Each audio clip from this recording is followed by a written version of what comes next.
Who? Boom. Pale lightning flashed across the ink-black clouds. The rain poured down in torrents, a thunderous, divine rage drenching the muddy earth. In the layered ripples of the puddles, the reflection of a figure in vermilion lay shattered. It was a youth dressed in a bright red opera costume. He stumbled through the mud as if intoxicated, his wide sleeves dancing in the gale. The mud on his robe was washed away by the rain, and the blood-like crimson was a shocking sight in the dark night. "Stop it, just stop it! All of you shut up. I'm about to remember. I'm just about to remember. I have a name that belongs to me." The youth's wet black hair fell over his brow, his unfocused eyes filled with confusion. As he struggled to move forward, he clutched his head with both hands as if wrestling with fragmented memories. His roar echoed through the deserted street, but it didn't carry far before it was swallowed by the endless curtain of rain.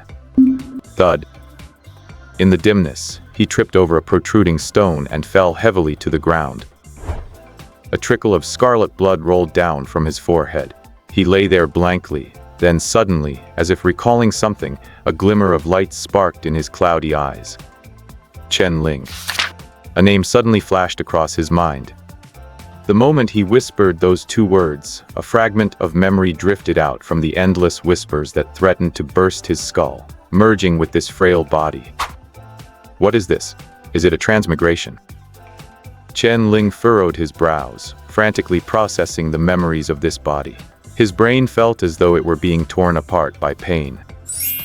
His name was Chen Ling, 28 years old, an intern director at a theater in the capital. After the performance that day, he was alone on stage blocking the actors' movements when a violent earthquake struck. He only felt a sharp pain in his head before he completely lost consciousness. Thinking about it now, he likely died after being hit by a falling spotlight. Meanwhile, Chen Ling was digesting the memories of this current body bit by bit. To his surprise, the owner of this body was also named Chen Ling, yet their basic understanding of the world was completely different. As the shattered memories fought each other, Chen Ling felt as though his mind were about to explode. He took deep, ragged breaths and struggled to crawl up from the ground. His opera costume was stained black and red, looking wretched. For some reason, his body felt incredibly heavy, like the exhaustion that comes after staying up for 4 or 5 nights to script a play, as if his entire being had been hollowed out. Let's head home first. The exhaustion and the fragmented thoughts made it nearly impossible to think, so he relied on the body's instinct to walk in the direction of home. Although he didn't know how he got here, the original owner of this body had memories of this place. He would walk this route every day after taking care of his younger brother at the clinic. From here to home, it usually only took 2 or 3 minutes. But for him right now, the journey felt unprecedentedly long. The biting cold of the rain seeped through his body, and he shivered uncontrollably. After enduring the cold and exhaustion for 10 minutes, he finally arrived at the door he recognized as home. Chen Ling fumbled in his pockets for a while, only to find he had no keys. Then, out of habit, he reached into the bottom of the newspaper box beside the door, retrieved a spare key, and opened the door. Creak. Warm light spilled from the room, illuminating a corner of the pitch-black rainy night, and shining upon Chen Ling's pale face. At the sight of the light, Chen Ling's tightly coiled nerves naturally relaxed. The chill and fatigue seemed to dissipate slightly in the glow of the lamp. He stepped into the house and saw 2 figures sitting at opposite sides of the dining table, their eyes red and puffy, as if they had just finished crying. Hearing the door open, the 2 froze for a moment before turning their heads in unison.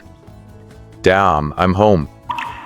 With a heavy head, Chen Ling instinctively prepared to change his shoes at the entrance, only to realize he had been barefoot all along. His soles and the gaps between his toes were packed with mud, leaving 2 large, dark footprints on the floor. Seeing the red-clad Chen Ling push the door open, the pupils of the 2 figures at the table constricted sharply. "You..." The man's Adam's apple bobbed. He opened his mouth wide, looking as if he had seen a ghost. "Mom, is there any water? I'm so thirsty." Once home, Chen Ling's spirit relaxed completely, his consciousness teetering on the edge of fainting. He muttered to himself while stumbling into the kitchen, picking up the water jug from the dispenser and drinking greedily. Glug, glug, glug. In the kitchen, the red-clad figure was like a wild beast, devouring the water with insatiable greed. Water dripped from his chin, gathering into a small pool on the floor, reflecting the terrified, pale faces in the living room.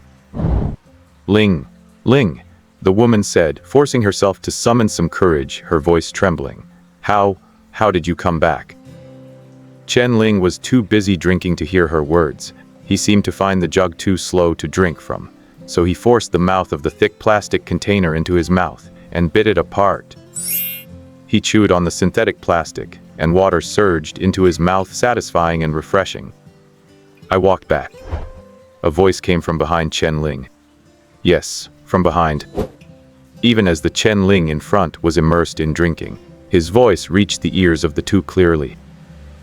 It was as if in the invisible void behind him, another Chen Ling stood, hands spread, answering as if it were the most natural thing in the world. The rain was a bit heavy, and I think I got lost. I think I tripped a few times on the way, and I lost my shoes. Mom, I made the floor dirty. If you're not in a rush, just wait for me to clean it up tomorrow. I'm too tired right now. Watching this hair-raising scene, the man and woman in the living room felt a chill run down their spines.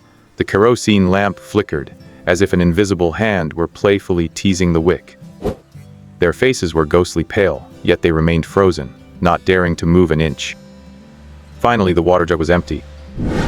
Chen Ling wiped his mouth, put the jug down, then turned around, leaving a trail of black footprints as he stumbled toward his bedroom. Dad, Mom, you guys sleep early too. Good night. He muttered inarticulately, closed the door behind him, and then there was a dull thud as he collapsed onto the bed.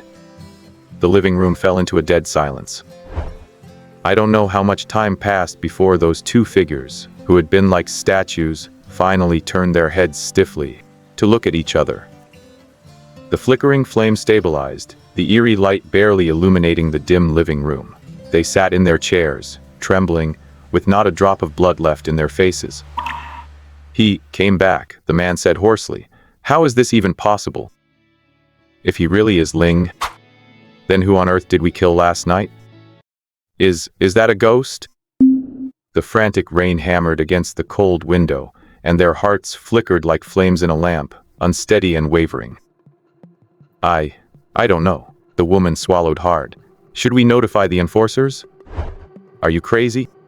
Hearing the word enforcers, the man, who had been scared silly, finally regained a shred of sanity. Once the enforcers get involved, what we did will surely be exposed. Absolutely not. Then, what about him? The woman paused for a moment. Do you think a calamity might have possessed Ailing's corpse? The two of them looked toward the closed bedroom door at the same time and fell silent once more. After a long while, the man seemed to make up his mind. He grabbed a black raincoat from the doorway and pushed the door open to leave. Where are you going? To where we buried the body. Now? To verify. The rain slid down the man's pale face as he spoke in a hoarse voice. Whatever is in that room now, it absolutely cannot be Ailing. I need to see his body with my own eyes. I'm coming with you. No one wanted to go out in such a thunderstorm, but compared to being alone with whatever that thing sleeping in the bedroom was, the woman preferred the former. In the heavy rain, two raincoat-clad figures hurried away. The bedroom. Chen Ling, who had fallen into a deep sleep, suddenly felt his eyelashes tremble, as if he were having a nightmare. In his dream, his consciousness sank continuously, as if falling into a bottomless abyss. After an unknown amount of time, he seemed to land on some solid ground and finally steadied himself. Clack, clack, clack, clack. Dull mechanical sounds rang out, and immediately after, beams of light pierced the darkness like swords, converging on a figure dressed in red. Chen Ling instinctively covered his eyes with his hand. Where is this? Chen Ling's chaotic consciousness gradually cleared. After slowly adapting to the harsh light, he looked around in a daze. Within the beams of light, He could only see the vermilion opera robe on his body, the old wooden floor beneath his feet, and the black curtain behind him that was also illuminated by a corner of the light. Outside the beams was endless unknown darkness. Seeing this scene, Chen Ling was suddenly stunned. As if realizing something, he squinted up at the top. The beams of light illuminating him came precisely from spotlights fixed to steel frames. A stage?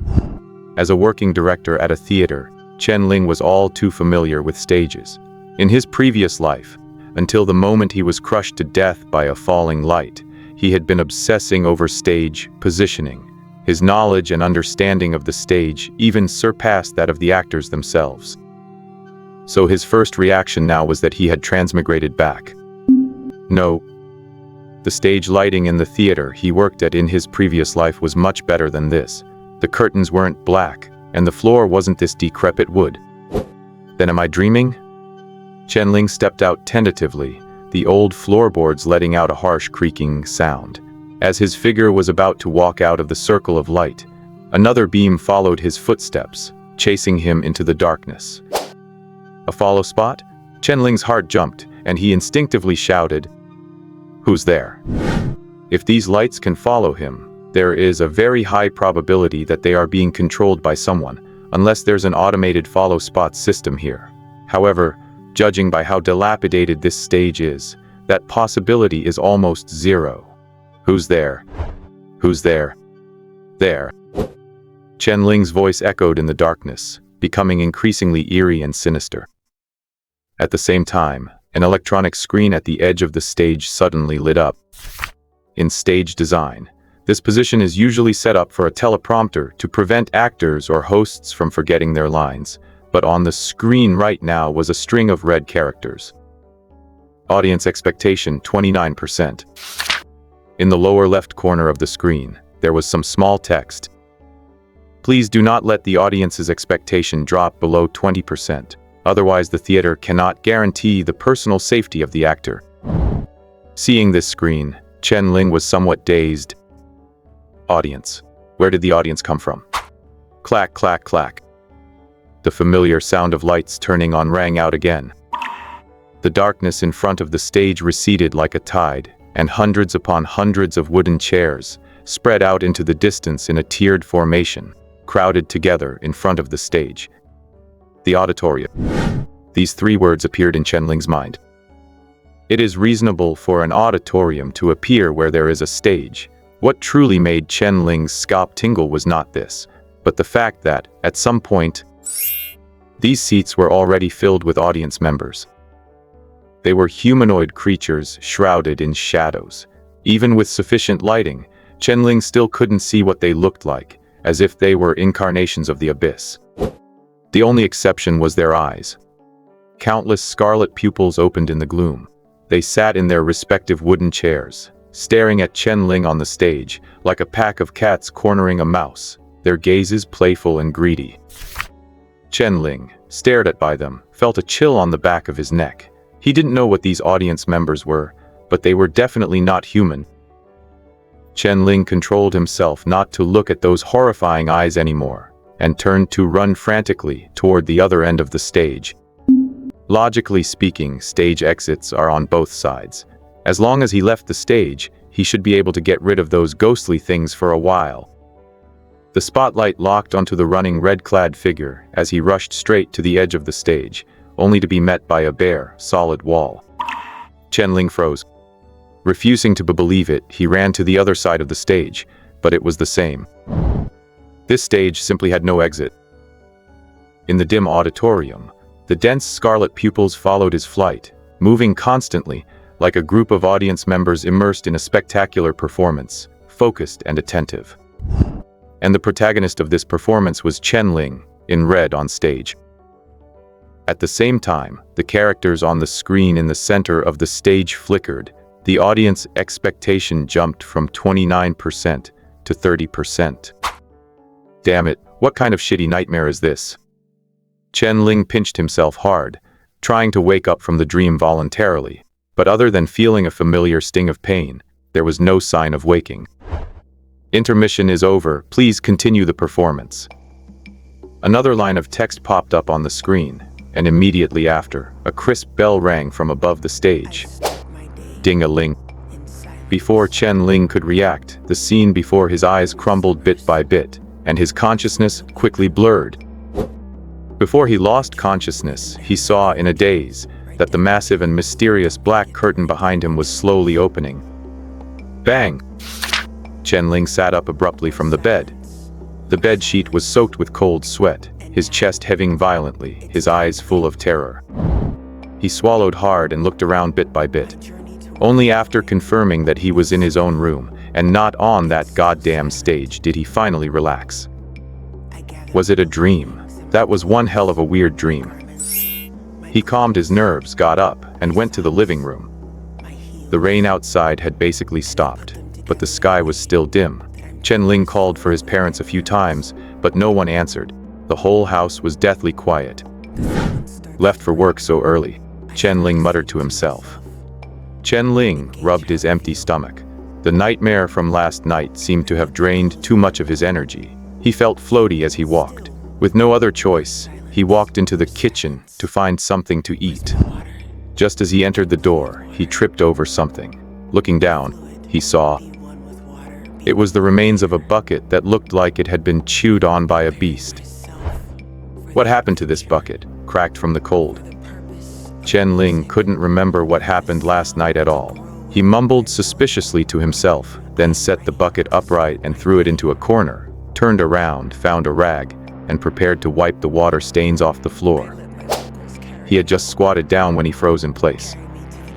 He saw the water stains on the ground actually beginning to slide automatically, as if someone invisible was squatting opposite him, dipping their fingertips into the water and writing something on the ground.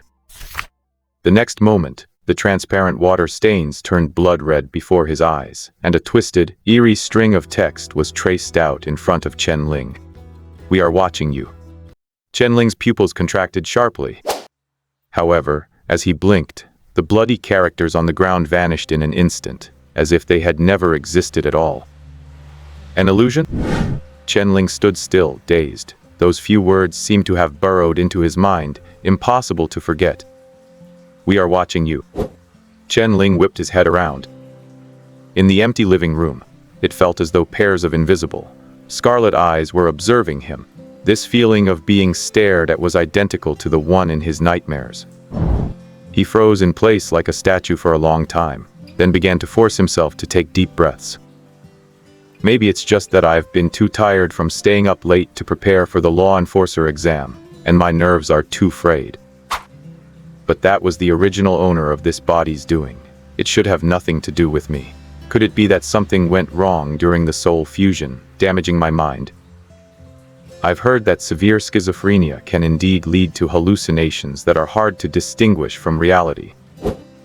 Chen Ling suppressed his inner fear for the moment, trying to explain everything with logic. A sudden, intense hunger surged within him. He grabbed a sausage from the cutting board, swallowed it in a few bites, and finally felt a bit more composed. Maybe I need a psychiatrist.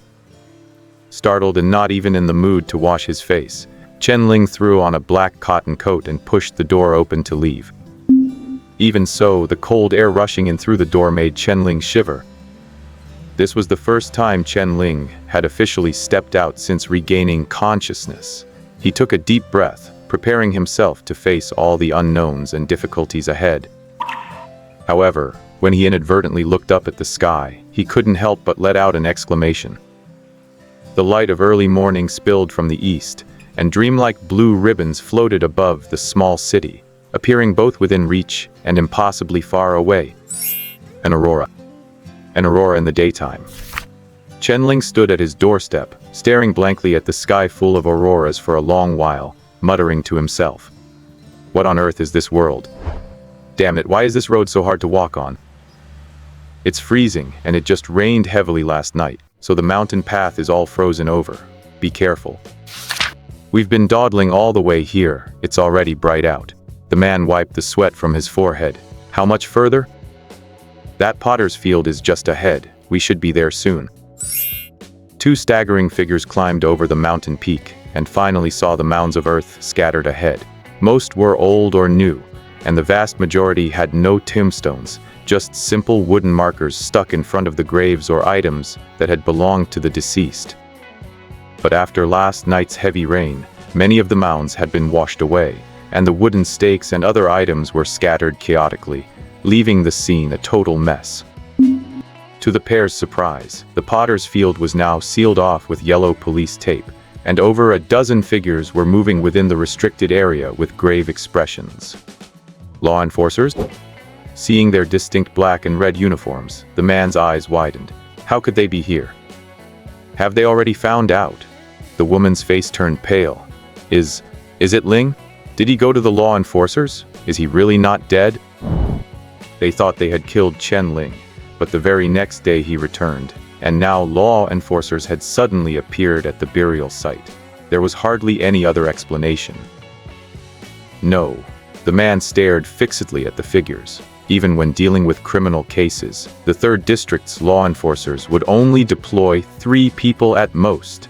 To dispatch over a dozen people at once, it could only mean a disaster has emerged. The woman seemed to think of something, and cold sweat instantly soaked her back. Could the monster in our bedroom be? Run! The man grabbed the woman's wrist and turned to get away from there. Just then, a cold voice came from nearby. Stop. The 2 figures froze instantly. A law enforcer crawled under the caution tape and walked slowly over to them, squinting his eyes. Who are you? What are you doing here? The woman stammered, unable to speak. We're here to visit our son. The man spoke as calmly as he could. He was buried here. Today is the anniversary of his death. Then why were you running? Because we were scared. Scared? Sending so many law enforcers at once. The gray realm must have crossed over here, right? The man swallowed. Maybe a disaster even crawled out. We were afraid of being caught in the crossfire. Oh, you know quite a lot. The man managed a pale smile. Officer, the woman asked cautiously, has a disaster really crawled out of the gray realm? That is classified. The law enforcer replied coolly, you won't be able to visit your son today. Everyone go back. And you know the rules. What you saw here cannot be discussed outside, right? We understand. Go. Upon hearing those words, the man finally breathed a sigh of relief and turned to leave. Wait. Both their hearts skipped a beat. Leave your names and address. The law enforcer took out pen and paper. Confidentiality regulations require it, please understand. Chen Tan Li Shuchun, 128 Frost Street, 3rd District. After recording the details, the law enforcer let them go. He crossed the yellow tape and approached a man wearing a black trench coat, handing him the document. Boss Meng asked them clearly they are here to visit their son. Han Meng puffed on a thick hand-rolled cigarette, taking a deep drag. The acrid smoke mingled with his breath, drifting away in the cold wind. He glanced at the document casually and said calmly, "Send a few people to follow them secretly. They are suspicious." Frost Street is at least a dozen kilometers away from here. If they arrived at this time, they must have left at 4 in the morning at the latest. At that time, the rain hadn't stopped yet. Who would come up a mountain to pay their respects in a torrential rain before dawn? Also, this is a potter's field, a place to bury those who have no family or died in foreign lands. As parents, why would they bury their son here? The law enforcer was stunned, and he slapped his forehead. Right, why didn't I think of that? Xiao Qin, how did you even pass the law enforcer exam? The one called Xiao Qin chuckled dryly and immediately changed the subject. By the way, Boss Meng, so did a disaster actually crawl out of the gray realm last night? Han Meng didn't answer, instead pulling out a palm-sized instrument from the inside pocket of his coat. In the center was a device with a needle that looked like a compass, with different colored zones to mark different levels of scale, clear and precise. Is this the disaster pointer? Jiang Qin looked at the instrument curiously and reached out to touch it, but his hand was slapped hard. This thing is precious. Once you get promoted to a law enforcer officer, you'll have your chance to touch it. Jiang Qin rubbed his hand bitterly. So how exactly do you use it? This is a device to detect the danger level of a disaster.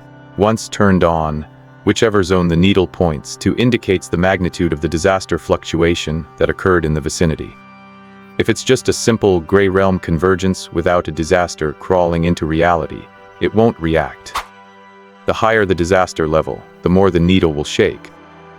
Jiang Qin nodded, adding with some concern, "Boss Meng, there shouldn't be a disaster that crawled out, right?" Probably not. After all, if a disaster had really descended here yesterday, the 2nd and 3rd districts would already be in chaos. That's good then. Just to be safe, we still need to finish the check, Han Meng said while turning on the disaster pointer. Seeing this, the other law enforcers looked over with curiosity. 1 second, 2 seconds, 3 seconds. The disaster pointer didn't react at all. Just as Han Meng exhaled in relief, the needle on the compass began to vibrate violently. The needle swept frantically across the different colored zones. A piercing creaking sound emanated from inside the instrument, and Han Meng's pupils contracted, his hand instinctively letting go of the disaster pointer. Boom! Countless parts shattered in midair, and a sharp shard of the broken needle grazed Han Meng's cheek, leaving a thin trail of blood. The disaster pointer exploded. Achoo! In the biting wind, Chen Ling let out a sharp sneeze. As someone from the north in his previous life, Chen Ling found it hard to cope with the weather here. It was cold and damp. Even though the sun was hanging high in the sky, he couldn't feel a shred of warmth. Make way, make way. A lazy voice drifted from ahead. Chen Ling snapped back to reality and instinctively pressed himself against the side of the road. At the end of the path, a tricycle was slowly approaching. One teenager was pedaling, while another sat on a chair in the back, surrounded by 2 large barrels of salt. He scooped up salt and scattered it over the frost-covered road. As the salt grains fell, the ice on the ground gradually began to melt. Yo, Chen Ling, the one spreading the salt spotted Chen Ling on the roadside and raised an eyebrow. To think I would see our big genius here. Didn't you go take the enforcer exam? Did you get rejected? Seeing that face, a wave of memories flooded into Chen Ling's mind. His name was Zhao Yi, a kid who grew up on the same street as Chen Ling, but he was born jealous. Back in high school, Chen Ling's grades were so good that Zhao Yi's mother constantly compared them, making Zhao Yi despise him no matter how he looked at him. I passed the written test. The practical combat test is next, Chen Ling replied casually as he stood by the road. Hey, then I wish you all the luck in the world. As he said that, Zhao Yi scooped up a large ladle of salt and flung it forcefully toward the side of the road, just enough to catch Chen Ling in the spray. The flying salt grains covered Chen Ling's hair and cotton robe. Never expecting such a move from Zhao Yi, he quickly brushed the salt off and turned back to glare at him. By now, Zhao Yi was already riding the tricycle as it wobbled off into the distance. With one foot resting on a salt barrel, he stuck his tongue out and made a face at Chen Ling. As a 28-year-old adult, who had already been through the grinder of society, Chen Ling felt a mix of irritation and amusement at such a childish prank.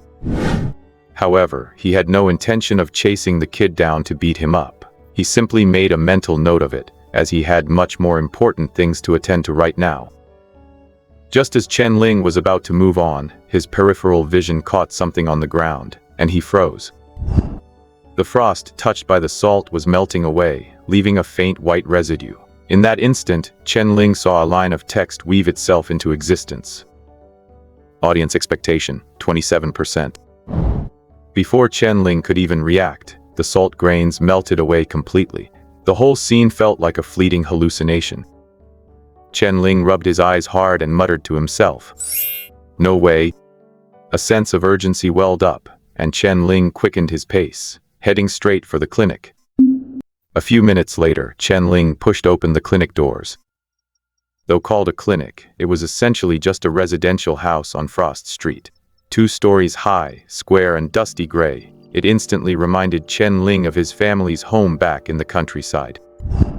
But even this rough-looking structure was considered one of the better ones on Frost Street. At least it was 2 stories high and could block the wind. Oh, it's you.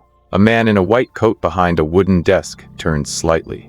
Here to get medicine for your brother again. Didn't he transfer to the 2nd District Hospital? It's not for Ayan this time, it's for me. Chen Ling's younger brother used to be hospitalized here, and they were quite familiar with Dr. Lin. He walked to the desk, sat down, and looked visibly nervous. Oh, what seems to be the trouble? My head feels off. Are we talking about a physical headache, or... Lately, I think I've been having hallucinations. Psychiatric issues. Dr. Lin raised an eyebrow and pushed up his black-rimmed glasses seriously. That's my specialty. Tell me about your condition. I had a dream last night. I dreamt I was standing on a stage with many viewers below. I couldn't see their faces, but they didn't seem human. I was running frantically on stage, but I could never find the exit. Dream interpretation is not part of my service. I know, Chen Ling took a deep breath, but after I woke up, I kept feeling like they were still watching me. Hearing this, Dr. Lin finally became interested. You have a delusion that you're being watched? It doesn't feel like a delusion. It's like they're inside my head, sitting in the audience, observing my every move, while I'm just a puppet forced to perform, a tool used solely to amuse them. So you mean your life is a stage, and you are the only protagonist on it? That's the gist of it, but not as positive as you make it sound. What about the audience? Besides watching you, do they do anything else? Chen Ling was silent for a moment. I don't know if it's my imagination, but it seems like they can affect things around me. They can affect reality. That sounds a bit supernatural. As Dr. Lin said this, he picked up his tea mug and took a sip. Just as he was about to continue, his expression changed abruptly. Pieft! Dr. Lin spat out a mouthful of crimson blood, which splattered onto the floor. Dr. Lin? Chen Ling was startled. Is there some illness you're suffering from? That's not right. Dr. Lin wiped the blood from the corner of his mouth. It wasn't his and frowned in deep thought, his eyes landing on the tea mug at the edge of the table. Somehow, the mug was now filled to the brim with thick, viscous blood. Dr. Lin's expression darkened. He distinctly remembered steeping a bag of poor tea in it just a minute ago. Throughout this time, only he and Chen Ling were in the clinic. Chen Ling had been under his gaze the entire time, with no possibility or motive to swap the tea. That cup full of fresh blood had appeared as if by some sinister magic. Chen Ling seemed to realize something too, and his face turned deathly pale. As I said, he said in a hoarse voice, "They might really exist." Dr. Lin stared at the cup of blood for a long time before slowly looking back at him. How long has this been going on? One day, Chen Ling paused. Since I regained consciousness, only one day. And what about before you regained consciousness? What were you doing? Images flashed through Chen Ling's mind of him staggering through a rainstorm the previous night. I don't know, I can't remember. So you aren't sure if these symptoms started last night, and you have no memories from before that? That's right. Have you ever been possessed by a calamity? Dr. Lin adjusted his glasses. Or let me put it this way. Did you encounter a gray realm convergence last night? Gray world convergence? The term was indeed in Chen Ling's memory.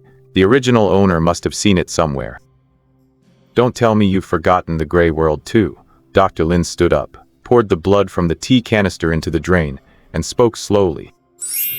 Before the Great Catastrophe, someone once proposed a hypothesis that there are countless parallel spacetimes in this universe. All these spacetimes were formed from the birth of the earliest universe, like light released when a candle is lit, spreading in all directions. But because the light is infinite, they extend infinitely toward all possibilities and never intersect. But after the crimson meteor streaked across the sky, everything went into chaos. Every space-time was stirred with ripples, and an unknown, eerie gray world began to overlap with the real world. Dr. Lin finished washing the tea canister but didn't pour out the water inside. Instead, he placed it on the table. Because of the force he used, the water inside rippled. Dr. Lin tore off a piece of paper and laid it on the surface of the water. The rippling water began to soak the paper, gradually seeping across the entire sheet from uneven, small water stains. At first, only a small part converged, but as time passed, more and more areas converged. Matter and creatures from that world began to appear in our world. In fact, most of what used to be human habitats have already been occupied by that world, leaving only 9 domains to protect humanity and keep the spark of life alive. Because the sky of that world is gray, we call it the gray world. When the gray world converges with reality, it produces a series of bizarre events beyond human comprehension, and even monsters from the gray world descend what we call calamities. Generally speaking, among survivors who have encountered a gray world convergence or were attacked by a calamity, 80% will suffer from mental instability, and most of them never fully recover. I suspect your current condition is related to the gray world. Think carefully. Have you actually encountered a gray world convergence and been drawn into one? Facing Dr. Lin's questioning, Chen Ling tried hard to search the original owner's memories, but ultimately found nothing. No matter how hard he tried to recall, he could not remember any other memories from last night. I don't know, he said bitterly.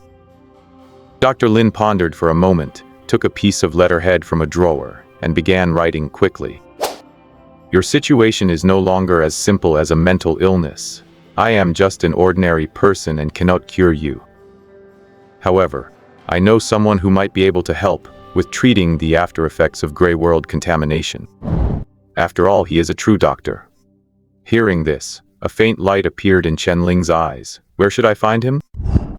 He lives in Aurora City, but he usually likes to travel around providing free clinics. I heard that he goes wherever there are incurable diseases. This is their path to godhood. Anyway, give this letter to the law enforcers at the gates of Aurora City and leave your name and address. They will forward it for you.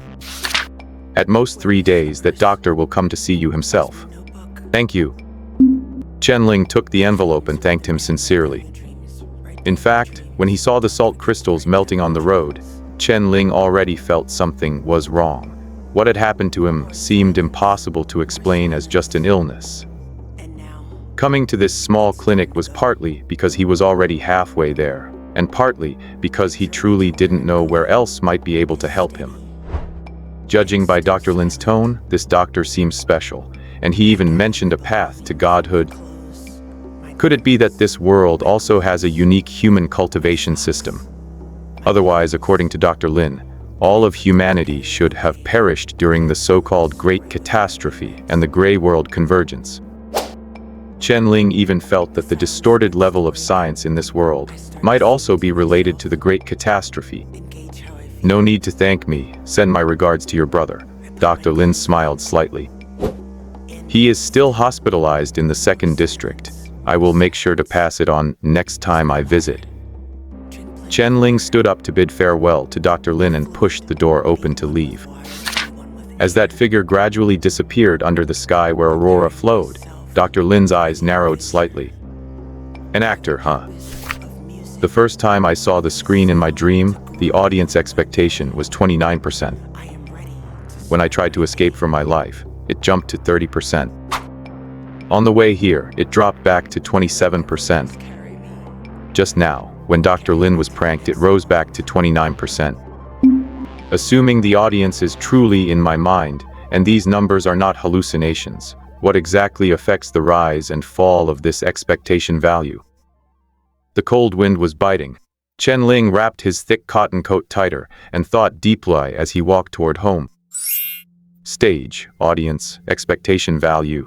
Every time the expectation value increases, it seems to be accompanied by an event. Can these events be viewed as plot points on a stage? The more interesting the events happening around me are, the more attractive the plot is to the audience, thereby increasing the expectation value. The screen said that when the audience expectation value drops below 20%, the actor's personal safety is not guaranteed. Chen Ling didn't know what kind of danger that specifically meant, but judging from the fact that the audience could interfere with reality to some extent, he might end up as a tool for their amusement, pranked to death by their tricks. Chen Ling felt his reasoning was sound, but to prove if it was correct, he needed to take concrete action. Maybe I should try to actively design the plot. Chen Ling muttered to himself. Ling, have you eaten breakfast? Chen Ling turned to look. In a breakfast stall by the street, a middle-aged man with a towel wrapped around his head was fanning the stove and calling out to him warmly. The moment he saw him, an idea suddenly flashed through Chen Ling's mind. Not yet, Uncle Zhao. Chen Ling's mouth curled slightly as he walked toward the stall. Come, come, I'll get you some soy milk and deep-fried dough sticks. It rained hard last night, and the dampness is heavy. You can't go without a warm breakfast. Uncle Zhao walked over with a steaming bowl of soy milk. Thanks, Uncle Zhao. Chen Ling reached into his pocket, took out 3 copper coins and offered them to Uncle Zhao, but the man pushed them back. I'm treating you to breakfast, and you want to pay me? Don't do that, Uncle Zhao. Even though we've been neighbors for over a decade, business is business. You kid, I don't want your money. Just help my son Xiao Yai with his studies when you have time, and I'll send you breakfast every day. Uncle Zhao grinned, revealing a mouthful of yellow teeth.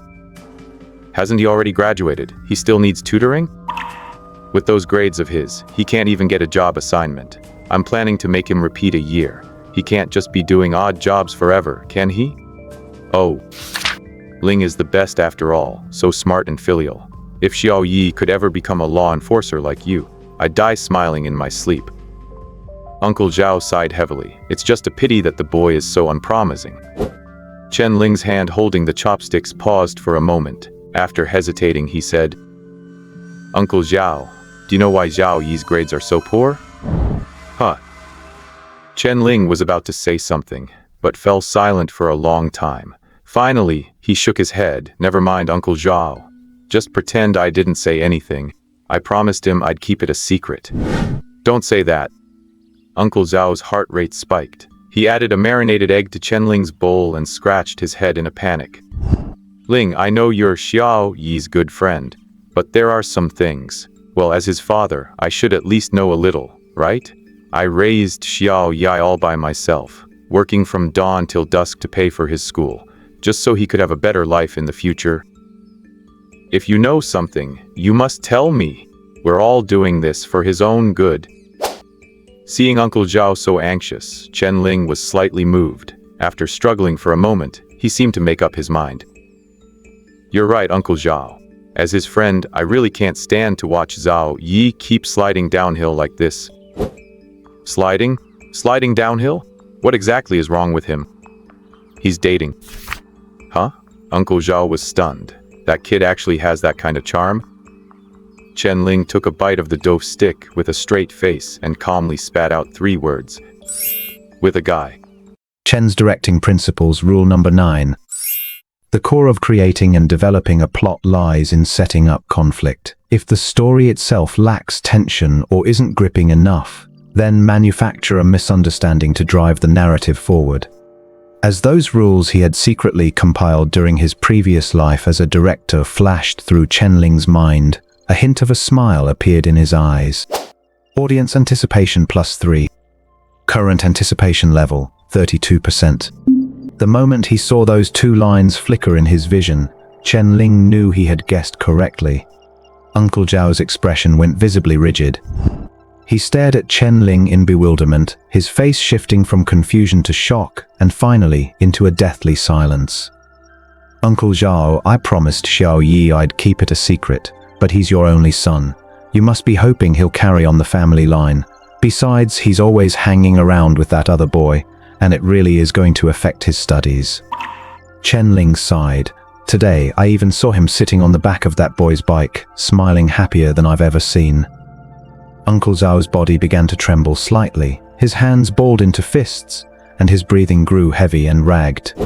Fine, Uncle understands. Uncle Zhao forced a smile onto his face that looked somewhat chilling.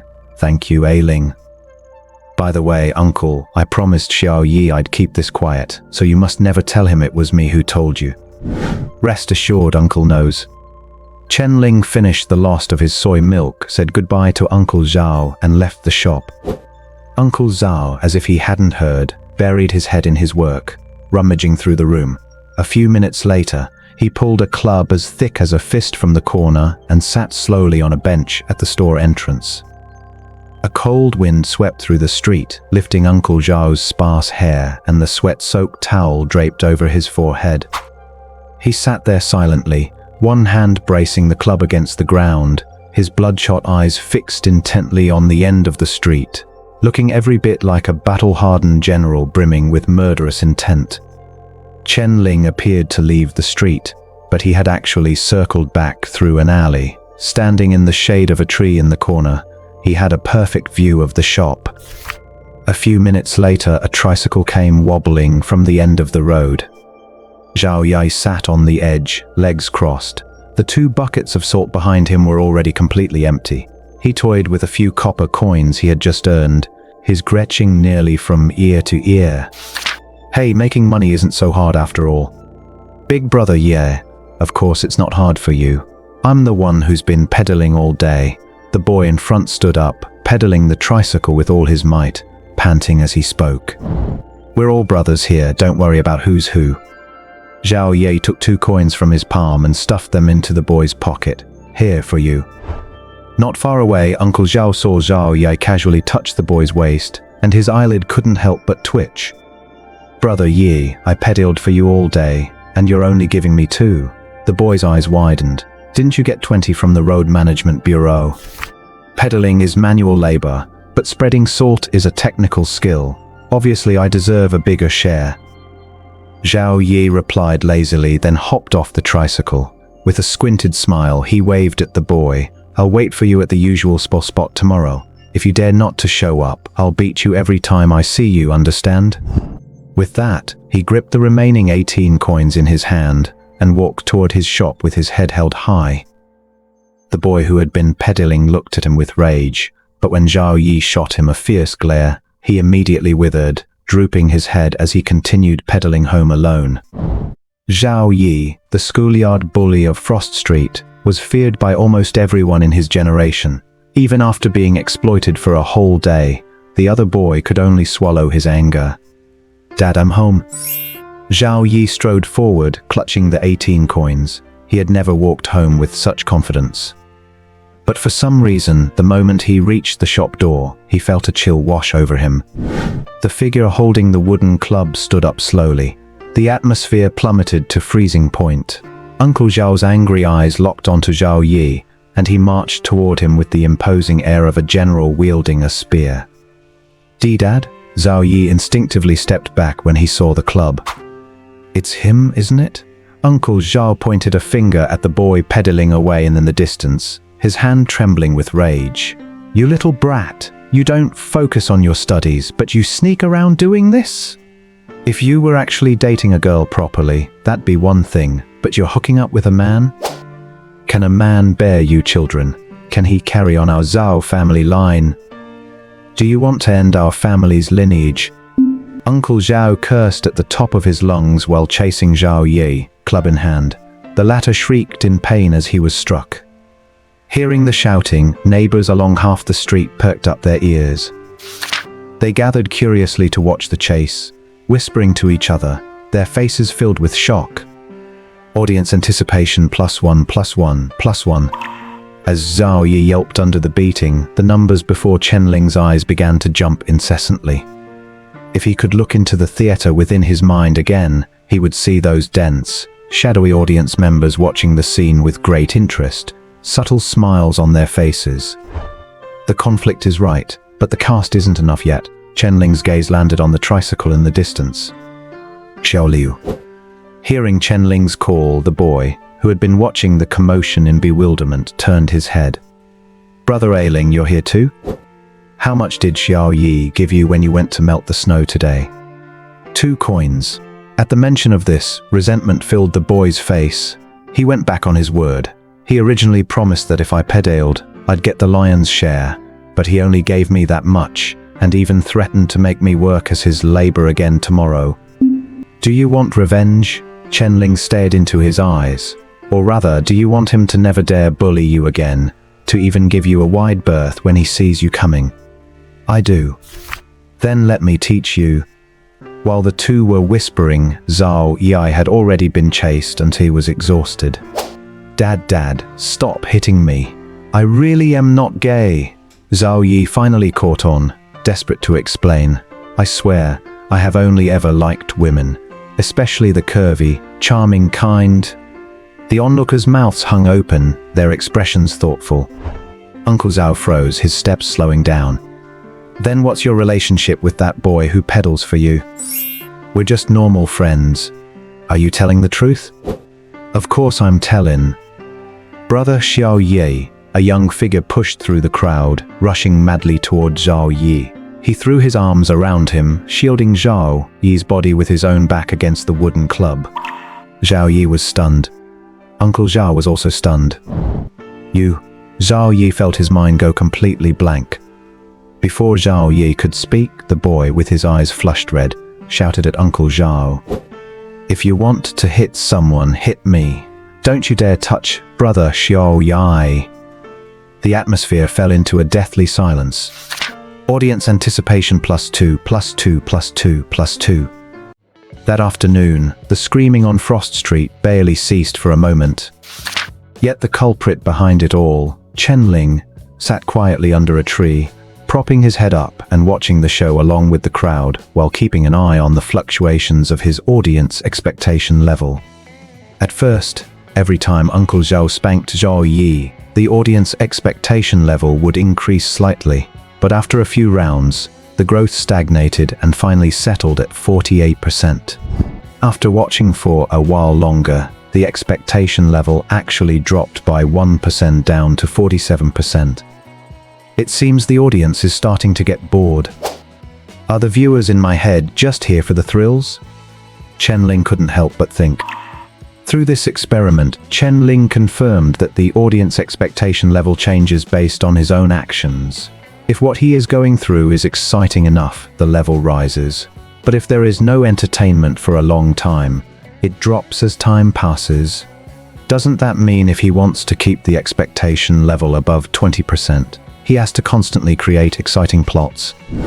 Today, it was Zhao Yi who provoked him first, and given that the guy is a bully on Frost Street, a little lesson was justifiable, but he can't do this every single day, right? At this rate, isn't he destined to become a scourge of humanity? Thinking of this, Chen Ling felt mentally exhausted. Right now, his only lifeline is that doctor from Aurora City mentioned by Dr. Lin. Perhaps they can purge the calamity corruption from his body and rescue him from this life path of being a passive entertainment puppet. Just as Chen Ling was lost in thought, a low toll of a bell echoed from afar. Clang, clang, clang. The 3 bell rings seemed to pierce through space, echoing in every corner of the world. The moment they heard the bells, the expressions of the surrounding crowd shifted. Even Uncle Zhao, who had been chasing Zhao Yi, stopped in his tracks and looked toward the distance in bewilderment. 3 rings of the calamity bell. An old man's face turned ghastly. How is this possible? The ringing of the calamity bell is an early warning signal from the enforcers. It means they have detected traces of a grey world convergence within the district, and that a calamity has invaded.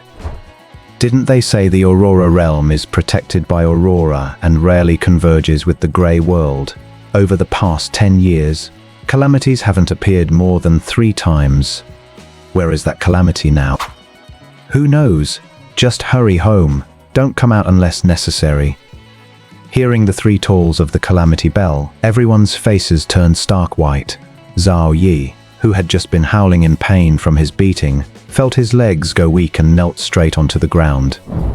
The ground under his feet trembled slightly. Chen Ling turned and saw a dozen horses galloping over from the distance.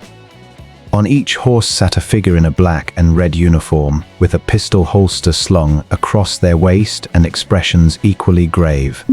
Suspected high-risk calamity detected. The entire 3rd district is under lockdown. No one is allowed to enter or leave. Keep an eye out for any suspicious signs, such as roads or buildings appearing out of thin air, mysterious creatures with strange appearances, or even humans behaving abnormally. If you notice anything unusual, report it to the enforcers immediately. Everyone, please cooperate with the investigation. The voices of the enforcers echoed through Frost Street, and every corner of the 3rd district, accompanied by the lingering echoes of the bell. An inexplicable sense of tension enveloped the world. No one had any interest in watching the show anymore. Everyone hurried home. Even Zhao Yi, after taking a hard slap, was dragged into the house by his father while the man grumbled and cursed. Chen Ling stood alone under the tree, preparing to head home, when 2 lines of characters flashed among the piles of fallen leaves. Audience expectation +10. Current expectation 65%. Seeing the surge in audience expectation, Chen Ling froze. The next moment, a spine-chilling thought suddenly leapt into his mind. They aren't here for me, are they? 3rd District. Enforcer Headquarters. Dim daylight filtered through the hemispherical glass dome, refracting iridescent glimmers that illuminated the interior. A banner over 10 meters long hung high in the center. On a pitch-black background, 2 cyan 6-pointed stars overlapped, resembling the shining stars in the northern night sky. Beneath the banner, a dozen enforcers in black and red uniforms stood with grave expressions. They stood in a straight line, facing the main entrance, as if waiting for something. As the gates opened, 5 enforcer commanders wearing black trench coats walked in side by side. Among the 5, Han Meng walked in the center. His trench coat was engraved with 4 silver patterns, while the other 4 only had 3. As they arrived, all the enforcers present snapped to attention. "What is the situation?" Han Meng asked in a deep voice. "The calamity bell has been rung. The 3rd district is currently under full lockdown, but there is still no trace of the calamity." An enforcer hesitated for a moment before asking Brother Meng, "What does it mean when the calamity pointer self-destructs?" "There are only 2 possibilities when the calamity pointer self-destructs," Han Meng said calmly. "First, a special calamity has descended nearby whose ability happens to render the calamity pointer ineffective. However, this explanation only exists in theory. So far, no such calamity has ever been discovered. Second, a grade 9 commonly known as an extinction-level calamity has invaded, and its residual energy fluctuations exceeded the pointer's tolerance limit, causing it to explode automatically." Extinction level? The crowd turned pale. "Don't be so nervous. You don't really think an extinction level has arrived, do you?" An enforcer beside Han Meng chuckled. "An extinction-level calamity is something capable of annihilating an entire human realm. There are only a handful in the entire grey world. If a true extinction level had arrived, not to mention the 3rd district, even Aurora City would have been wiped out in the moment of its descent." Hearing this, everyone finally breathed a sigh of relief. "So, it should just be a special kind of calamity? That is the only explanation for now. But since the calamity pointer is broken, how are we supposed to rate it?" "It cannot be rated." Han Meng shook his head. "Unless it reveals itself again and we engage it, the most important thing now is to mobilize all personnel for a carpet search and find it before it decides to harm anyone." "A carpet search, but we might not have enough manpower." "Then temporarily mobilize the reserve enforcers. Didn't the written exams finish a few days ago? Gather those who passed and tell them this is their field test." "Understood." Frost Street. 2 disheveled figures stood at their doorway, their faces etched with hesitation. The house that once belonged to them had now been occupied by someone, or rather, something that had returned from the dead. The graveyard had been corrupted by the grey world last night. So in all likelihood, the thing inside was a calamity disguised as Chen Ling. "What do we do now?" Li Shuchun swallowed hard. "What else can we do?" Chen Tan took a deep breath. "We go in, grab everything we own, and run to the 5th or 6th district, anywhere as long as it is far away from here." "But it is still inside. What if we wake it up?" "It has already left." Chen Tan looked at the mud-stained footprints at the door and said with conviction. Upon hearing this, the woman finally let out a breath of relief. She unlocked the door, and the 2 rushed inside. "Only take the coins and valuables. Leave anything too heavy behind. I will check the bedroom, you check the living room." Quick, quick, hurry up. We have no idea when it might come back. The two frantically grabbed 2 burlap sacks and began packing their belongings. The man opened the drawer, shoved all the money into his pocket, and was about to leave when he saw the axe by the bedside used for self-defense. After a moment of hesitation, he tossed it into the sack as well. Their family wasn't well off, and there were few things of value, but precisely because of that, they couldn't bear to abandon these few possessions they had earned with their own hands. Lai Xiuchun stuffed 3 cotton and linen garments into her bag, made sure nothing was left behind, and hurried to the living room. They shouldered the sacks and were ready to leave when Lai Xiuchun suddenly spoke up. If we leave, what about Yan when he comes back? Then we go to the 2nd district first. Once we get him out, we will run away together. Chen Tan replied decisively. He will definitely look for his brother. His brother is already dead. As Chen Tan spoke, he moved to open the door, but just then the sound of a key inserting into the lock reached them. The two froze in their tracks. The door slowly opened, and a teenage boy walked in. Chen Ling paused slightly at the sight of the two holding bags, and asked in confusion, "Dad, Mom, where are you going?" Chen Tan and Lai Xiuchun looked as pale as ghosts. At the same time, a horse galloped past outside, and the shouts of the enforcers echoed across the street. Suspected high-level calamity detected. The 3rd district is under full lockdown. No one is allowed in or out. Watch out for any suspicious signs, such as roads or buildings appearing out of thin air, mysterious creatures with strange appearances, or even humans acting abnormally. If you discover anything unusual, report it to the enforcers immediately. The enforcers' voices faded into the distance.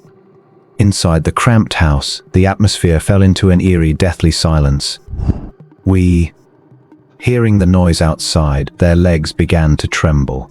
They stared in horror at the boy before them who, in their daze, had transformed into a fanged demon from hell.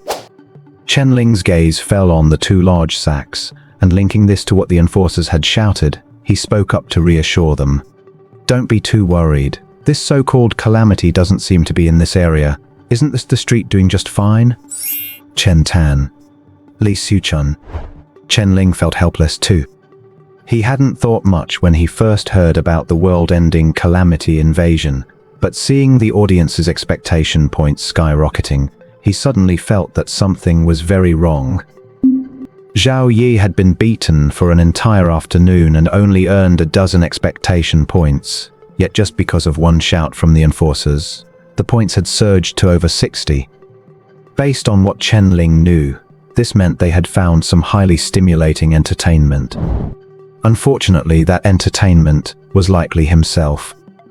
Dr. Lin had previously mentioned the intersection of the grey world and calamities, and since he had crossed over just last night, and the original owner's memories from that night were gone, connecting all the dots, who else could this calamity be but him? Chen Ling guessed that what these enforcers were looking for was likely the audience inside his own head. Chen Ling had considered turning himself into the enforcers to see if they could find a way to get rid of the audience. But judging by their attitude toward calamities, it was much more likely that they would just kill him along with it. All in all, it was better to try and lay low for a while and observe the situation first.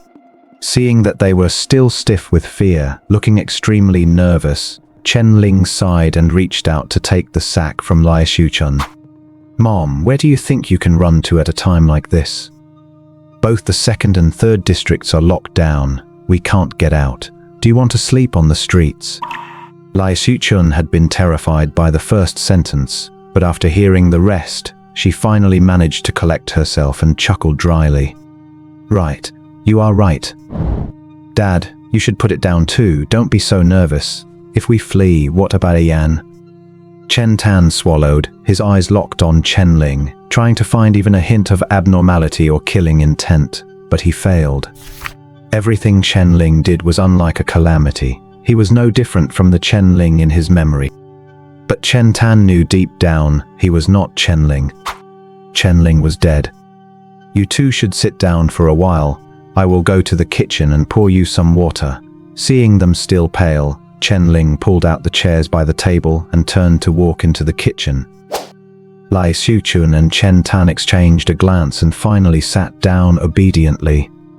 While pouring the water in the kitchen, Chen Ling thought about how to ease the tension and remarked casually, "By the way, Mom, that sausage you left for me this morning was delicious. How did you make it?" Sausage?" Lai Xiuchun looked bewildered. She and Chen Tan had gone to the graveyard last night, so how could she have left him any sausage? "The one on the cutting board," Chen Ling answered. The confusion in Lai Xiuchun's eyes deepened. She struggled to recall, and then, as if realizing something, her face turned paper white. "When did you leave any sausage for him?" Chen Tan asked in a lowered voice. I didn't," Lai Xiuchun whispered, trembling. "That cutting board. There was a bone-cutting knife on it. But when I was packing things just now, I realized the knife was gone." Chen Tan's face also changed drastically. At the same time, Chen Ling, who was standing in the kitchen with his back to them, continued slowly. "That sausage tasted great, but it was a bit hard. Mom, remember to cook it a bit softer tomorrow." A deathly silence filled the living room. Chen Ling poured the water and handed it to them, only to notice their faces looked even whiter. "Are you two okay? Do you feel unwell?" Chen Ling asked, sitting down across from them, puzzled. "We're fine." Chen Tan took a deep breath, used his foot to pull the sack under the table, and said in a slightly steadier voice, "Ailing. Do you remember what happened yesterday?" "Yesterday?" Chen Ling struggled to recall for a moment, then shook his head. "I can't quite remember. Why?" "It's nothing." Chen Tan took a light sip of water, as if having made up his mind, and looked directly into Chen Ling's eyes. "How do you think we have treated you?" "Very well, of course." Chen Ling replied as a matter of course. "If you hadn't taken me in, I probably would have frozen to death on the side years ago. My biological parents abandoned me, but you raised me, worked all hours and paid for my schooling. Everything I am, I owe to you. Everything I am, I owe to you." Hearing this, a flash of relief crossed Chen Tan's eyes. "Then, if one day A Yan became sick, and only your heart could save him, would you be willing to do it?" Chen Ling In that moment, he felt the question was familiar. Fragments of broken memories surged from the original owner's mind, and Chen Ling's head began to ache again. He suddenly remembered that the original owner had seemed to hear similar words last night. Chen Ling held his head, his expression pained. "A Yan is our own flesh and blood. To conceive him, your mother ruined her body with medicine. We tried for 10 years before we finally had this one, only child. A child that is truly ours. Now he is sick, and we cannot just stand by and watch him die. The divine shaman in the 2nd district said that if we can get a young heart from someone under 20, it could replace A Yan's failing one. A Yan has called you his brother for so many years, and you have been our son in this house for so long. Your parents have never asked you for anything, but just this once, we are begging you to save A Yan. Tell me, you are willing, aren't you?" Chen Tan's body trembled slightly as he looked at Chen Ling with pleading and anticipation.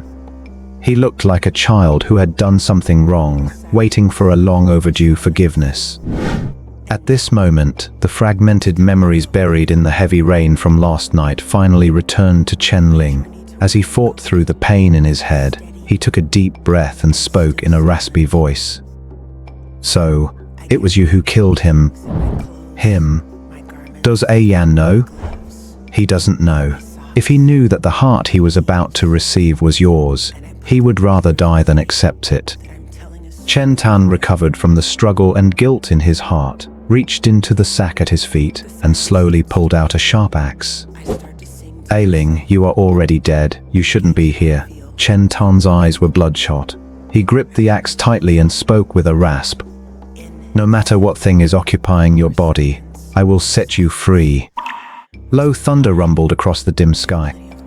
A sharp axe was raised high, swung down with force. Bang! A splash of warm liquid splattered onto Chen Tan's face. Scarlet blood bloomed like a bouquet on the floor, and Chen Ling's body collapsed straight to the ground with a dull thud. The axe was embedded in his neck, nearly severing his entire head. His blank, unfocused eyes stared into the void, with pain and confusion still lingering on his face. He was dead. No heartbeat, no breathing. His body grew cold, like a martyr fallen amidst a bed of red flowers. Chen Tan's chest heaved violently. He stared fixedly at the lifeless body, sweat soaking his clothes. Dead. He's dead. Li Shuchun collapsed onto a chair, trembling. He's dead. And the calamity? Chen Tan paused. I don't know.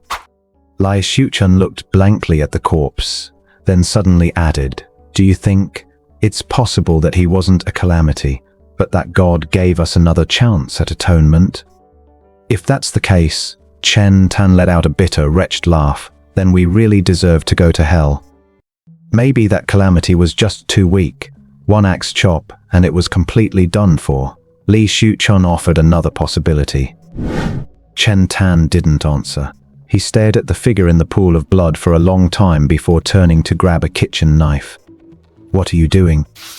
Cutting open his chest to see if the heart is still there, Chen Tan said hoarsely, at the very least, I need to know whether I killed a monster or the salvation sent by God. He knelt halfway beside Chen Ling's corpse, struggling to slice through the chest cavity with the blade. Li Shuchun's face went pale, and she turned and rushed into the kitchen, retching violently. A few minutes later, Chen Tan slowly stood up. How is it? Li Shuchun asked. It is empty. Chen Tan looked at the hollow chest cavity and seemed to let out a sigh of relief. He has no heart. No heart? Then how did he... I don't know. Chen Tan paused. Whatever it is dead now. What about the body? Let's hide it in the cellar. There are enforcers everywhere outside. We can't get it out. Chen Tan dragged the corner of the living room table aside and opened the heavy floorboards to reveal a dark, narrow underground space. In an era without refrigerators, using the natural insulation of a cellar to store food was the best option. He was about to toss Chen Ling inside, but seeing the horrific, gruesome wound on his neck, he paused. Go get Yan's costume, Chen Tan said. No matter what it is, this is Ling's skin. Since there is no coffin for burial, we should at least dress him in something decent. Mentioning the costume made Li Shuchun shiver slightly. But last night, that was the very suit he was wearing when he came back. It is just a piece of clothing. Chen Tan was about to argue, but recalling the chilling sight of Chen Ling returning home last night, he decided not to push it. Forget it, leave it as it is. Chen Tan tossed Chen Ling's body into the cellar, covered the boards, and moved the table back on top. That finally put an end to it. Next, Li Shuchun began to clean the bloodstains in the room. Although the task made her feel uncontrollably sick, she pinched her nose and kept going. Knock, knock, knock. A sudden, urgent knocking sounded on the door. Li Shuchun, still cleaning the room, felt her heart skip a beat and whipped her head around to look at Chen Tan. Someone is here? Ignore them for now. Pretend there is nobody home. Li Shuchun nodded. The two held their breath in the living room, leaving only the dull, incessant sound of knocking echoing through the air. But the knocking showed no signs of stopping. Instead, it grew even more forceful. Moments later, a deep voice came from outside the door. Enforcer inquiry. Open the door at once. Hearing the word enforcer, both their faces drained of color. After a moment of hesitation, Chen Tan gave Li Shuchun a signal, quickly changed his shirt, and headed for the door without even fastening the buttons. Creak. The door opened a crack. Chen Tan stepped out sideways and closed the door behind him. Officer, is something wrong? A light, drizzling rain fell from the gloomy sky. Two figures in black and red uniforms stood outside, their expressions grim. We knocked for so long, why didn't you open up? I was just sleeping. It took a while to get dressed. He offered a sheepish smile. The two enforcers glanced at his unbuttoned shirt, their expressions relaxing slightly. Is this Chen Ling's house? Yes. Where is he? He went out this morning and hasn't returned yet. When he returns, pass this notice to him. An enforcer pulled a document from his chest pocket. The 2nd and 3rd districts are under complete lockdown, and we are temporarily conscripting all prospective enforcers who passed the written exam. He is on the call-up list. Report to the 3rd District Enforcer Headquarters tomorrow morning at 7 o'clock sharp. Failure to show up will be considered a voluntary forfeit of the spot. Chen Tan's heart leaped, but he kept his face calm as he took the notice and nodded. Very well, I will make sure he receives it. The two enforcers turned and left. Chen Tan breathed a sigh of relief internally. He pushed the door and walked inside. Screech, screech. No sooner had he entered than a harsh, metallic scraping sound hit his ears, like someone dragging sharp fingernails across a chalkboard, making Chen Tan's skin crawl instantly. At this moment, Li Xiuchun was curled up in the corner of the room, shivering uncontrollably. Seeing Chen Tan return, her near-broken eyes finally lifted. She slowly extended a hand, pointing toward the kitchen. Inside the kitchen, a vermilion-clad figure stood with its back to the two of them, head bowed, as if chewing on something. Seeing that back, Chen Tan's mind went completely blank. It was the boy whose neck had been nearly severed, yet the scarlet flesh was healing at a visible rate. In his left hand, he held a kitchen knife, and in his right, a blood-stained axe, stuffing them both into his mouth. Seeming to sense Chen Tan opening the door, the figure draped in the bright red costume slowly turned around. It was Chen Ling, who had lost his heart and been nearly beheaded. His cheeks bulged slightly as he chewed forcefully on the scraps of metal and wood. His unfocused eyes looked like those of a beast, eerie and terrifying. Dad. A voice came from behind him. I am hungry. Chen Ling had a dream. It was an afternoon blanketed in dark clouds. As usual, he had just finished his workout at the suburban martial arts arena and was pushing open his front door, drenched in sweat. It wasn't his birthday, but there was a cream cake sitting on the dining table. Orange candlelight flickered in the dim living room, and two figures sat by the table, their eyes somewhat red. A cream cake worth 200 copper coins, something their family could never afford in daily life. He was confused and asked what the occasion was. His parents told him that today was the day his younger brother, Yan, was scheduled for surgery. He was happy to hear it. His brother's congenital heart disease had been a nightmare haunting their family. They had traveled everywhere seeking help, but every clinic had been helpless. A few days ago, his parents said they had found a hospital in the 2nd district and had sent his brother there, claiming they were confident they could cure him. Hearing this good news, he happily finished the cake, but soon his consciousness began to fade, and he slumped over the table. The last image he saw was his mother, Li Xiuchun, covering her mouth and weeping bitterly. I am sorry, I am truly sorry, he heard his father's whisper. Yan's illness needs a heart. You would be willing, right? He opened his mouth as if wanting to answer, but ultimately slipped into unconsciousness. Then, he felt himself being stuffed into a bag. Rain pitter-pattered against the surface. After a long time, he was finally hoisted onto a table. He felt his chest being sliced open and something taken from within. Then, he was dressed in a garment and moved somewhere in the pouring rain. Heavy soil gradually submerged his body, and everything around him plunged into darkness and silence. In the darkness, Chen Ling's eyes suddenly snapped open. Spotlights lit up overhead one after another, illuminating the red-clad figure lying in the center of the stage. After a moment of bewilderment, Chen Ling used his hands to push off the floor and stood up unsteadily. Damn it, how did I come back again? Chen Ling's face turned pale. His eyes instinctively fell on the screen in the center of the stage, and his pupils suddenly constricted. Audience expectation +1. Audience expectation +1. Current expectation 67%. Connection to the actor lost, performance interrupted. Audience expectation 50. Current expectation 17%. Warning, warning. The audience is beginning to intervene in the performance. Gulp. Chen Tan couldn't help but swallow hard.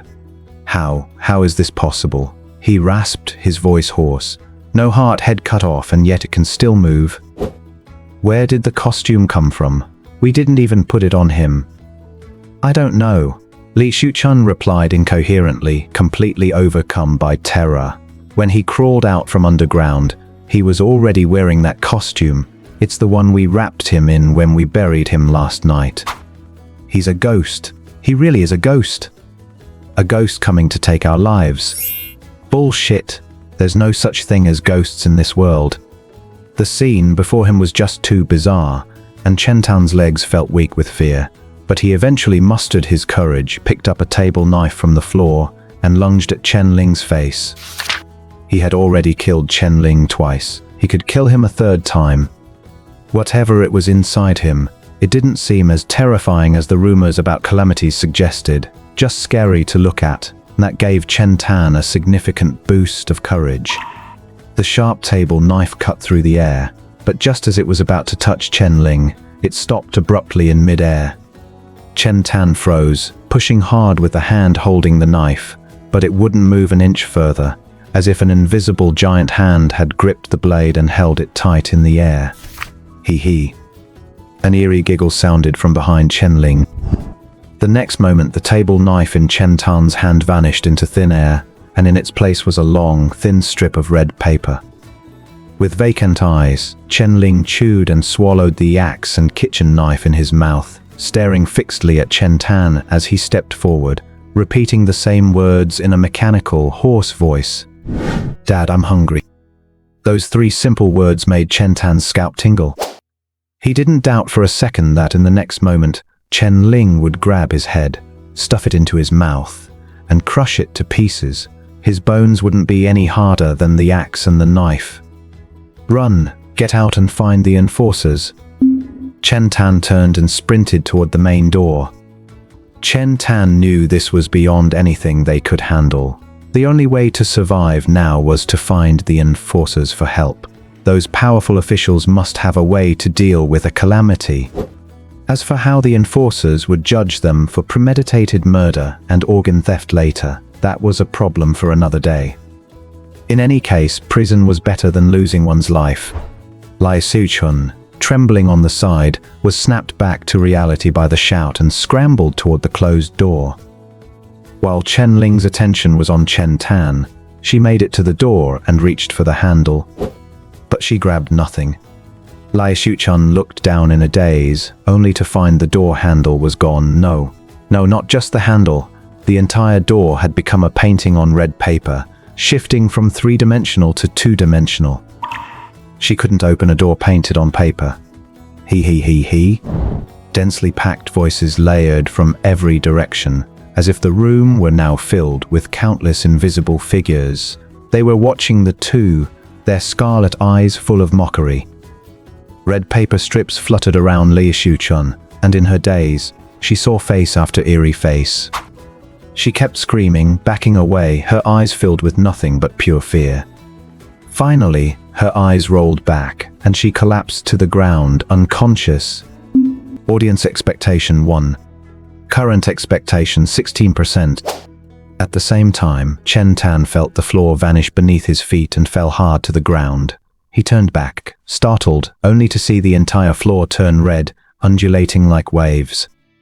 Staring blankly at the red-robed Chen Ling approaching, he seemed to realize something and screamed in terror. "It's true. The enforcers were right. You're a calamity. You're a calamity that usurped Chen Ling's body." Hearing this, the red-robed Chen Ling stopped. His scarlet lips curled slightly, and he pressed a pale finger to his lips, making a shushing gesture. "Shh." Just as the endless sea of red paper was about to swallow Chen Tan, two explosions of shattering glass came from the side. Calamity trace detected at 128 Frost Street. Destructive capability evaluated at level 4. Requesting immediate support from enforcers. Two figures in black and red uniforms through the window, one of them scanning the room and speaking quickly. Received, support is en route. Please try to stall the target. A stern voice came from the walkie-talkie on one of the enforcer's waists. One enforcer gave a bitter smile. A level 4 calamity, how could we possibly hold it off? Seeing the two enforcers suddenly break in, the audience in the void chirped, as if they had found a more interesting toy. The red-robed Chen Ling flicked his finger, and Chen Tan, already on the ground, slumped into unconsciousness. Blood flowed from his 7 orifices, slowly staining the ground beneath. Keep your distance. Staying alive is the priority. One enforcer backed away rapidly, drew his gun from his waist, and pulled the trigger repeatedly. Bang, bang, bang. Brass bullets cut through the void, but before they could reach the red-robed Chen Ling, they turned into small strips of red paper and dissipate into thin air. The red-robed Chen Ling gently lifted his hand, and countless paper strips emerged from the wide sleeves of the costume, binding the two enforcers like writhing snakes. The paper wrapping the two suddenly twisted as if wrung like a towel, before they were slammed heavily to the ground. Audience expectation 1. Current expectation 15%. The red-robed Chen Ling's form began to swell, the costume bursting as if human faces were about to break through the skin, and chaotic whispers filled the space. Within seconds, it became a monster covered in dancing red paper tentacles, with pairs of scarlet pupils opening from the paper. Not a trace of Chen Ling remained. It violently smashed through the paper door and rushed into the empty street. The misty rain falling on its body made not a single sound. It picked a random direction and streaked away like a scarlet shadow. Almost simultaneously, a figure in black broke through the clouds, following in hot pursuit at high speed. Target calamity spotted, Han Meng said calmly. Is it Apocalypse class? A worried voice came from the walkie-talkie.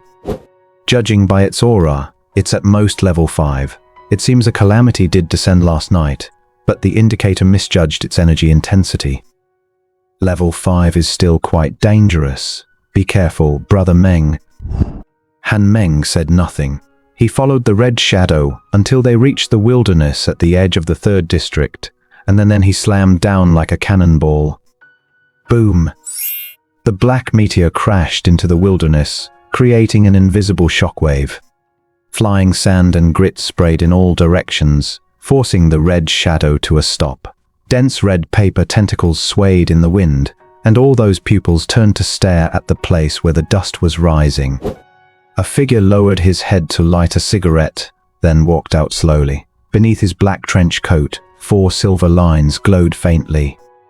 A field like a light breeze expanded invisibly, shrouding the red paper monster within it. I am Han Meng, Chief of the Enforcer General Office of the Aurora Domain, District 3. Holding the cigarette in one hand and pulling a pitch-black pistol from his waist with the other, he clicked off the safety with his thumb. The sand and gravel in his field trembled slightly as a thread of killing intent locked onto the paper monster. His lips parted, his words carrying the rhythm of some sort of law. Upholding the justice of human civilization, I sentence you to death. The moment these words fell, Han Meng pulled the trigger. Click. The mechanism clicked, but no bullet was fired. Yet at that same moment, the ground in front of Han Meng instantly disintegrated, the soil and debris vanishing into thin air, as if an invisible bullet had shattered matter at the molecular level. And this bullet of deconstruction flashed toward the red paper monster, in less than 1,000th of a second. Under this invisible power of deconstruction, the red paper tentacles drifting in mid-air were forcibly torn open, and immediately after, a circular wound 1 meter in radius completely pierced through the monster's body. Through that enormous circular hole, Han Meng could even see the streets of District 3 in the distance. This shot had obliterated 2/3 of its body. Just as Han Meng was about to lower his gun, a sudden change occurred. The red paper monster, with a gaping hole in its center, did not die. Instead, as if nothing had happened, it continued to extend more red paper, spreading wildly into the surroundings. In just 2 seconds, it not only repaired the hole in its center, but its size also swelled more than 3 times over. It now resembled a giant sun made of paper, with countless scraps twisting around it, suspended above the wilderness. Audience anticipation -1. Current anticipation 14%. Han Meng's pupils constricted slightly.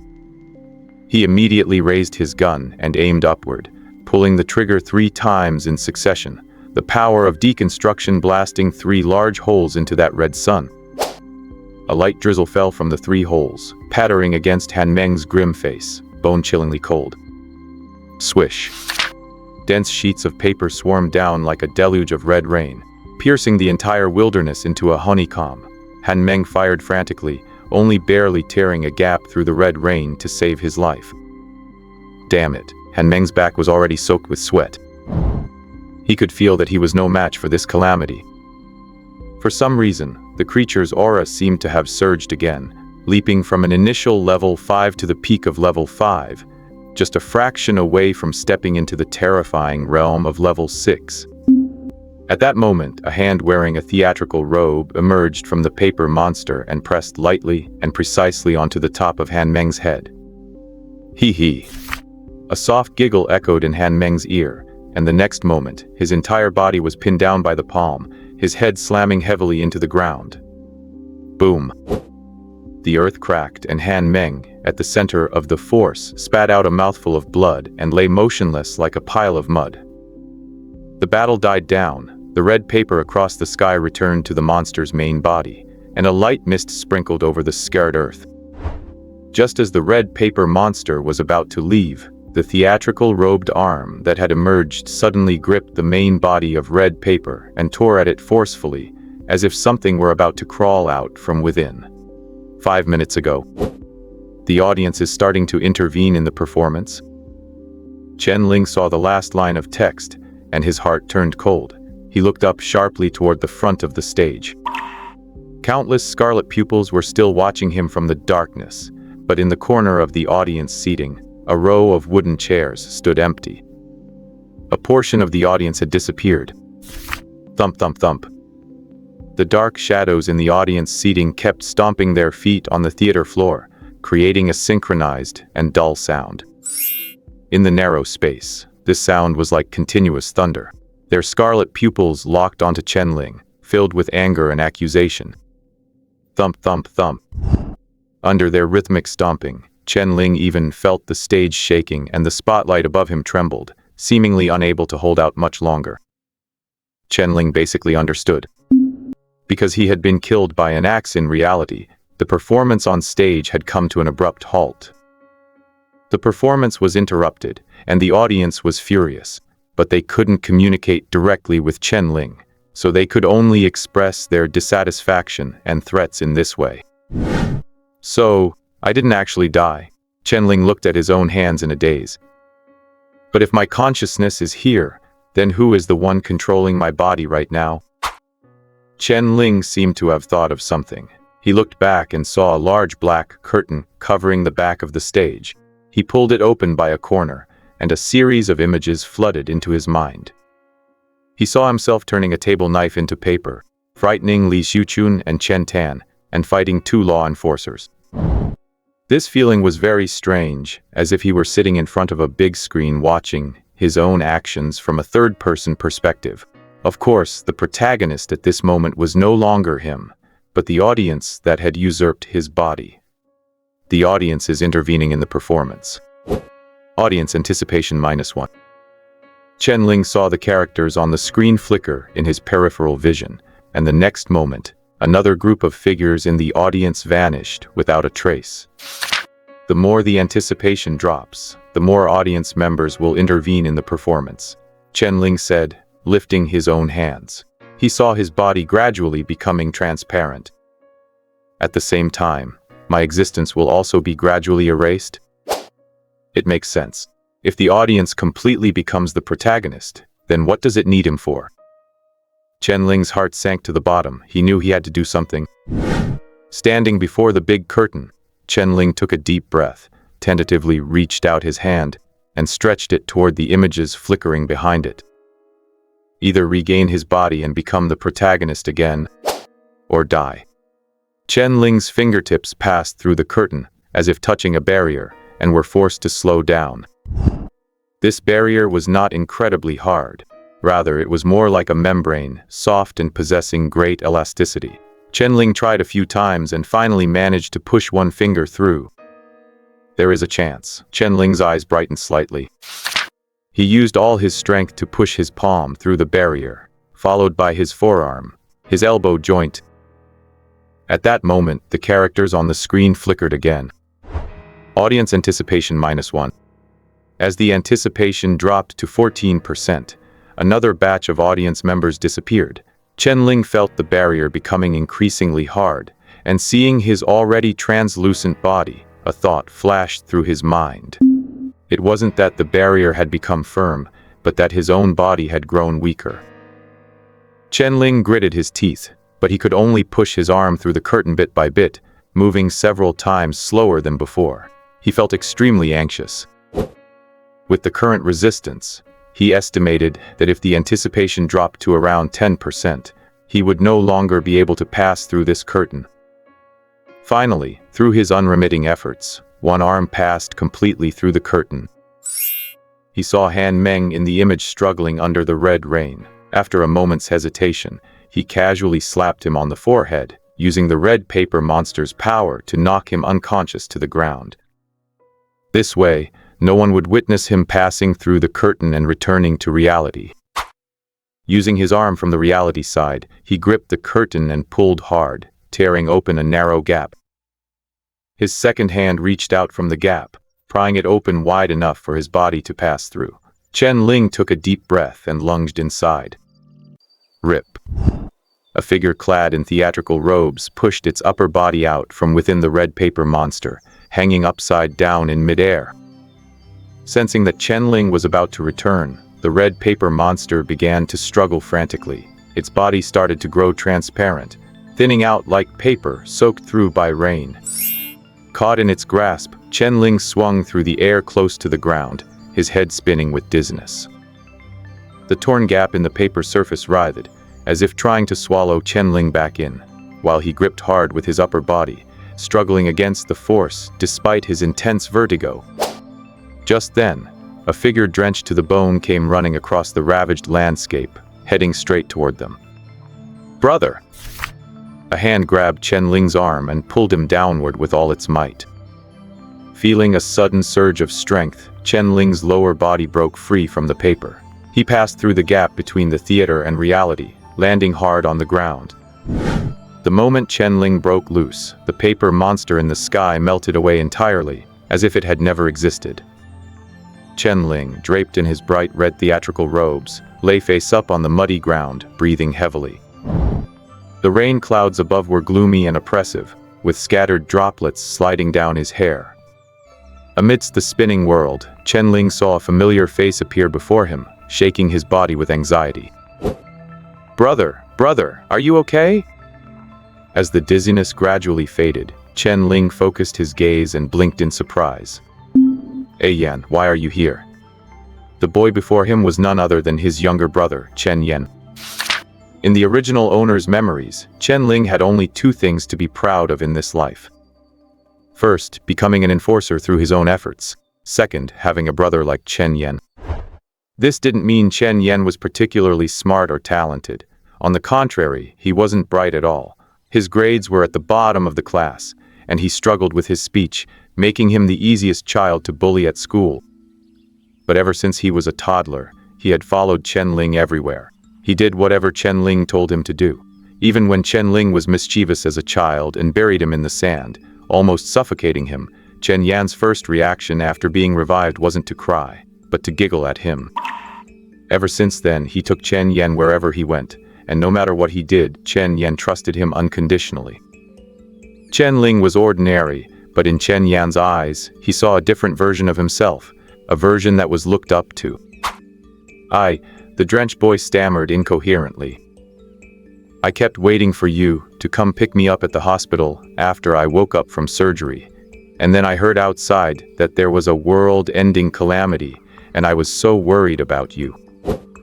I snuck out while no one was paying attention, ready to head home to find you, and then I saw you hanging from a monster. Weren't the 2nd and 3rd districts locked down? How did you get here? It seems the enforcers were short-handed. They only locked down the perimeter of the 2nd and 3rd districts, but there weren't many guards between the two, so I snuck across. Chen Ling shook his head, finally managing to sit up. He looked at that face full of worry, his feelings incredibly complicated. Lai Xiuchun and Chen Tan had orchestrated his murder just to give his heart to Chen Yan, to save his life. In a sense, it was Chen Yan who caused Chen Ling's death. But thinking about it, Chen Yan himself didn't know any of this. He was just a 15-year-old boy who only knew that his parents said there was a way to cure him, so he obediently lay on the operating table. Even if he was cured, he would never know that the heart beating in his chest belonged to his brother. This thought, a faint sadness flickered in the eyes with which Chen Ling looked at him. "Brother, did you kill someone?"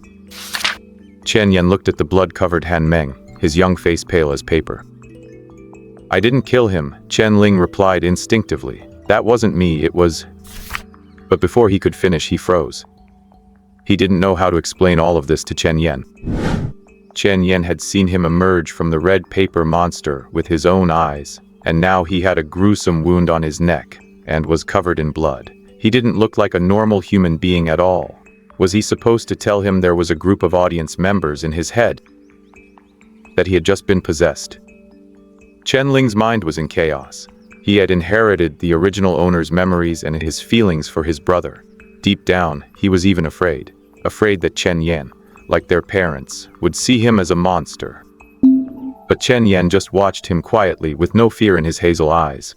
He thought seriously for a moment, walked over to Han Meng, used all his strength to hoist him onto his back, and then, wobbling, headed deeper into the wilderness. "What are you doing?" Chen Ling was stunned. The boy's frail frame carried Han Meng, who was nearly twice his weight, leaving deep footprints in the wet wilderness with every step. Even so, he gritted his teeth and stumbled forward. "Brother, he's an enforcer." "I know. Killing an enforcer is a capital crime.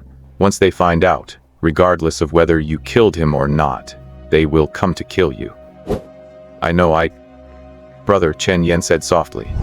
"I'll bury him for you." Seeing the determination and earnestness in Chen Yan's eyes, Chen Ling's heart skipped a beat.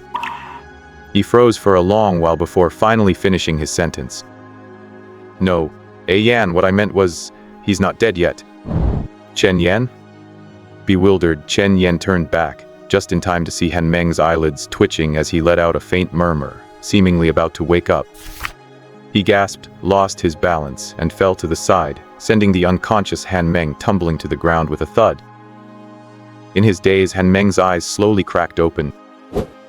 A red figure lunged toward him, raised a fist high, and smashed it into the back of his head.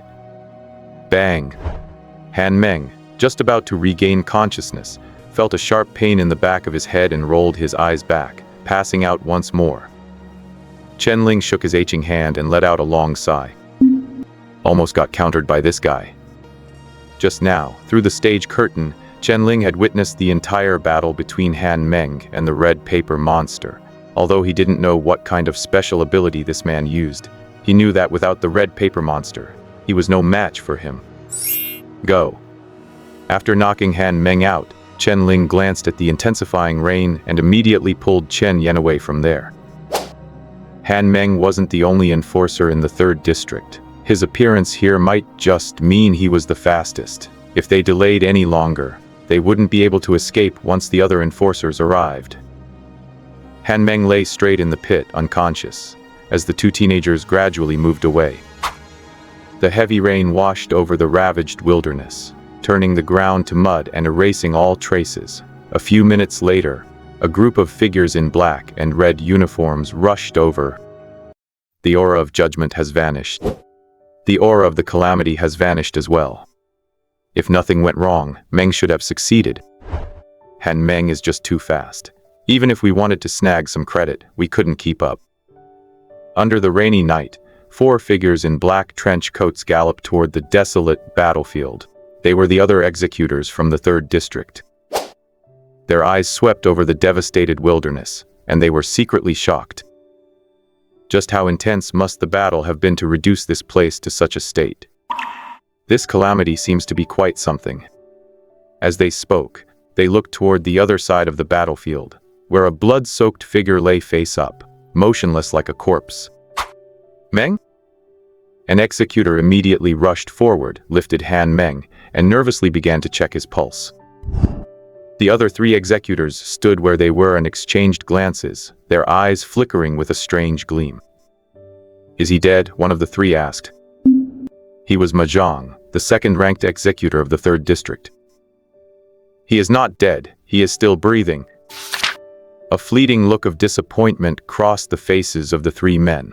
2 of them looked at Ma Zhang, who hesitated for a moment before shaking his head at them. "What about the calamity?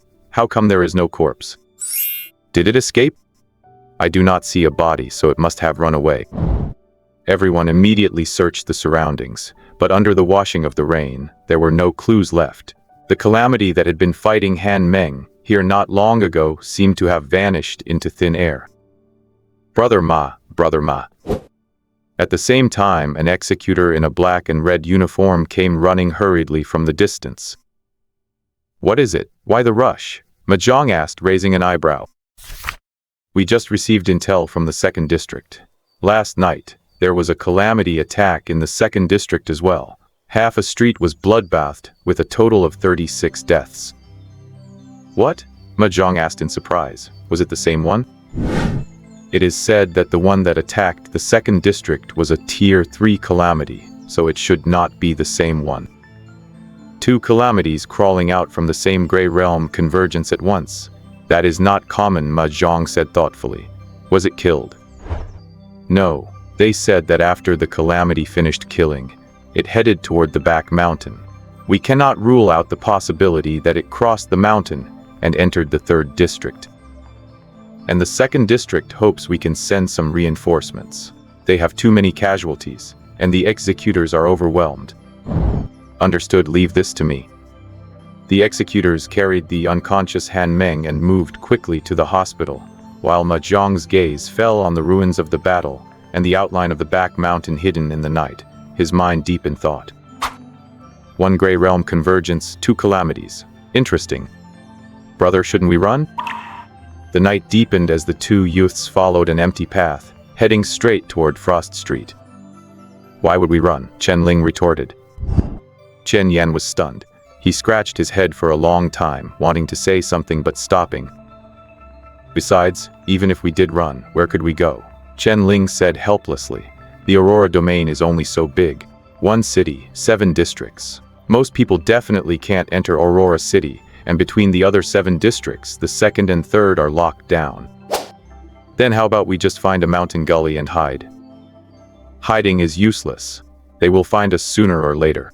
We cannot just keep retreating," Chen Ling countered vaguely. In truth, Chen Ling wanted to find a place to hide too, but he couldn't. Although he had regained the stage, the audience's expectation was still stuck at 20%. If he didn't do something to boost their anticipation, he would be usurped again and turn into a monster. Chen Yan vaguely felt something was wrong with the logic, but he didn't dwell on it. Since his brother said they couldn't hide, he must have his reasons. "Yan." "Yeah? Are you afraid of me?" In the darkness, Chen Ling turned back to look at him. "You must have seen that I just turned into a monster." Chen Yan kept his head down, silent for a long time.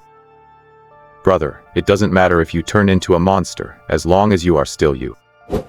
"How do you know I am still me?" "It is just a feeling." Chen Ling stared at him deeply. In the darkness, the youth's expression was blurred. "By the way, how is your body?" he asked. "Don't people usually need a long recovery period after a heart transplant? Is it really okay for you to be running around outside?" "That doctor seems very skilled. I recovered quite quickly." "Oh." Chen Ling suddenly thought that this world seemed to have supernatural powers. Otherwise, without electricity, such a heart transplant would be impossible. Perhaps there are methods for rapid recovery? Chen Ling's eyes fell on his smooth neck, as if remembering something. "Right. What about the charm I gave you? The one you usually hang around your neck?" Chen Yan was stunned and reached out to touch his chest, finding it empty. I am not sure. It might have fallen off when I was running back. It is okay. I will make you another one when we get back. Yeah. Chen Yan spoke again. Brother, are you really not going to wash up? If you go onto the street looking like this, you will scare people. Chen Ling was startled and instinctively touched his neck, feeling a slimy texture. His hand was already covered in blood. Strange to say, after coming out of the red paper monster, the wound on his neck had healed exceptionally fast. In just half an hour, the flesh had mostly reconnected, but it still looked scarlet, making him appear like a demon rising from hell.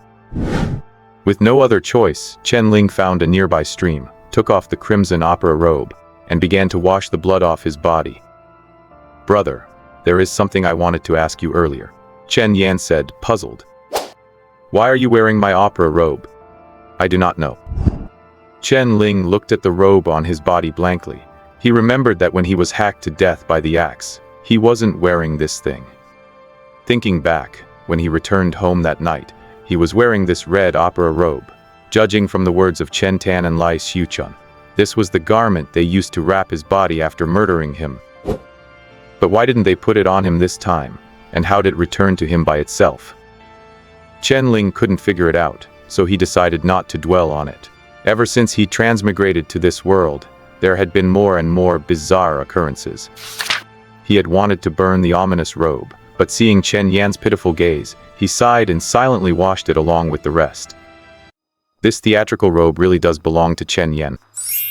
Ever since a small, run-down opera troupe came to District 3 8 years ago and set up a makeshift stage in the wild for a couple of shows, 7-year-old Chen Yan had been completely captivated by it.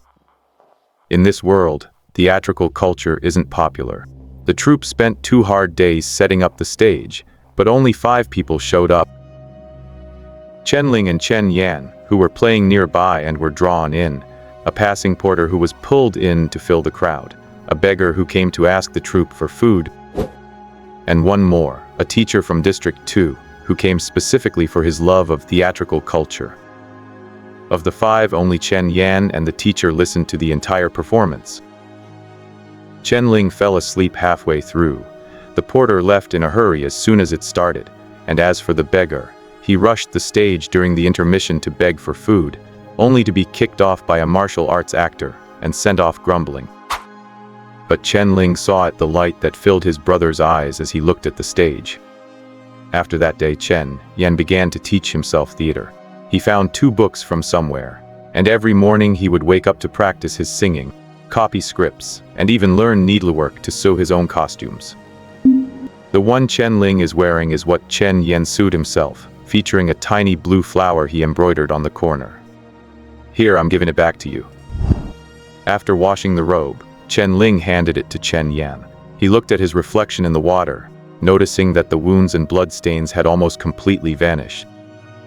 The 2 of them carefully followed the path to the edge of Frost Street and looked toward their home. They saw that the house with the shattered door was completely cordoned off by police tape, with several enforcers in black and red uniforms moving through it.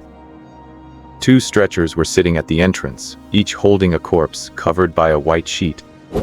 What's the situation? It's hopeless. An enforcer glanced regretfully at the white sheets. These 2 were the couple Brother Meng ordered to tail this household. They must have discovered something was wrong inside, stormed in, and died while battling the calamity. And the couple, are they dead too? No. The enforcer looked toward the doorway. A man and a woman were being helped out by other enforcers. Their pupils were dilated, their faces deathly pale, and they were trembling uncontrollably, as if they had lost their souls. They survived. Weren't they the first ones attacked by the calamity? Why did they survive?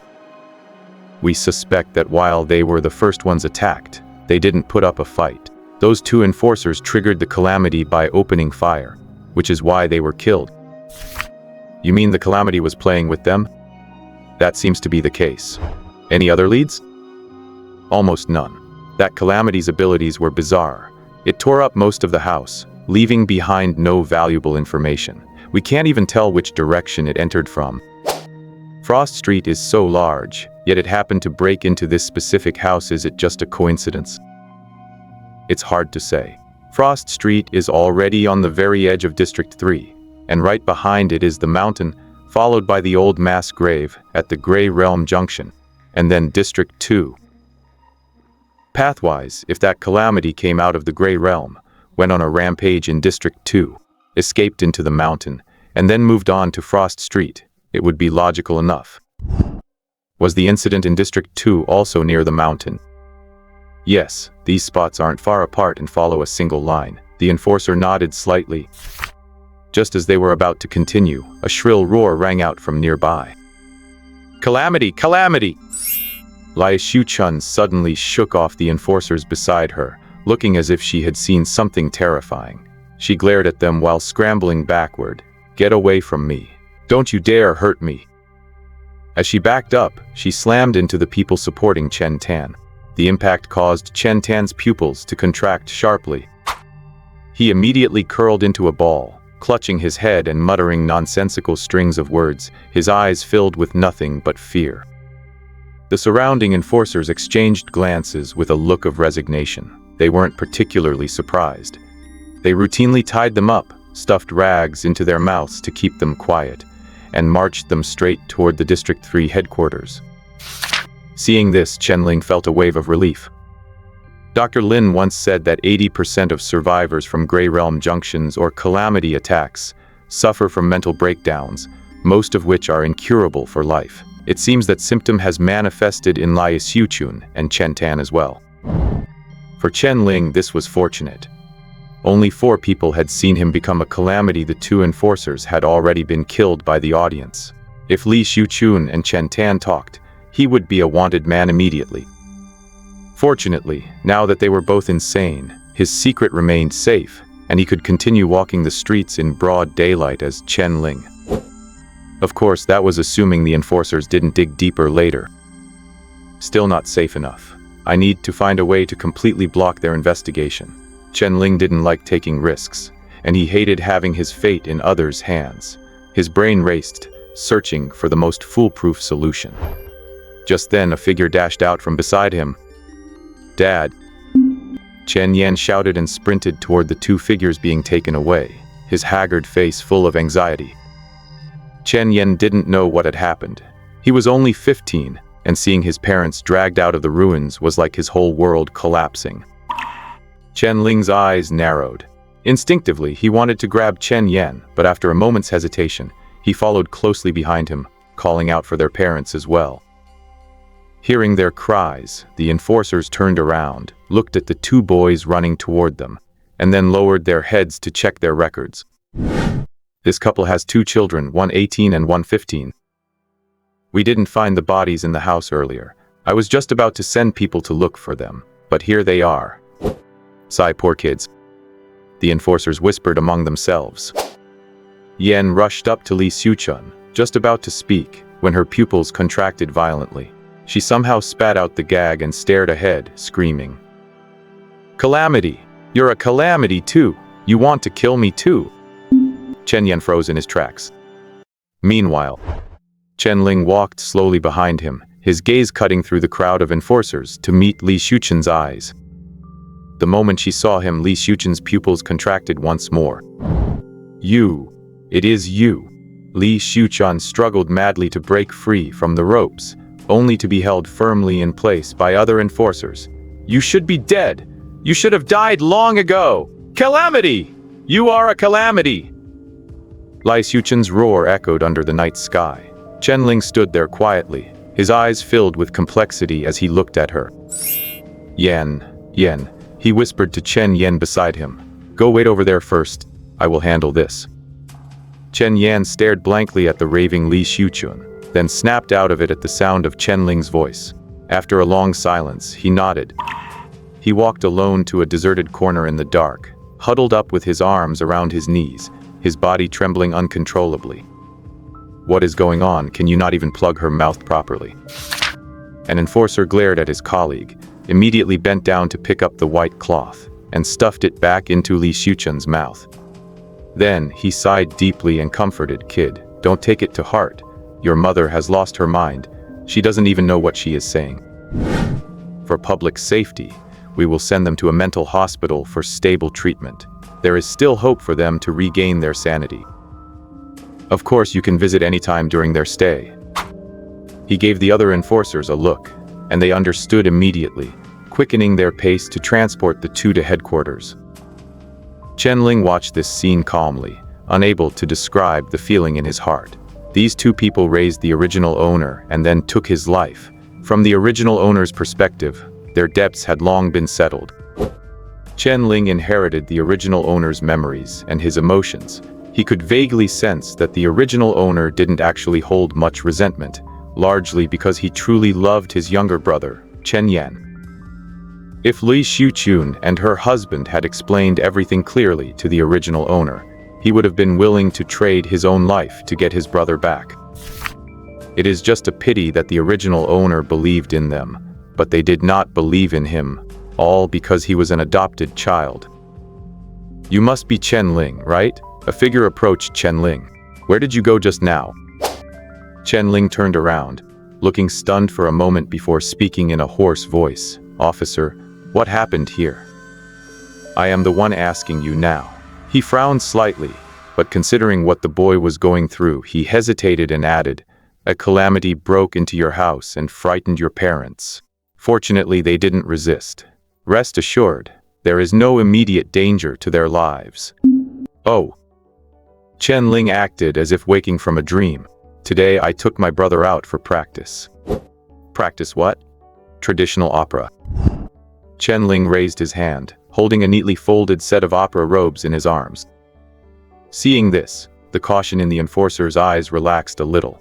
After all, ordinary people wouldn't usually carry costumes around, so he largely believed Chen Ling's claim about practicing, though he still followed protocol and asked, "Where did you practice? Did anyone see you?"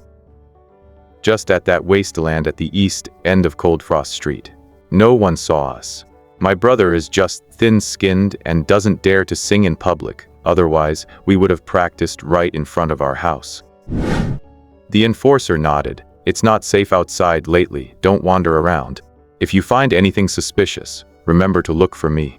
My name is Jiang Qin, and I patrol this neighborhood every day." "Okay. By the way, where is your brother?" He was just scared by our mother and is hiding over there." Chen Ling pointed to the dark corner, where a small figure was curled up, looking as if he were crying.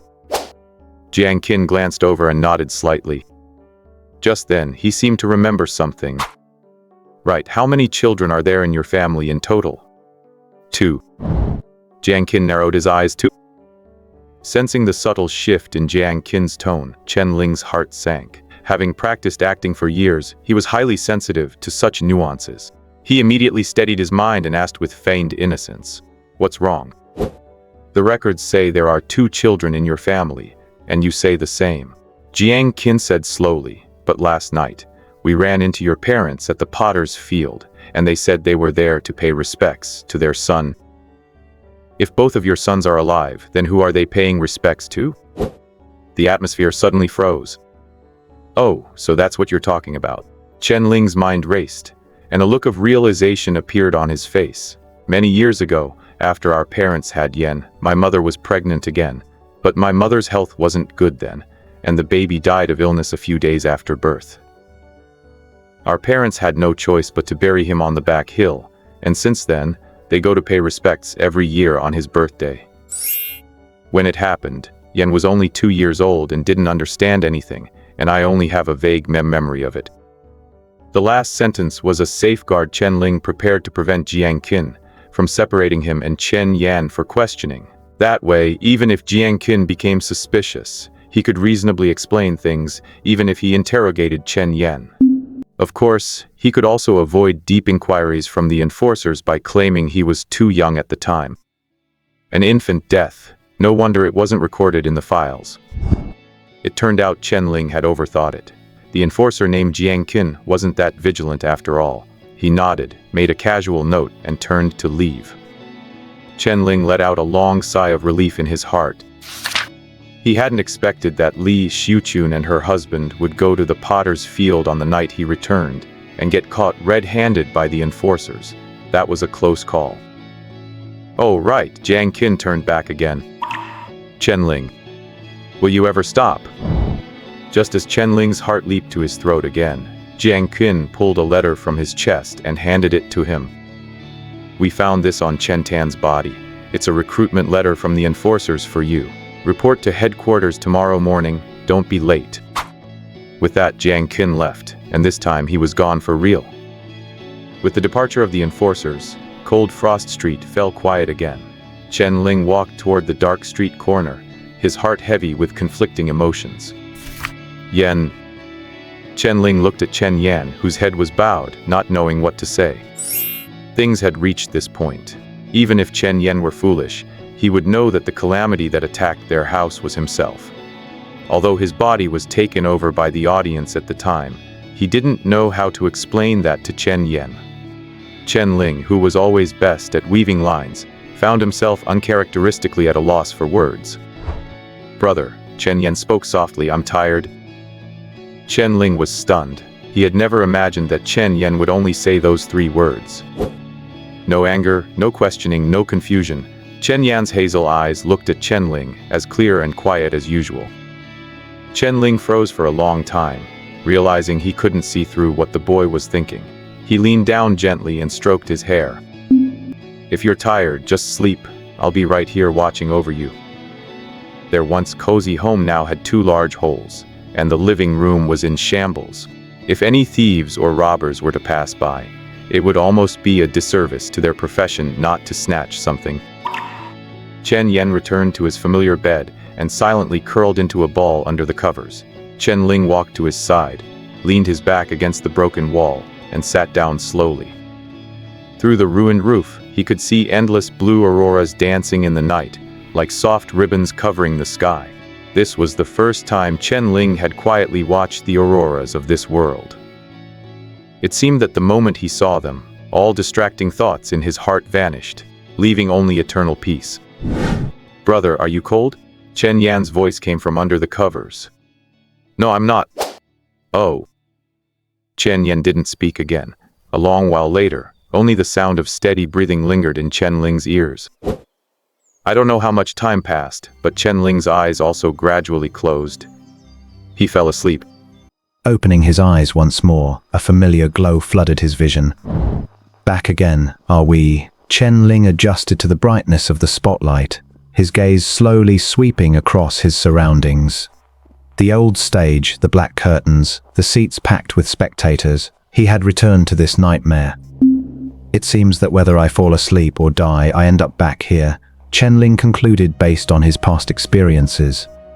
Ever since he regained control of his body, the spectators who had left returned to the theater.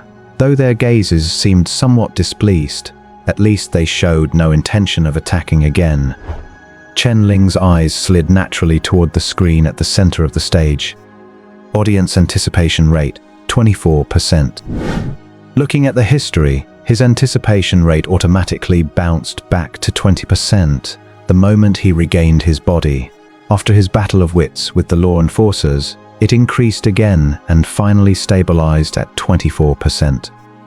My last death deducted 50% of the anticipation rate directly. If the anticipation rate is below 50% the next time I die, what will happen? Chen Ling did not know the answer, but he guessed that if the anticipation rate turned negative, he would likely die for real and be taken over by the audience, trapped forever. Chen Ling was about to look away when he suddenly noticed a small, shaking treasure chest appear in the bottom right corner of the screen. He remembered clearly that this thing hadn't been there when he first entered the theater. Chen Ling hesitated for a moment, then tentatively reached out and tapped the chest. Tada! The moment his fingertip touched the chest, a burst of stirring music erupted from the speakers on both sides of the stage. The sudden music startled Chen Ling. A moment later, several spotlights moved behind him. He turned to look and found a table had appeared out of thin air in the center of the stage. It was an ordinary wooden table, looking somewhat old, blending perfectly with the wooden floor of the stage. The spotlight shone on the table, where a piece of paper reflected a pale glow. Chen Ling walked straight toward the table as two spotlights converged and merged into one. At the very top of the paper, a few lines of small text were written. Audience anticipation rate has exceeded 60% for the first time. Unlocked achievement. Mostly positive. You have received one extra lucky draw. After use, you will randomly learn a character skill from all the characters that appeared in this play. Chen Ling's eyes scanned the text. Before he could react, the white paper suddenly vanished, replaced by a series of cards laid out on the table. These cards were of different colors. The vast majority were white and gray, with an occasional blue one. The patterns on their surfaces varied from simple to complex, and the brighter the color, the more advanced and precious they appeared. The next moment, these cards flipped over simultaneously to show identical backs, then stacked together at an astonishing speed before spreading out neatly on the table. Chen Ling tried to track the blue cards, but the bizarre way they were shuffled made it impossible to follow the faces with the naked eye. I can even get a draw. It seems not everything in this theater is bad. Chen Ling took a deep breath, randomly picked one of the cards in front of him, and gently flipped it over on the table. It was a blue card. After Chen Ling made his selection, all the other cards vanished simultaneously, and several lines of text appeared on the blue card. Skill, Dance of Slaughter. Affiliation, Path of the War God, Judgment Path, Tier 3. Character, Han Meng. Seeing the name Han Meng, Chen Ling's mind automatically conjured the image of the trench-coated figure going toe-to-toe with the red paper monster last night. At this moment, only one thought remained in his mind. I hit the jackpot. Among everyone Chen Ling had seen since transmigrating, Han Meng was undoubtedly the strongest. Although he didn't understand what Path of the War God, Judgment Path, or Tier 3 meant, there was no doubt he had drawn the best option currently available. The blue card faded into nothingness. Chen Ling felt something extra inside him, profound and mysterious. Thank you for the gift. Chen Ling felt rather awkward now. He learned this skill from Han Meng. In a way, Han Meng was his benefactor. But just a few hours ago, he had beaten his benefactor black and blue and knocked him out cold. That blow, it shouldn't have killed him, right? He felt a bit guilty. Crimson disaster danced overhead. The terrifying pressure made hearts tremble. A slender palm reached out from within the disaster and pressed down on his head, like the hand of a god descending from the heavens to rule the world. On the hospital bed, Han Meng suddenly opened his eyes, almost jumping up in one motion. Hiss. The sharp pain in the back of his head made him wince. His world blurred, and he slumped back onto the bed. Brother Meng, a law enforcer dozing beside him, was startled and immediately held him steady. Brother Meng, what are you doing? Please don't move around, you'll tear your stitches. Han Meng lay on the bed, finally catching his breath, and asked blankly, "Where is this?" "The hospital." "And that long-handed, no wait, that red disaster?" The law enforcer paused. "It must have fled. When we arrived at the scene, we only saw you lying there, Brother Meng." Fragmented memories surged into Han Meng's mind. He couldn't help but touch the back of his head, wincing in pain. Does this disaster like to ambush the back of the head? How is the situation? Any other casualties? None for now. After it fought you, that disaster never appeared again. I guess you must have wounded it quite badly, Brother Meng. Han Meng wanted to say he hadn't managed to hit it at all, but after a moment of hesitation, he swallowed the words. In front of his subordinates, he still had to maintain his image. "What time is it?" 6:50. "Help me up." "Brother Meng, the doctor said you need to rest." "Forget the rest." Han Meng gritted his teeth and stood up. "That disaster is very insidious. If we let it be, it will cause a major catastrophe sooner or later." "Insidious? Brother Meng, did you mean to say dangerous?" The law enforcer was well-traveled, but it was the first time he had heard someone describe a disaster as insidious. Dangerous, but even more insidious. Han Meng subconsciously touched the back of his head, and I suspect it may have actually fused with a human. A fusion host. Hearing this, the law enforcer's expression changed drastically. Should we notify Aurora City immediately? Hearing the latter part, Han Meng gradually calmed down. No, not yet. I need to investigate further. For now, it's just my speculation without any theoretical basis. Then what should we do now? Let's head to headquarters first. The group of new reserves should be arriving soon. We'll discuss the details on the way. Understood. The early morning sun spilled over Chen Ling's face. His eyelashes fluttered slightly, and he slowly opened his eyes. I'm back. He rubbed the corners of his eyes and let out a long sigh of relief. After the prize draw, he had spent a long time wandering on the stage without finding any exit. It wasn't until the stage bell rang and the curtain opened that he was automatically returned. Current expectation value 23%, approaching the life and death threshold again. Chen Ling recalled the characters on the screen before he left, muttering to himself, I need to do something quickly. Brother. Pushing back the quilt, Chen Yen rubbed his bloodshot eyes and sat up from the bed. Morning. Morning. Chen Ling glanced at the clock on the wall, took the last few copper coins from his pocket, and handed them to Chen Yan. I'm going out for a while. I don't know exactly when I'll be back, so just find something to eat on your own today. Brother, where are you going? To go catch myself. Chen Ling threw on a cotton coat, tucked the envelope the law enforcer had given him yesterday into his pocket, and turned to ruffle Chen Yan's hair. Don't ask too many questions. Just stay home and wait for me to return, understand? Understood. Chen Yan nodded obediently. Watching Chen Ling leave, Chen Yan rolled out of bed. Seeing the two large holes in the front of the house, his brows furrowed immediately. How on earth am I supposed to fix this? He glanced the few remaining copper coins in his hand, quietly tucked them away, then fetched a heavy hammer and some wooden boards from the house to start measuring. Just then, a figure appeared behind the large hole, giving Chen Yan a start. It was a man wearing a wool overcoat, with a deep blue scarf wrapped around his collar and silver-rimmed glasses perched on his nose, looking cultured and wise. But at this moment, as he looked at the house reduced to nothing but two big holes, a look of bewilderment appeared in his wise eyes.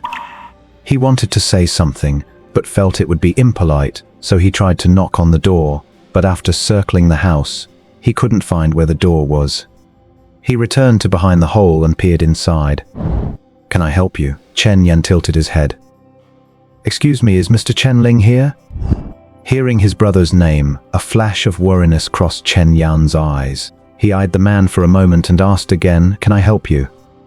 The man took off his white gloves and pulled a letter from his coat pocket. He unfolded the letter in his hand and spoke calmly toward the inside of the house. I heard that Mr. Chen requires a doctor, so I have come.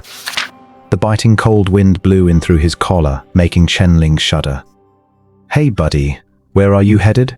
Want a ride? A lean, dark-skinned man pulling a rickshaw hurried up alongside Chen Ling, grinning to reveal a row of yellow teeth. Chen Ling glanced at him. Law enforcement headquarters. I know that place well. I just dropped 2 people off there. You're all heading there for the reserve seats, right?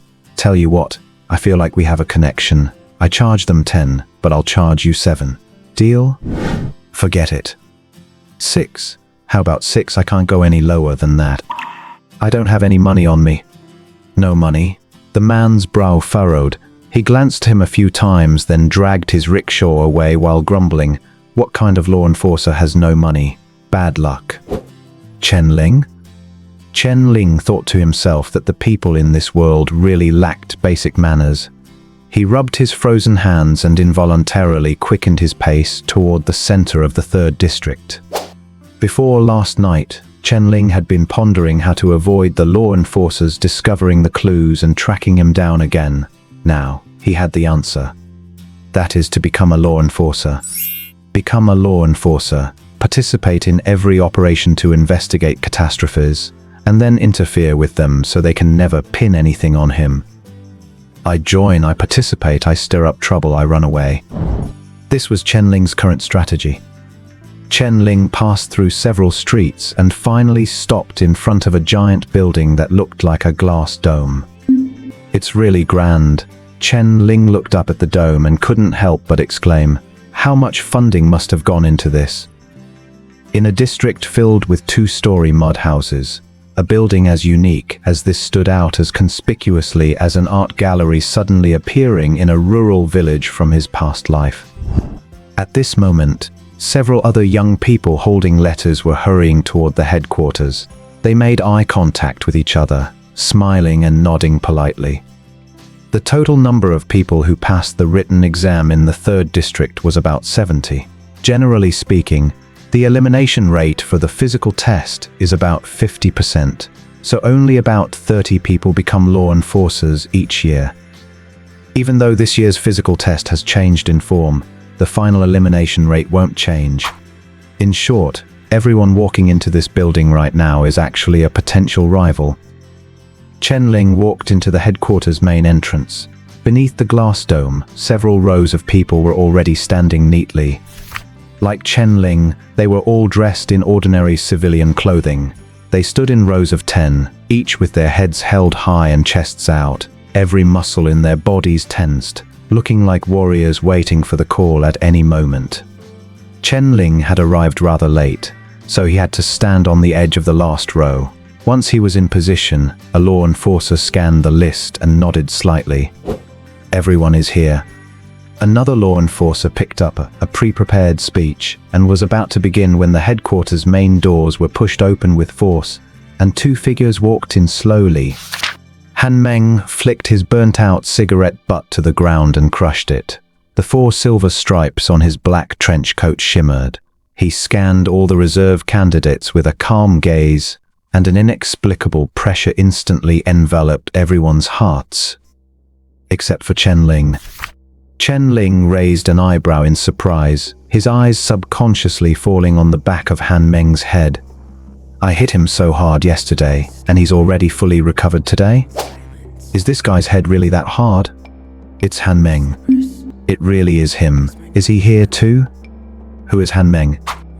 "He's the chief law enforcer of our 3rd district, and the only 4-stripe law enforcer in the district. They say he's a super genius who promoted to 4-stripe at the age of 24. He once crushed all the contemporary law enforcers within Aurora City. He's the pride of our 7 districts." "Crushed the contemporary law enforcers in Aurora City. Is that for real? If he's that awesome, why wasn't he absorbed into Aurora City?" "Not sure. Rumor has it he had a falling out with some big shot inside Aurora City. I heard he's a great fighter. My mom is a huge fan of his." "How old is your mom?" "Almost 50, I think." With Han Meng's appearance, the reserve candidates began whispering among themselves. Even the many law enforcers nearby instinctively straightened their backs, their expressions becoming serious and intent. Han Meng stood still beneath the dome and suddenly felt a chill at the back of his head, as if someone were examining his weaknesses. He turned back subconsciously, only to find a group of reserve candidates quietly watching him. Meeting Han Meng's gaze, all the candidates lowered their heads, daring not to whisper anymore. The entire headquarters became deathly quiet. "My name is Han Meng, and I am the current highest authority in the 3rd district." Han Meng adjusted his mindset and spoke slowly. "Over the next 3 days, you will undergo your physical examinations. Out of you 72, only 30 will remain in the end." 30 people. That's an even lower pass rate than expected, Chen Ling mused. This ratio also took the other candidates by surprise. They couldn't help but exchange looks, their eyes filled with confusion. However, among these 30 people, 3 will be granted early access to the ancient treasury of the martial path. As soon as Han Meng said this, the entire headquarters erupted into an uproar. Even the law enforcers standing nearby widened their eyes. Chen Ling didn't understand. Most of the candidates present didn't understand either.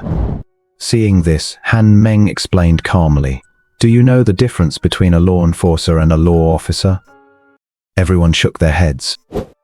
Enforcers and magistrates may only differ by one character in name, but the gap between them is like heaven and earth. It is not a matter of official rank, but of power. An enforcer is merely an ordinary person with the authority to enforce the law, while a magistrate possesses a path of their own that leads to godhood. It is said that before the Great Cataclysm, there were 18 divine paths in this world, each distinct from the others. However, as the eras changed and civilization withered, only 14 of these 18 divine paths remain. These 14 paths are scholar, physician, soldier, yellow, green, craftsman, strategist, actor, puppeteer, shaman, power diviner, thief, and prostitute. It is rumored that every divine path leads to a godhood position. If one were to complete a path in its entirety, they could transcend the mortal realm and ascend to become a god. And we, the enforcers of the Aurora domain, hold dominion over the soldier path, one of the 14 divine paths. According to the Aurora City Enforcer regulations, every enforcer is eligible to enter the ancient soldier treasury 3 years after becoming a full-time member. If you pass the trials within the treasury, you have a chance to be chosen by the soldier path and formally step onto this divine road.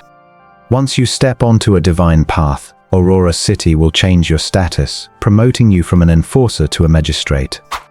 Hearing Han Meng's explanation, a light ignited in everyone's eyes. Complete the path, and you can ascend to godhood. For a group of youngsters who had just come of age, this held immense appeal. In Chen Ling's mind, the scene of the red paper monster battling Han Meng from last night surfaced automatically. Han Meng seemed to have activated some mysterious domain and became incredibly fierce. So, that was the power of the soldier path. May I ask, is entering the treasury the only way to obtain a divine path? Someone in the crowd asked cautiously. Theoretically, no. Han Meng shook his head. The key to stepping onto a divine path lies in gaining the recognition of the path itself.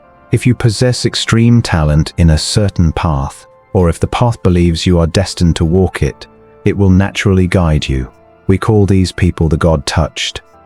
I once saw a young boy from the South Sea domain who started painting at 3, self-taught. At 5, he used rice porridge to casually sketch 100 ships racing painting on the ground, which earned the favor of the green path, making him the youngest owner of a divine path in history.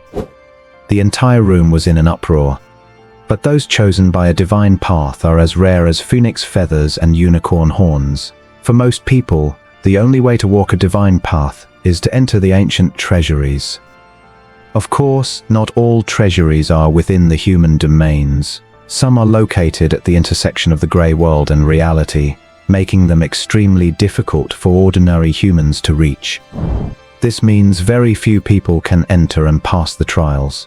The only way to step onto these divine paths is by receiving a divine blessing, which is why these paths have so few followers. For example, the yellow path, the actor path, the thief path, and the prostitute path. In short, these 14 divine paths are the only supernatural roads recognized by the human domain, and in the Aurora domain, for the vast majority of people, the only choice is the soldier path. The only ones recognized by the human domain. Chen Ling asked, so, are there paths that aren't recognized? Han Meng glanced at him, was silent for a moment, and then replied, yes, and quite a few.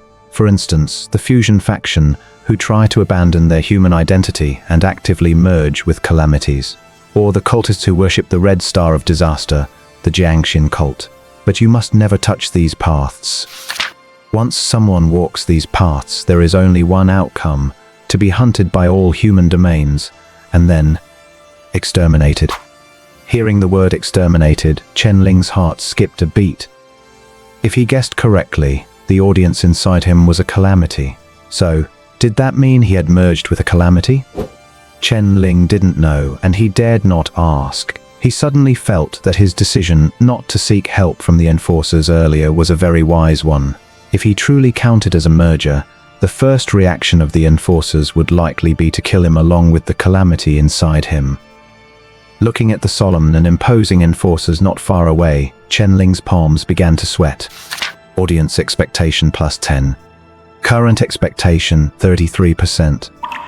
Two lines of characters flashed in the void before Chen Ling's eyes. He couldn't help but curse the audience as perverted in his heart. Their pleasure was built entirely on his life and death crisis. However, nerves aside, Chen Ling wasn't all that afraid. After all, presumably even Han Meng wouldn't imagine that a merger would not only not run upon seeing the enforcers, but would instead actively approach them and try to blend in. Is it possible for groups like the Fusion faction and the Jiangxin cult to master a divine path? Someone asked again. Almost impossible, Han Meng said coldly. No divine path would bestow its favor upon monsters that embrace evil. A flicker of disappointment flashed in Chen Ling's eyes. As a transmigrator, he naturally hoped to possess power beyond the mortal world. To be honest, he was intrigued when the divine paths were mentioned. But if he was truly a merger, that road was close to him. Next, people will assign you each your tasks. 3 days from now, whether you can stay depends entirely on yourselves.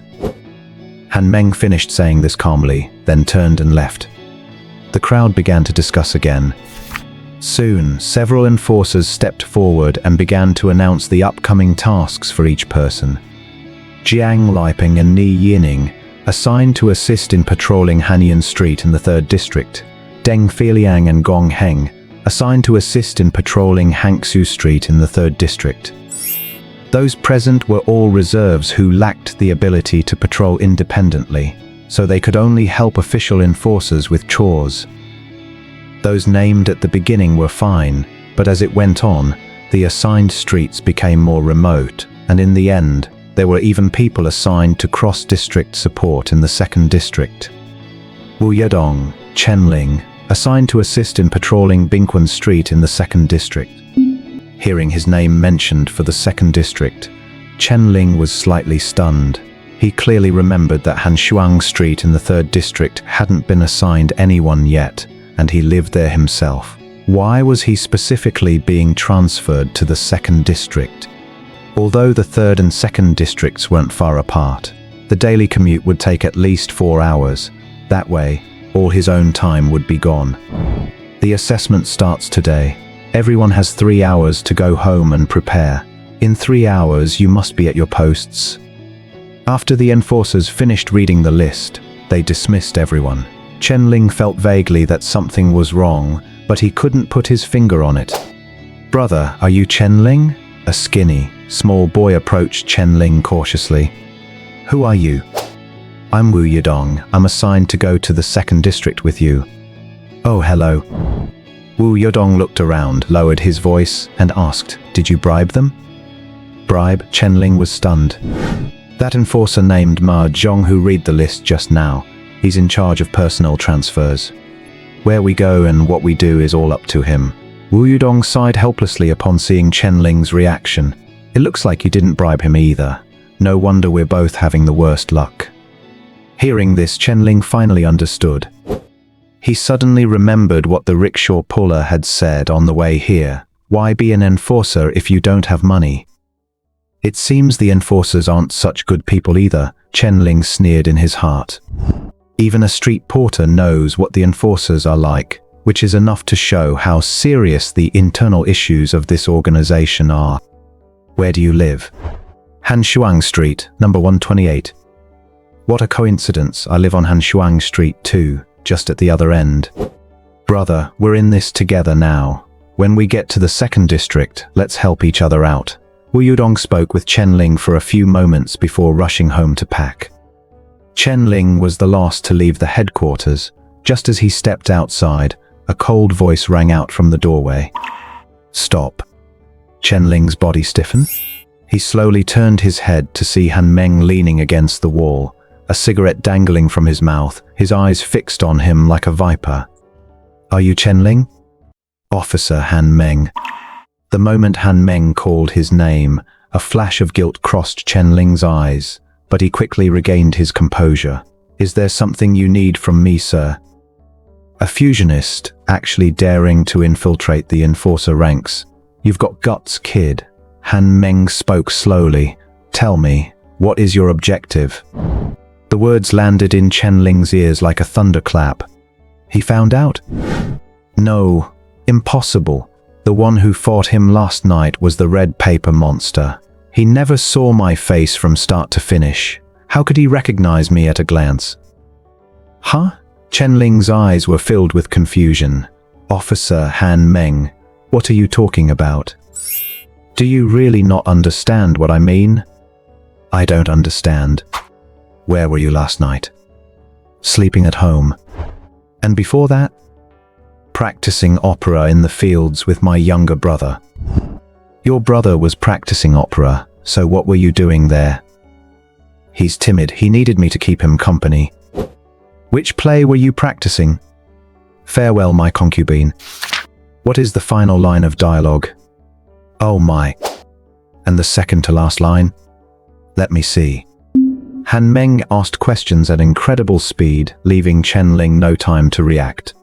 Chen Ling's back broke out in a cold sweat as he answered. By the final 3 questions, he almost couldn't stop himself from turning and running. Chen Ling had never encountered the theater in this world and didn't know which plays existed, so he had to bite the bullet and name the one he was most familiar with from his past life. He had to gamble that Han Meng knew nothing about theater. As for the lines, that didn't stump Chen Ling. There were often peaking opera performances in the theaters of his previous life.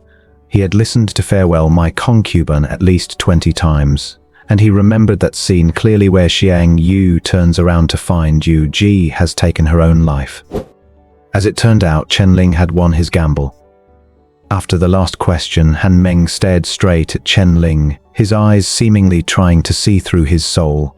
After several seconds of silence, Han Meng finally spoke slowly. Oh, I suppose I must have been mistaken.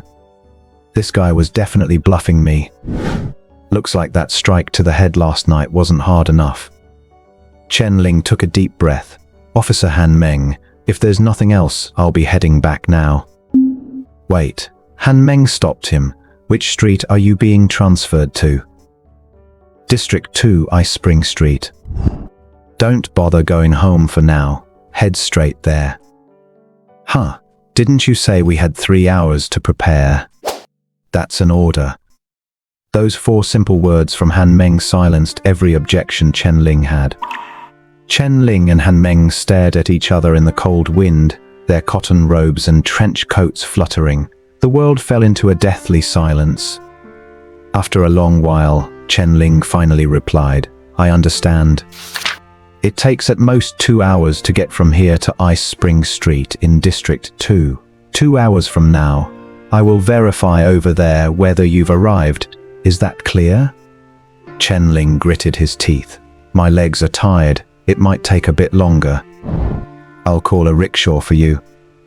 Han Meng truly embodied the meaning of being decisive and fast-acting. He flagged down a rickshaw puller right there in the street, the same one who had spoken to Chen Ling upon arrival and told him to take Chen Ling to Ice Spring Street on time, promising to reimburse the fare. And so, under Han Meng's gaze, Chen Ling reluctantly boarded the rickshaw and headed straight for District 2. Watching Chen Ling leave, Han Meng stepped on his cigarette butt, crushing it, and let out a cold snort. Brother Meng, why were you going after him like that? Jiang Qin walked over, puzzled. Don't you find it strange? Han Meng replied calmly. The night the Grey Realm intersected, Li Shuchun and Chen Tan went through the rain to the mass grave, claiming they wanted to pay respects to their son. The next day, a calamity just happened to break into their home, killed the 2 enforcers who were tracking them, but spared the 2 of them. And during this whole sequence, the 2 Chen brothers happened to be out of the house with no alibi.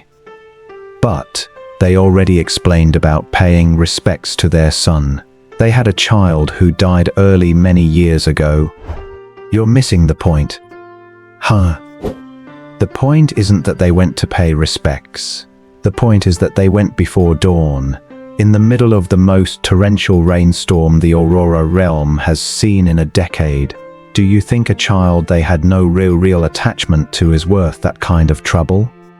This, Jiang Qin was left speechless. The early death of a child and practicing opera are both one-sided claims from Chen Ling without any evidence. Han Meng patted Jiang Qin on the shoulder. As enforcers, We have to look with our own eyes, not just listen with our ears. I understand, Brother Meng. If you understand, come with me to 128 Frost Street. What are we going there for? I've already sent Chen Ling away. Now all that's left is to interrogate Chen Yan. Han Meng's eyes narrowed slightly. Tap, tap, tap. The rhythmic striking of a hammer drove the nail bit by bit into the wall. As the wooden boards were laid neatly against the wall, the large hole was gradually mended. Chen Yan wiped the sweat from his face, secured the final board, and sat down on a chair, gasping for breath. He looked back at the living room and saw the man wearing silver-rimmed glasses curiously examining the wooden boards he had just installed, as if deep in thought. He didn't even offer to help. Chen Yan muttered under his breath. Truth be told, Chen Yan didn't want to let this man into his house, but the guy held a handwritten letter from his brother, so he was a genuine guest. But why had his brother never mentioned he had a friend in Aurora City? Just as Chen Yan finished his work, the man slowly stood up, walked to the seamless wall of boards, and asked in surprise, "How did you manage this?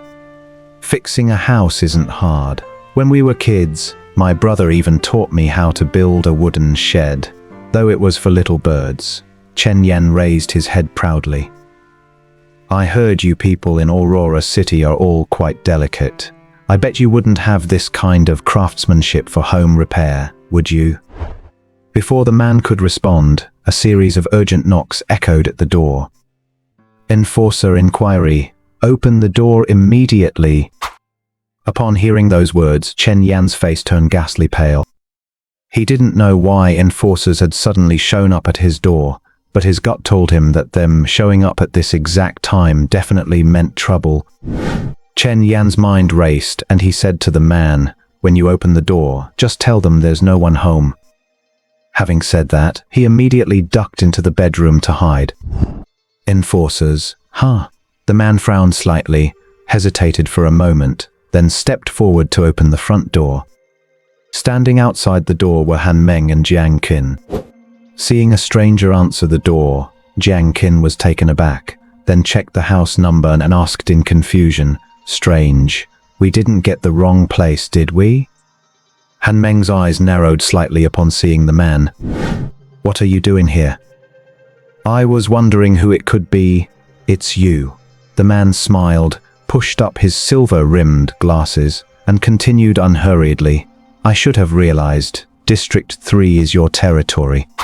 Seeing the two of them start chatting directly, Jiang Qin leaned in to whisper to Han Meng, "Brother Meng, who is he?" "Aurora City, the miraculous doctor, Chu Muyun. He should be going back to find Ayan now."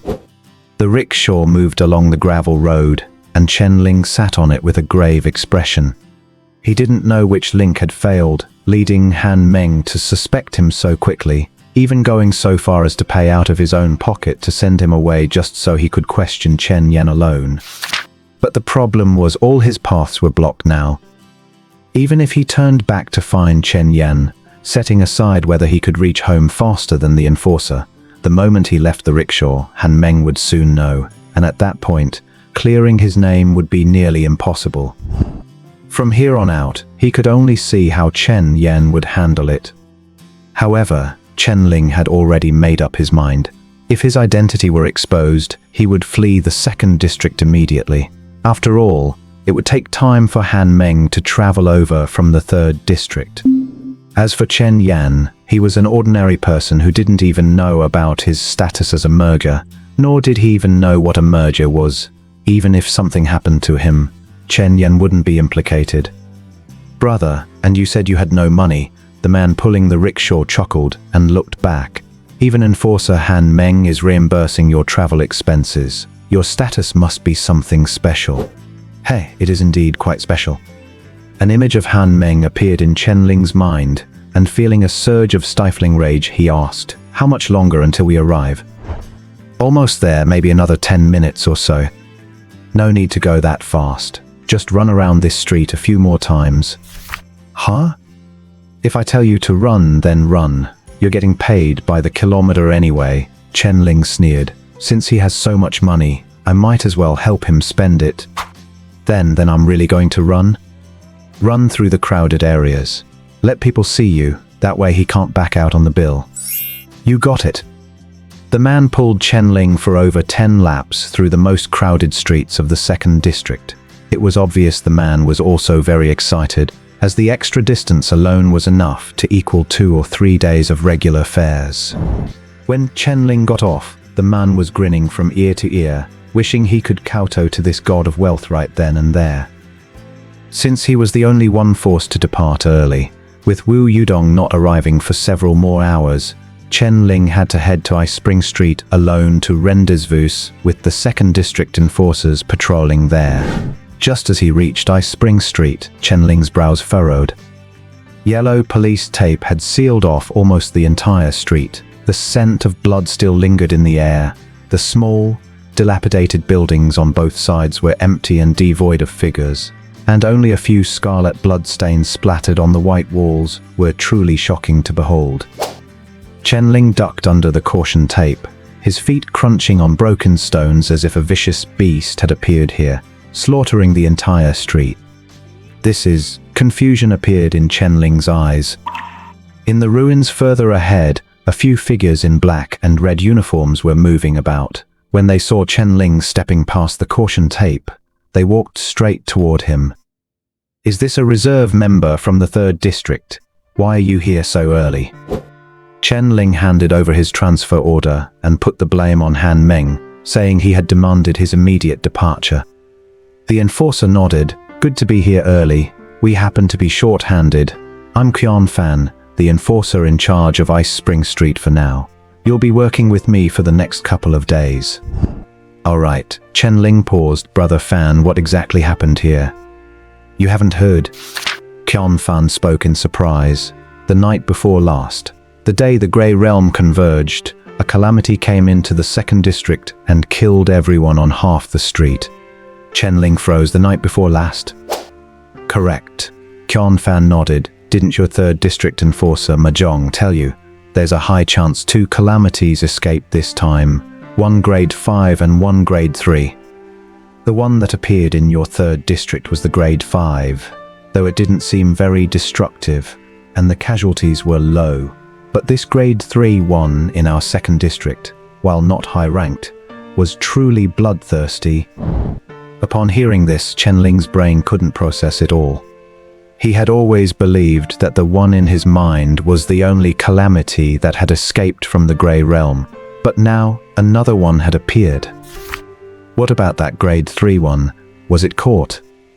If it were caught, why would so many of us be working here? Qian Fan sighed. After killing those people, that calamity disappeared, but an enforcer witnessed the direction it headed, and it seems to have gone toward the back mountains. The back mountains. Chen Ling remembered that the back mountains were located right between the 2nd and 3rd districts. It's strange about these 2 calamities. Usually, when a calamity descends and causes a scene, it's caught quickly. On one hand, because of their size, and on the other, because they can't help but keep killing. But this time, both calamities vanished at once, as if they'd evaporated into thin air. Chen Ling felt a spark in his heart and asked casually, "I've heard that there's a type of person called a merger?" "Mergers." Qian Fan shook his head. "You think the fusion between a calamity and a human is easy? To fuse with a calamity and survive, you have to meet 3 conditions. First, you have to ensure the calamity won't kill you. That alone is enough to weed out 99% of calamities, since the vast majority of them have no self-control. You could argue that a predecessor beat it to near death, sure, but the next problem is that you have to ensure your physical constitution is compatible with it. There's just no way to know for sure. A human and a calamity are simply not the same species. For the two to be compatible is as slim a chance as picking up a random rock and discovering that the natural patterns on it happen to spell your name. Even if you're lucky enough to satisfy those first 2 conditions, you still have to ensure that after fusing with the calamity, you aren't driven insane by the other's will. As far as I know, most mergers are lunatics, and they don't live more than a few years. Chen Ling countered, by that logic, the probability of a merger appearing is near zero. Correct, Qianfan nodded. But I've heard that some people in the merger faction are researching ways to improve the success rate of fusion. Exactly how far they've gotten, I have no idea. Originally, Chen Ling had always thought of himself as a merger, but after hearing Qianfan's description, he felt something wasn't quite right. His connection with the audience was built entirely upon the theater. It seemed there was no fusion process like the one described, even though these audience members did occasionally drive him to madness. At the same time, a thought flashed through Chen Ling's mind. Since he didn't count as a merger, could it be that he could also master a path of his own, a path to godhood? In any case, your task for these next 2 days is to search this street and see if there are any calamity hairs left behind in the ruins, or anything else unusual. Anything unusual? The power of a calamity affects the surrounding reality. How it manifests depends on the specific calamity. Some just by standing there will warp everything nearby. Some will cause fires, and it is said that the even more sinister ones can manipulate humans. We call this influence a calamity domain. The higher the rank of a calamity, the greater the destructive power and range of its domain. In general, we currently divide all calamities into 9 ranks, but each rank has various aliases to intuitively describe their destructive potential. For instance, a rank 9 calamity, we usually refer to it as World Ender. World Ender. Chen Ling paused, stunned. So a rank 9 calamity can really destroy the world? Although there is a bit of hyperbole involved, it is not far from an actual world-ending event. It is said that a single world ender has the power to completely annihilate a human domain. Qianfan lowered his voice, as if remembering something. Did you not know that? What? Actually, the one that escaped from your 3rd district the night before last. It was a world ender. Chen Ling's face turned pale at once. Haha, I am just kidding with you. Seeing Chen Ling's reaction, Qianfan laughed and patted his shoulder. I heard that your 3rd district's calamity detector really did spike, which usually only happens when a world ender descends. But think about it, is that even possible?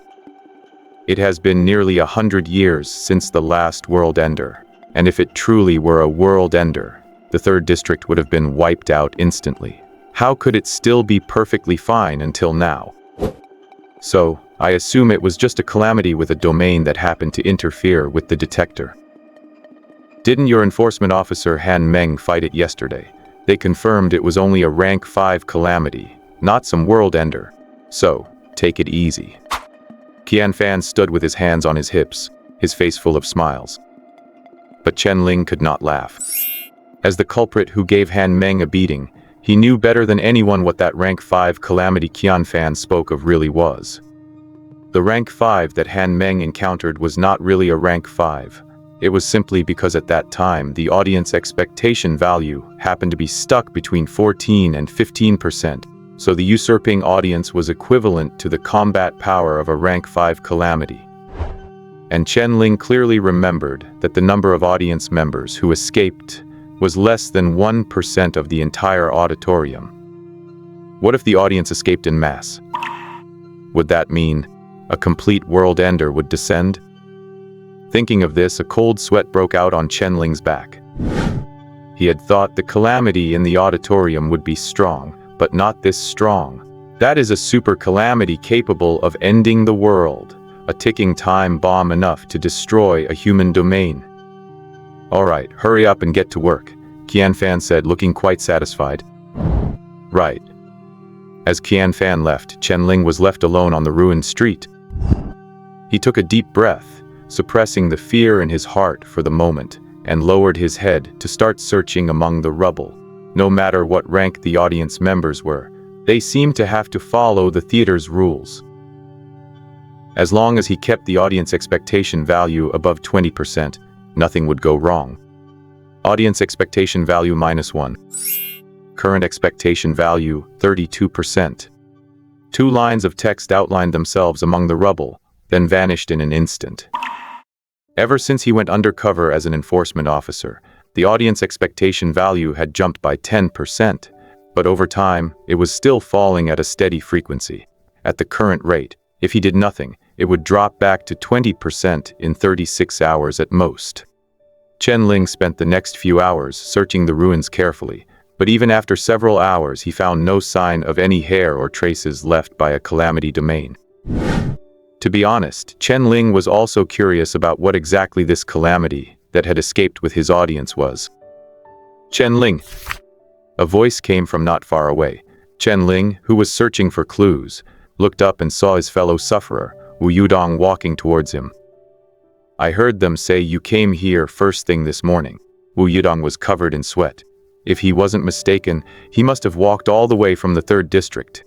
How did you get here so fast? Did you not go home? No, something came up.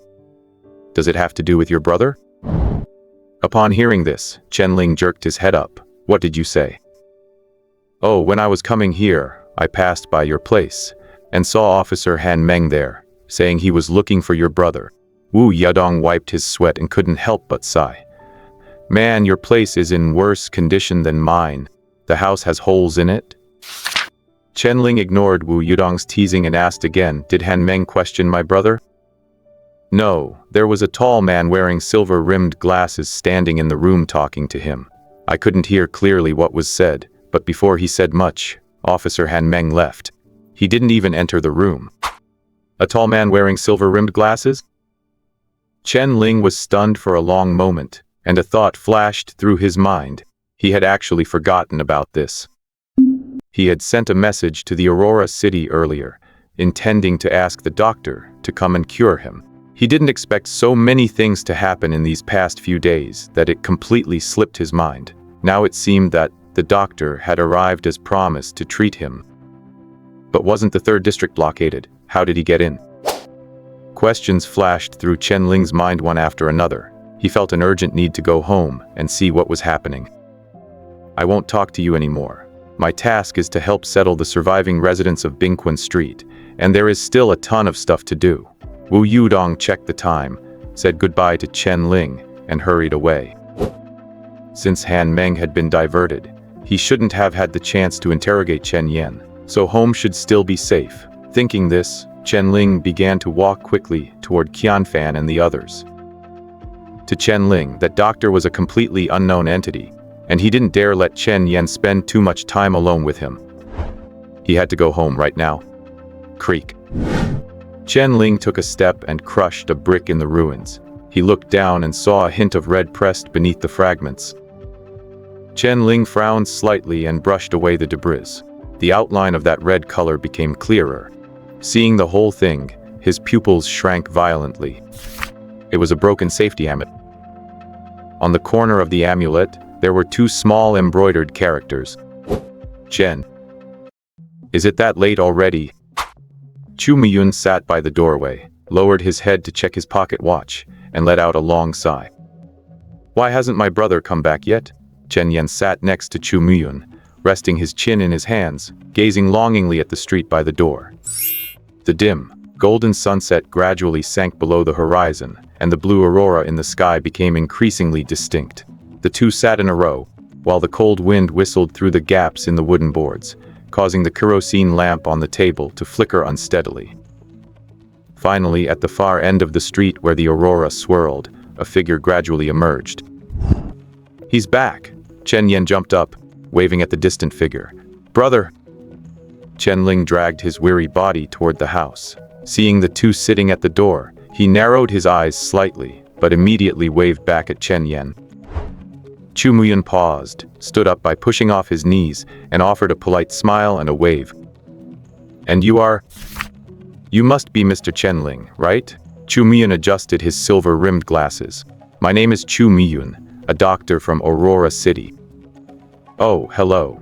Chen Ling shook his hand. Have you been waiting long? It's all right, not too long. A long time, Chen Yan blurted out. Brother, you left this morning, and he arrived right then. He's been sitting in the living room ever since. He came this morning? Didn't you offer him any water? I did, but he wouldn't drink any. Chen Ling turned his gaze away from Chen Yan and looked at Chu Muyan apologetically. Dr. Chu, I am truly sorry for the trouble of you coming all this way and waiting for me so long. Actually, my illness is already cured. How about I treat you to dinner tonight, and I can send you back tomorrow? At first, Chen Ling was scared by the audience, so he sought help from a doctor. But now, he didn't consider this an illness, nor did he believe anyone could cure him. A catastrophe-level disaster. Could just any doctor handle that? Not to mention there was still the mysterious theater that could suppress the disaster. If Chu Muyan stayed here, he wouldn't just fail to cure him. If he stayed long enough, he might even discover the disaster hidden in his mind. Chu Muyan was stunned. He looked at Chen Ling for a long moment before speaking hesitantly. Well, Mr. Chen, in many cases, people don't realize they are sick. You might feel better now, but you actually aren't. Perhaps you need me to perform a detailed examination. No, I don't need that. Chen Ling's refusal was firm this time. He didn't even have a heart right now. Let Chu Muyan examine him. Wouldn't that be equivalent to exposing his own identity? Chu Muyan. Dr. Chu, I am very grateful that you traveled all the way from Aurora City, but I really don't need any examination or treatment right now. Realizing his tone might have been off, Chen Ling immediately added sincerely. Very well. Chu Muyan sighed. However, I probably can't leave now. Why? District 3 is under total lockdown. No one is allowed in or out. Didn't you know? Then how did you get in? I have a friend among the enforcers. I asked him to let me through. Chu Muyan smiled helplessly. But you know, getting in is easy, but getting out isn't that simple. The enforcers locked down District 3 mainly to prevent disasters from escaping. After all, some disasters are very small and can hide in people's backpacks, or even bodies to get out or fuse with humans. In short, the difficulty of getting in and out is on completely different levels. Chen Ling, having already joined the reserve enforcers, understood this perfectly. Chen Ling was in a dilemma. Chu Muyan had come all the way from Aurora City to treat him without asking for any payment. It was charity, really. Now that he was here and couldn't go home, he couldn't just kick him out to wander the streets, could he? Brother, I don't think he's a bad person. Chen Yan interjected at the right moment. The enforcer Han Meng came by today and was very aggressive, but he helped me drive him away. Hearing this, Chen Ling's eyes brightened slightly. May I ask a question? Go ahead, Chu Muyan nodded. How did you manage to get Han Meng to leave today? Oh, I just told him that there was no one home, and that barging into someone's residence without the owner's permission is very impolite behavior. But he's an enforcer. Enforcers have the right to search private homes. Chen Ling didn't believe that tough guy would leave so easily. He tends to listen when I speak. Chu Muyan answered calmly. I saved his life a few years ago. Twice, actually. I understand. Chen Ling nodded. Then, until the lockdown of District 3 is lifted, you can stay here. But I have one condition. What condition? Without my permission, you cannot perform any form of examination on me, or my brother either. Very well. Chu Muyan gently pushed up his silver-rimmed glasses and readily agreed.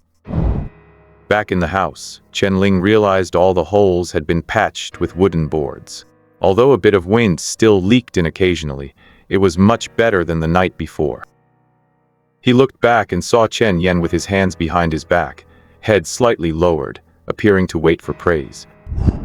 Thanks to you. Chen Ling patted his head. Otherwise, we'd be sleeping under the open sky again tonight. Actually, there are still some gaps left. I'll go to the back mountain tomorrow to get some clay and plaster them over. Chen Yan smiled, looking a bit shy. Chu Muyan walked in, saw this scene and smiled. You two brothers have a really good relationship. Of course, Chen Yan pouted. You two also look quite alike. Do we? Chen Ling glanced at Chen Yan. Actually, not really, since we aren't biological brothers, but living together for so long, we do end up looking more and more alike. I think you look very similar, Chen Yan answered earnestly. By the way, that room over there is for you. It's quite simple, so please don't mind. Chen Ling said, having cleared out the room that once belonged to the Chen couple. It's fine, I'm not picky. Chen Yen watched this from the living room, a flicker of complexity crossing his eyes. After that, Chen Ling cooked the dinner for the three of them himself. After a day of exhaustion, he was starving. Luckily, he had practiced his cooking skills in his past life as an office worker, which allowed him to fend for himself in this new world. Half an hour later, the hot meal was served. The aroma made Chen Yan and Chu Muyun, both sitting at the table, swallow their saliva. Mr. Chen's cooking is excellent. Chu Muyun took a bite of the potato slices, unable to help but exclaim, "Better than most restaurants in Aurora City. Just call me Chen Ling." As he ate, Chen Ling secretly observed Chu Muyun. From his dress and mannerisms, he was a standard intellectual. Whether speaking or eating, he was refined, giving one a sense of comfort like a gentle breeze. Chen Ling had never encountered this kind of demeanor in District 3 or District 2. Indeed, people from Aurora City were different. Suddenly, Chen Ling seemed to recall something. "Dr. Chu." "Yes." "How much do you know about the path of godhood?" Upon hearing this, a flash of surprise crossed Chu Muyun's eyes. "Why? Are you interested in the path to godhood too?" "A little. Plus, I plan to become an enforcer, so..." "An enforcer?" Chu Muyun nodded. "So you intend to follow the path of the war god?" "I suppose so. Aren't enforcers only supposed to follow the path of the war god?" "Who told you that?" Chu Muyun chuckled. "Among enforcers, or rather, arbiters, the vast majority follow the path of the war god, because it is the only path to godhood mastered by the Aurora domain. However, there is no shortage of God's favored ones from other divine paths among the arbiters of Aurora City. They can become arbiters just the same. I don't have any special talent. I probably don't have a chance to be one of God's favored." Chen Ling sighed. "Most likely, I'll just have to wait 3 years after becoming an enforcer and try my luck at the ancient war god treasury."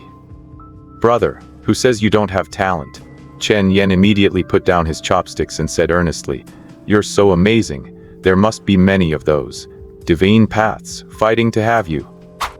Chen Ling gave a bitter smile. What Chen Ling said was the truth. Ever since his previous life, he had been nothing more than an unremarkable drop of water submerged in the waves of the ordinary. As a child, his parents did force him to learn things like music, chess, calligraphy, and painting, but he never mastered any of them, and he forgot them all as he grew up. His grades were average, his physical fitness was poor. He was the kind of ordinary person who might know a little bit about everything, but was actually good for nothing. The Chen Ling of this life was the same. With the ordinariness of 2 lives stacked together, Chen Ling didn't believe he had the potential to be chosen by a divine path. Talent is indeed hard to say for sure. Chu Muyun said thoughtfully, "Some people may possess a certain talent, but it has never been revealed. Perhaps when the right time comes, it will manifest." "Then, if it's the path of the war god, how can you know if you have talent?" "Simple." The smile at the corner of Chu Muyun's mouth faded, and he said in an extremely indifferent tone, "You go and kill someone, and you will know. If killing one isn't enough, kill 10, kill 100. If after killing 1,000, the path of the war god still hasn't favored you, then you can be certain you don't have that talent." The chopsticks in Chen Ling's hand paused, and the living room fell into a dead silence.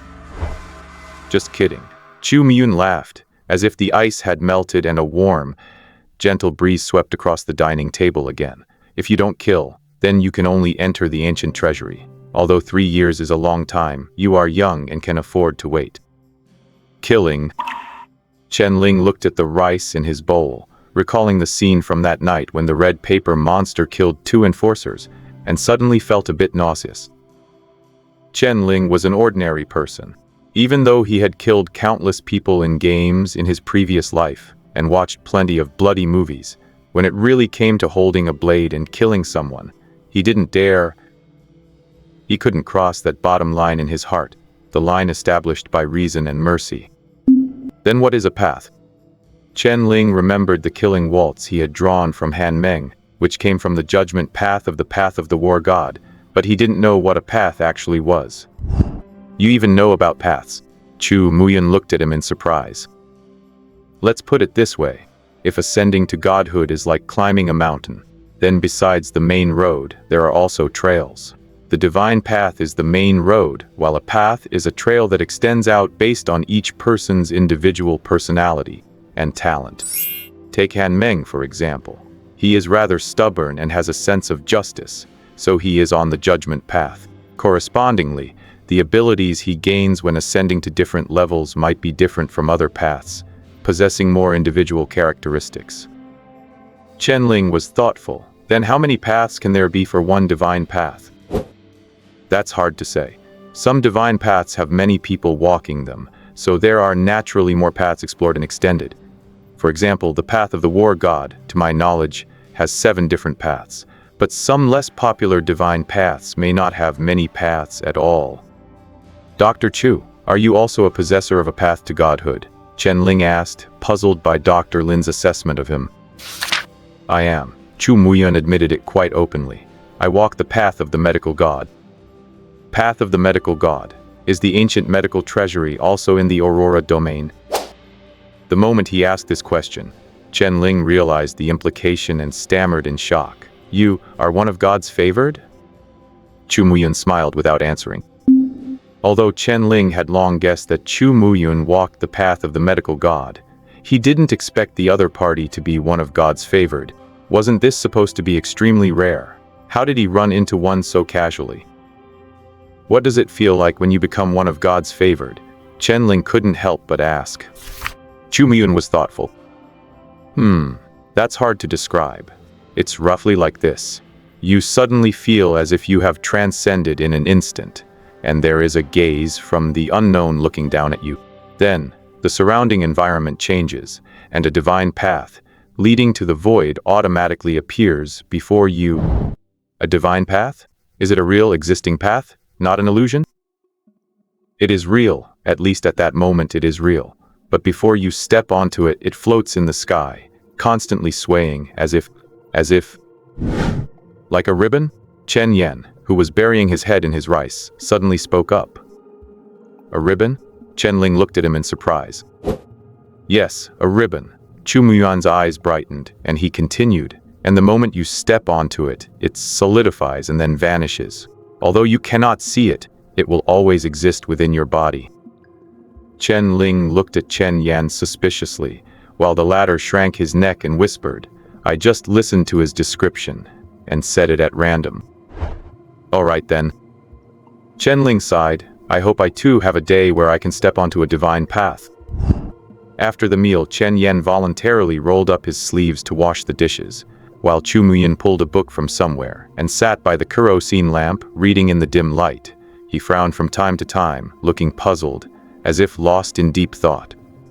As the night grew deeper, the three returned to their respective rooms to rest. Chen Ling was the last to leave. He blew out the lamp on the table. The flame flickered, and he was immediately plunged into darkness. His gaze turned toward Chen Yan's room.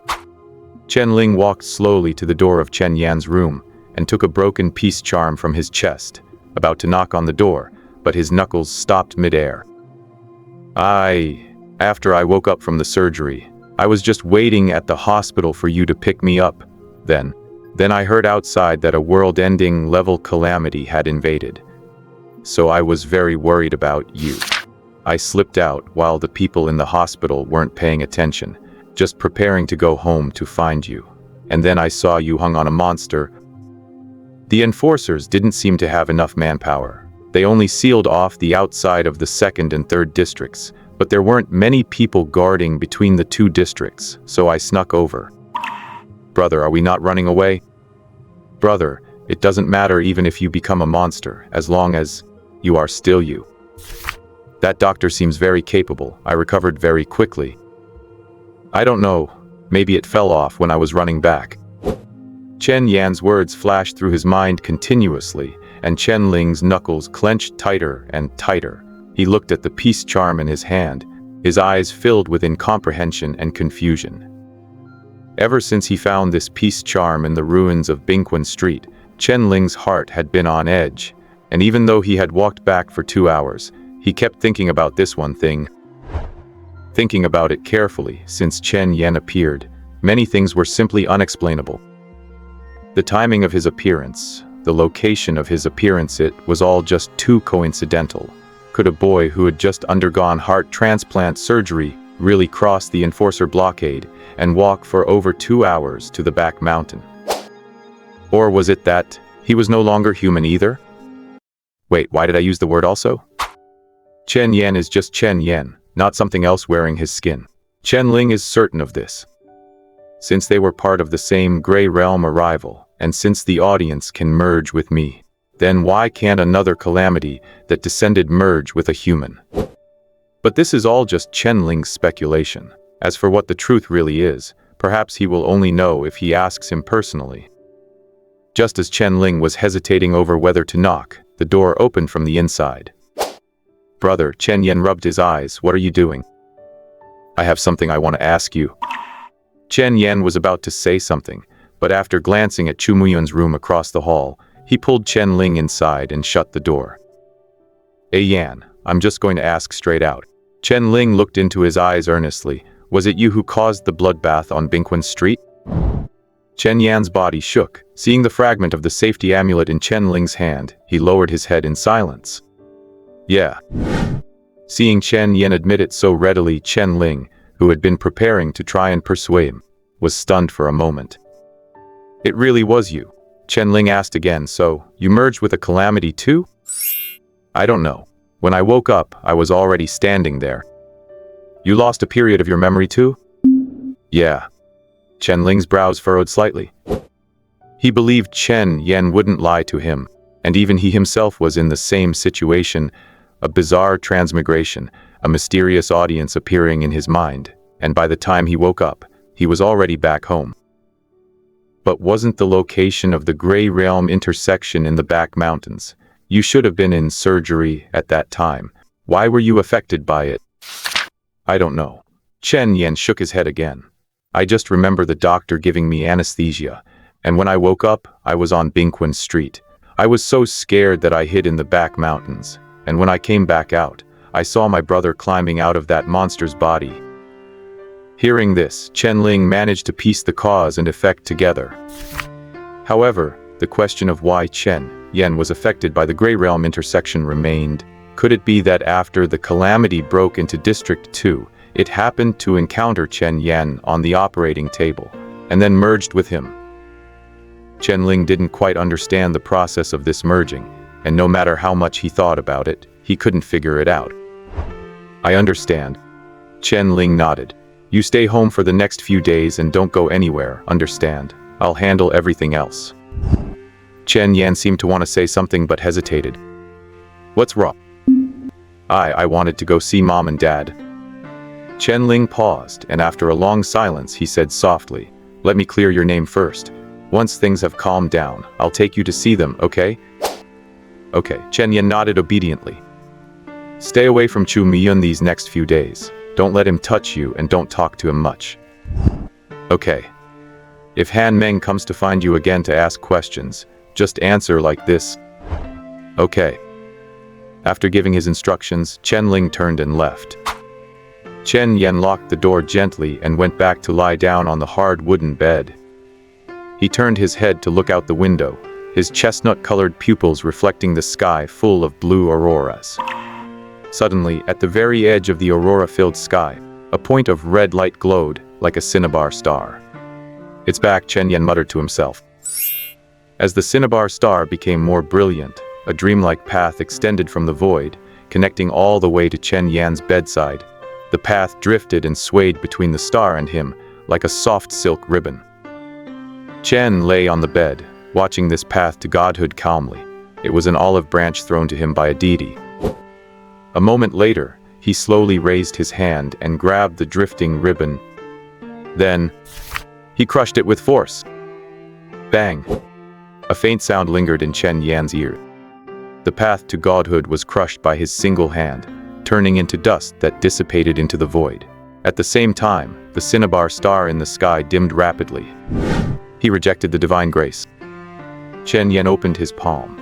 A piece of the divine path, the size of a thumb, lay quietly in his hand, looking like cinnabar glass. He casually opened his bedside drawer, tossed the cinnabar glass inside, and closed it, locking it tight. Inside the dark drawer, over 30 identical pieces of cinnabar glass flickered slightly. Early morning. Chen Ling got up early to wash up. Today, there was no kind stranger to pay his fare, so he had to walk to Bingquan Street. The round trip alone took over 4 hours, so he had to get up earlier and get home later than the other reserve executors. To his surprise, Chu Muyun seemed to have woken up even earlier than him. Just as Chen Ling walked into the living room, he saw Chu Muyun wearing a casual shirt and a knit vest, sitting sideways at the table with an ancient medical book in his hands, seemingly reading intently and adjusting his glasses from time to time. It was as if he weren't sitting in a drafty, dilapidated living room, but in some elegant cafe in Aurora City. Seeing Chen Ling get up, he smiled and put the book down. "Good morning." "Morning." Chen Ling replied casually, then hurried out to grab breakfast at Zhao's breakfast shop across the street. Since the last time he tipped off Uncle Zhao, he had felt a bit guilty, so he frequented their shop every morning as a way to send more business their way. As for Zhao Yi, he had been grounded by his uncle for a week and hadn't left the house yet. After Chen Ling had gone far away, Chu Muyun slowly set his book down. He stood up and walked straight toward Chen Ling's room, his feet landing on the old floorboards without making a sound, like a ghost. Chu Muyun walked to Chen Ling's bedside, his eyes narrowing slightly behind his lenses. He put on white gloves, took a pair of tweezers from his pocket, collected a few hairs scattered on the pillow and some tiny skin dander, and placed them into an empty brown bottle. After finishing, he quietly exited the room, waved his hands slightly, and a gust of wind swept across the floor, completely erasing his footprints.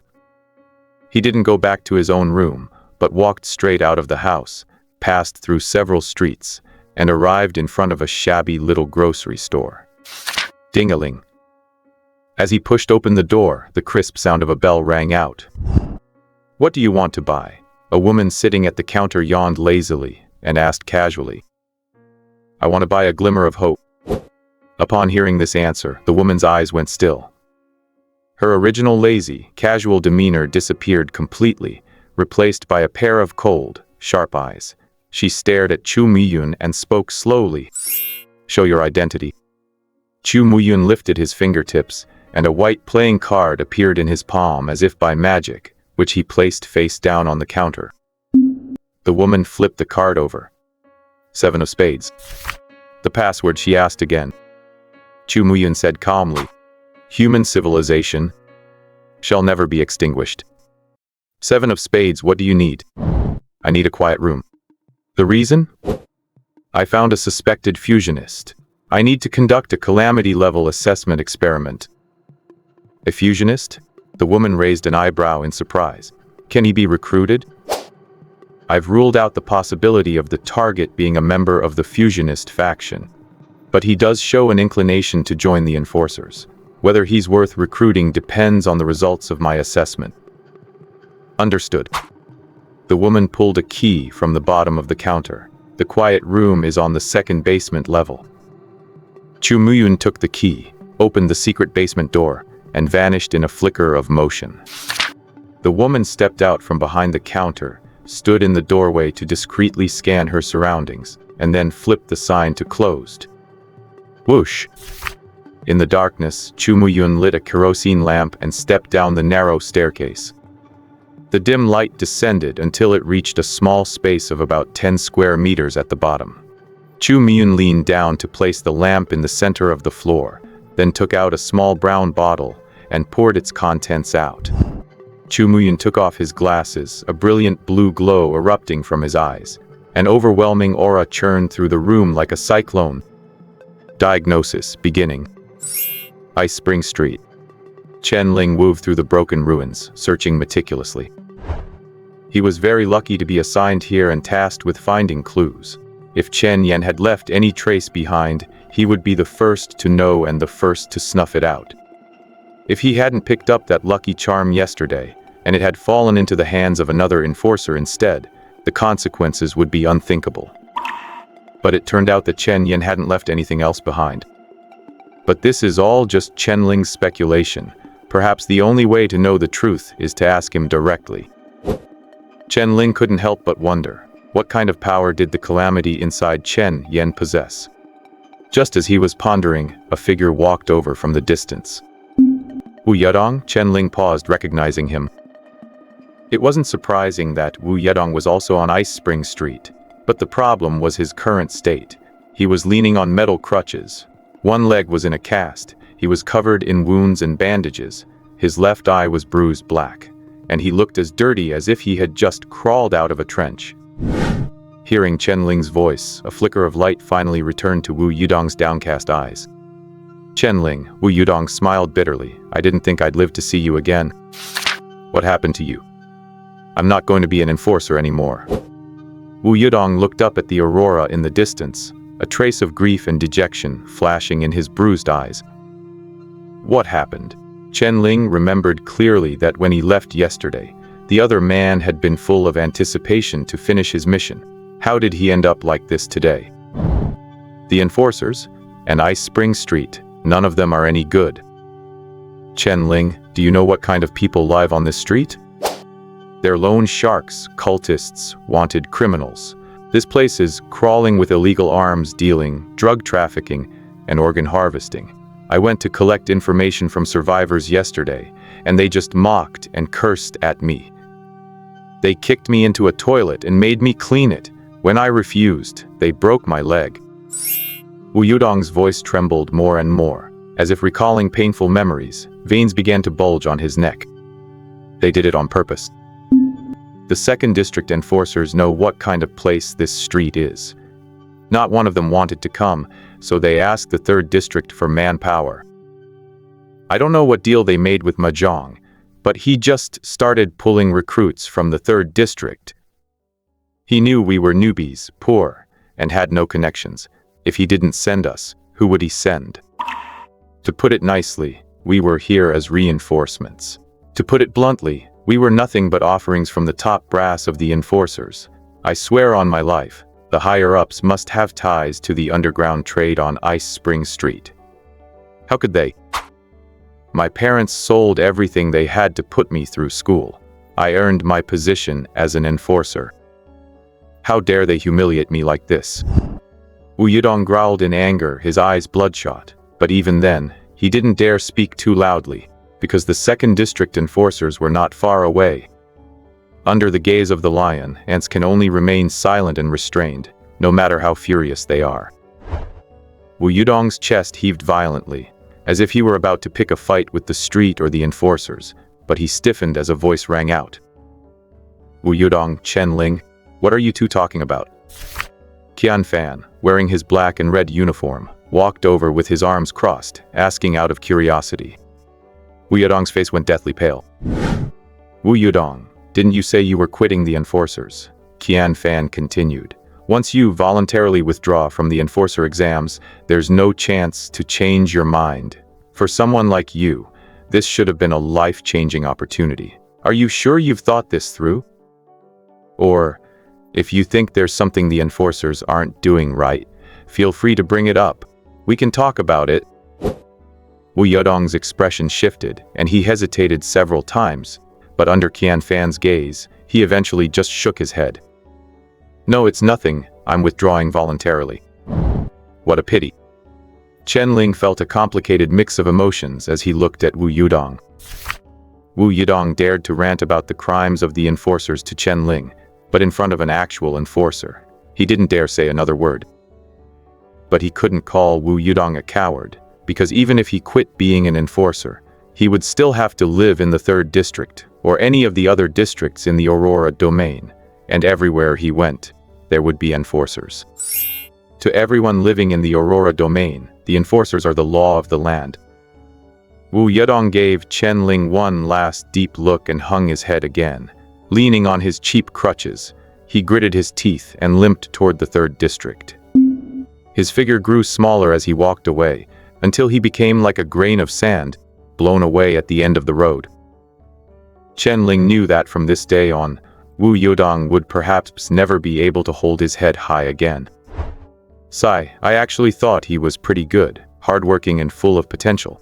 Qian Fan let out a long sigh as he watched Wu Yudong walk away. By the way, since Wu Yedong is gone, his work needs to be covered. From today on, you'll take his place. Chen Ling startled and turned back to look at Qian Fan. Qian Fan smiled as he met his gaze. In the sunlight, his smile looked just like that of a demon. After saying this, Qian Fan walked away. Chen Ling stood where he was, his mind involuntarily replaying the image of Wu Yedong's bowed head and his hands, which were clenched slightly into fists. Wu Yedong had lowered his head. But what about him? In his past life, Chen Ling might have been no different from Wu Yedong, believing that only by bowing one's head could one scrape out a living in society. But this time, Chen Ling turned his head slowly to look at the remaining half of Ice Spring Street, his gaze cold and bone-chilling. You want me to bow my head? Heh. District 3. The basement. A gust of icy wind surged from the void, roaring as it struck Chu Muyun. The kerosene lamp on the floor shook violently and extinguished instantly. As the entire basement fell into deathly darkness, Chu Muyun let out a muffled groan and collapsed heavily to the ground. He looked up, stunned, his eyes filled with shock and disbelief. Just a moment ago, when he activated the Eye of Provenance, he had seen, or so it seemed, pairs of bright red eyes glancing toward this place from an infinitely distant void. That one look was enough to make his path to divinity tremble. This is... Chu Muyun stood stunned for a long while before snapping back to reality. He immediately scrambled up from the ground, rushing frantically up the stairs and back into the convenience store. What is wrong with you, Spade 7? The woman frowned slightly, seeing Chu Muyun appear so abruptly and in such a panic. I saw it. Saw what? A world ender. The woman was stunned, not immediately grasping what he meant. That guy is a world ender grade disaster, Chu Muyun stated with conviction. That is impossible. The woman immediately shook her head. No one can merge with a world ender. Even the current leader of the fusion faction could not. You saw it wrong. I absolutely did not see it wrong. Its gaze even made my divine path feel fear. We must notify the Red King and the Grey King immediately. Chu Muyun walked to the counter, pulled out paper and pen, and began writing rapidly. If this is true, then we are in big trouble. The woman immediately realized the severity of the situation. Even if the Red King and the Grey King both came, we might be able to take him down, unless Lord Aurora joins us as well. Hearing this, Chu Muyun paused with his pen. What is it? The woman asked. A world ender grade disaster has the power to wipe out an entire human domain. Chu Muyun slowly turned his head to look at her, madness flashing in his eyes. Then what if we kill him and unleash the world ender? Does that mean we wouldn't have to carry out that plan? The woman was dumbfounded. That is a world ender. Are you crazy? The woman stopped halfway through her sentence and shook her head herself. Almost forgot. You official members are all lunatics to begin with. I was just speaking off the cuff. Chu Muyun adjusted his glasses, calmed down, and said steadily, let's just ask the Grey King and the Red King for instructions first. After finishing the letter, Chu Muyun handed it to the woman. She looked at him and said, by the way, aren't you supposed to perform an absorption assessment on him? Are you still going through with it? Yes. Then as his recommender, what is your rating for him? S+. Chu Muyun's expression was more serious than ever. Extremely dangerous. Knock, knock. Crisp knocking came from the door. The many District 2 law enforcers, who were leisurely drinking tea, paused and turned to look in confusion. Who would be coming at this hour? No idea. Con Fan said as he opened the tea house door. Chen Ling was standing quietly outside. Seeing the door open, he smiled and waved at the law enforcers inside. These were the law enforcers from District 2 responsible for Ice Spring Street. Yet they were all hiding here drinking tea, leaving everything to Chen Ling and Wu Yedong, which in itself spoke volumes. Now it seemed Wu Yedong was telling the truth. This bunch of enforcers was clearly colluding with the people on Ice Spring Street. They weren't investigating now and had sent 2 rookies instead, merely as a gesture for show. That way, if the Aurora City headquarters ever asked, they could claim they were short-handed and that Chen Ling and his partner were handling the Ice Spring Street affairs, effectively passing the buck while maintaining their connections with the street, truly killing 2 birds with 1 stone. Seeing it was Chen Ling, the enforcers listlessly lowered their heads to drink tea, with no intention of making conversation. "It is you. Why are you here?" Qian Fan said in surprise. "There are some matters regarding my work that I still need clarification from you sirs on." "What matters?" "My mission is to question the survivors of Ice Spring Street regarding intelligence on disasters, right?" "Yes." "Then what should I do if they do not cooperate?" Hearing this question, Qian Fan sneered inwardly, though he answered patiently on the surface. "If they do not cooperate, find a way to make them cooperate. We are law enforcers. We possess the power of law enforcement." "So am I allowed to use force?" "Of course." Chen Ling heard the other law enforcers in the room burst out laughing. "Then I understand." Chen Ling nodded. "If they do not cooperate, I will drag them here for you sirs to deal with." "Glad you understand. Go on then. Your assessment ends tomorrow, and you must complete the mission today." As Chen Ling left, Qian Fan slammed the door shut, and several sounds of unmasked laughter rang out immediately after. "This kid is really thick-headed. Even more of a greenhorn than that Wu Yudong. Did you hear that? He even wants to use force. Has he seriously never bothered to ask what kind of place Ice Spring Street is? Sigh, he's from a poor background. Where would he get such information? Stop mocking him. Drink your tea, drink your tea." The faint laughter drifted through the door crack into Chen Ling's ears, but he didn't care at all. At this moment, his attention was focused on the prompt flashing before him. Audience anticipation level +1, +1, +1. The Chen Family Directing Manual Rule 13. When a conflict is already clear, one can appropriately increase emotional peaks through character relationships to manipulate audience sentiment, enhancing the satisfaction of the main conflict's explosion, or even setting up further, delayed points of gratification. Chen Ling could certainly have gone straight to Ice Spring Street and caused a scene, but that would make the conflict too singular, and the audience anticipation level wouldn't increase much. So, he chose to drag the law enforcers into the mix. Chen Ling crossed the first half of Ice Spring Street, which had been reduced to rubble, and arrived at the place where most survivors were currently gathering, the Black Axe Tavern. This place was usually the most frequented spot for the residents of Ice Spring Street. Now that half the street was a ruin, it had become a temporary shelter for some. It was here that Wu Yudong had been humiliated yesterday. But Chen Ling, he was not like him. He held the investigation form in one hand and pushed open the tavern door with the other. As the piercing creak echoed, the entire tavern fell into a deathly silence. Countless vicious, cold gazes swept toward the door, converging on Chen Ling. "Hello everyone, I am the law enforcer Chen Ling. Are you ready to answer my questions?" After a brief silence, the tavern erupted into raucous laughter. "Xiao Wu just left, and here comes another one. Officer Ma is really putting in the effort." "Are you still talking about that? If you hadn't gone so crazy yesterday, would Xiao Wu have been scared off? That kid was honest and simple. It would have been nice to keep him around for a few more days. But this one looks even better than yesterday's. He's quite a looker." "Go easy today, everyone. Old Qian said if we scare this one off too, there will be no one left." "Scare him off? Not this time." A gaunt man slowly stood up, his deep-set eye sockets staring at Chen Ling like a zombie.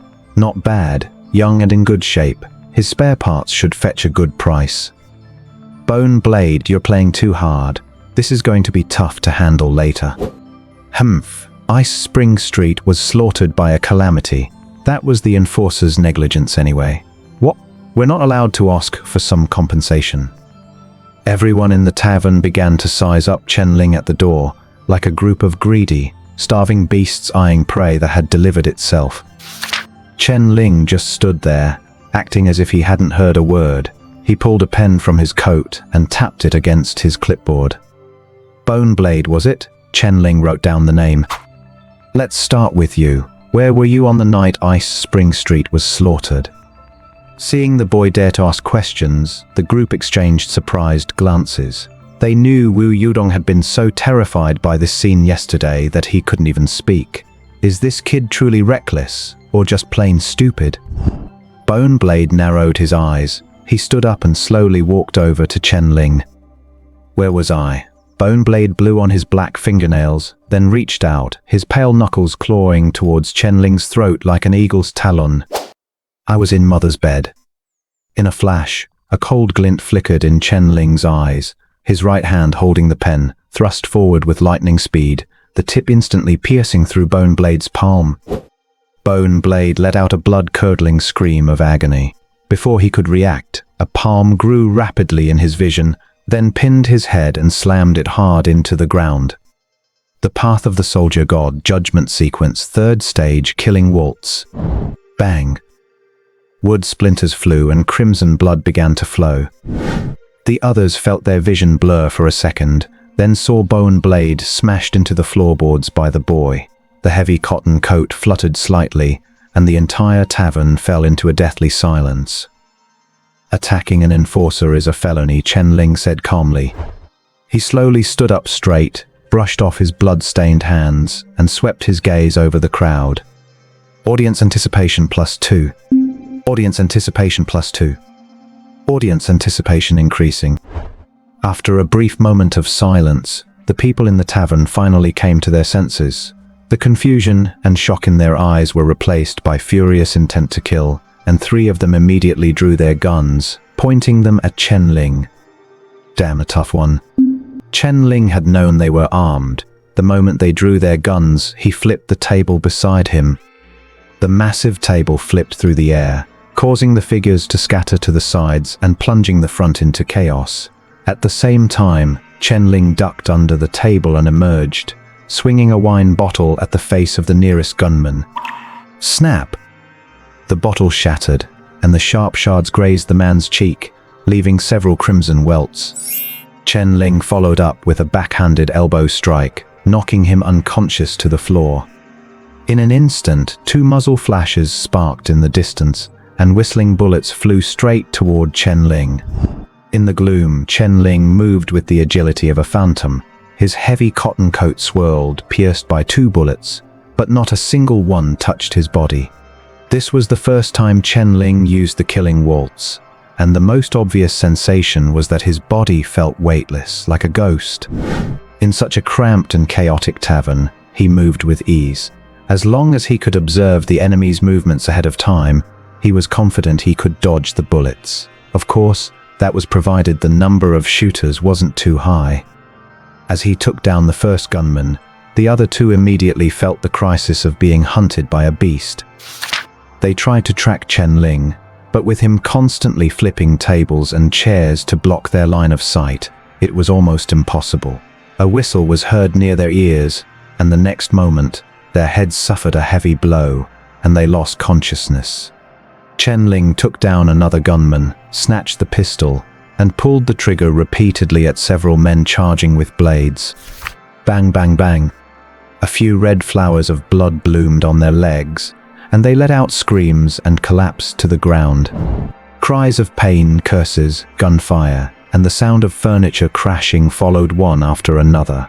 In less than 30 seconds since Chen Ling entered, the whole tavern was a wreck, and 13 of the 14 people who had been there were taken down. Chen Ling tossed the empty pistol aside, stepped over a man whose ribs he had broken, and ignoring the man's screams, he walked unhurriedly to the only intact chair in the house and sat down. Boss, a glass of whiskey. Chen Ling kicked the man again, causing another round of screams. Put it on his tab. The one-eyed boss standing behind the counter finally came to his senses, his eyes filled with terror as he looked at Chen Ling. To run a tavern on Ice Spring Street and make it a gathering spot for most residents, the one-eyed boss was clearly no ordinary man. He had traveled through the 7 major districts and seen many. But this was the first time he had seen a young man as decisive and ruthless as Chen Ling.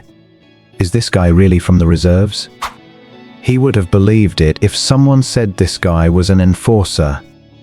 The one-eyed boss wisely put away the revolver he had been secretly clutching, bowed his head, and took out a glass to start preparing the whiskey.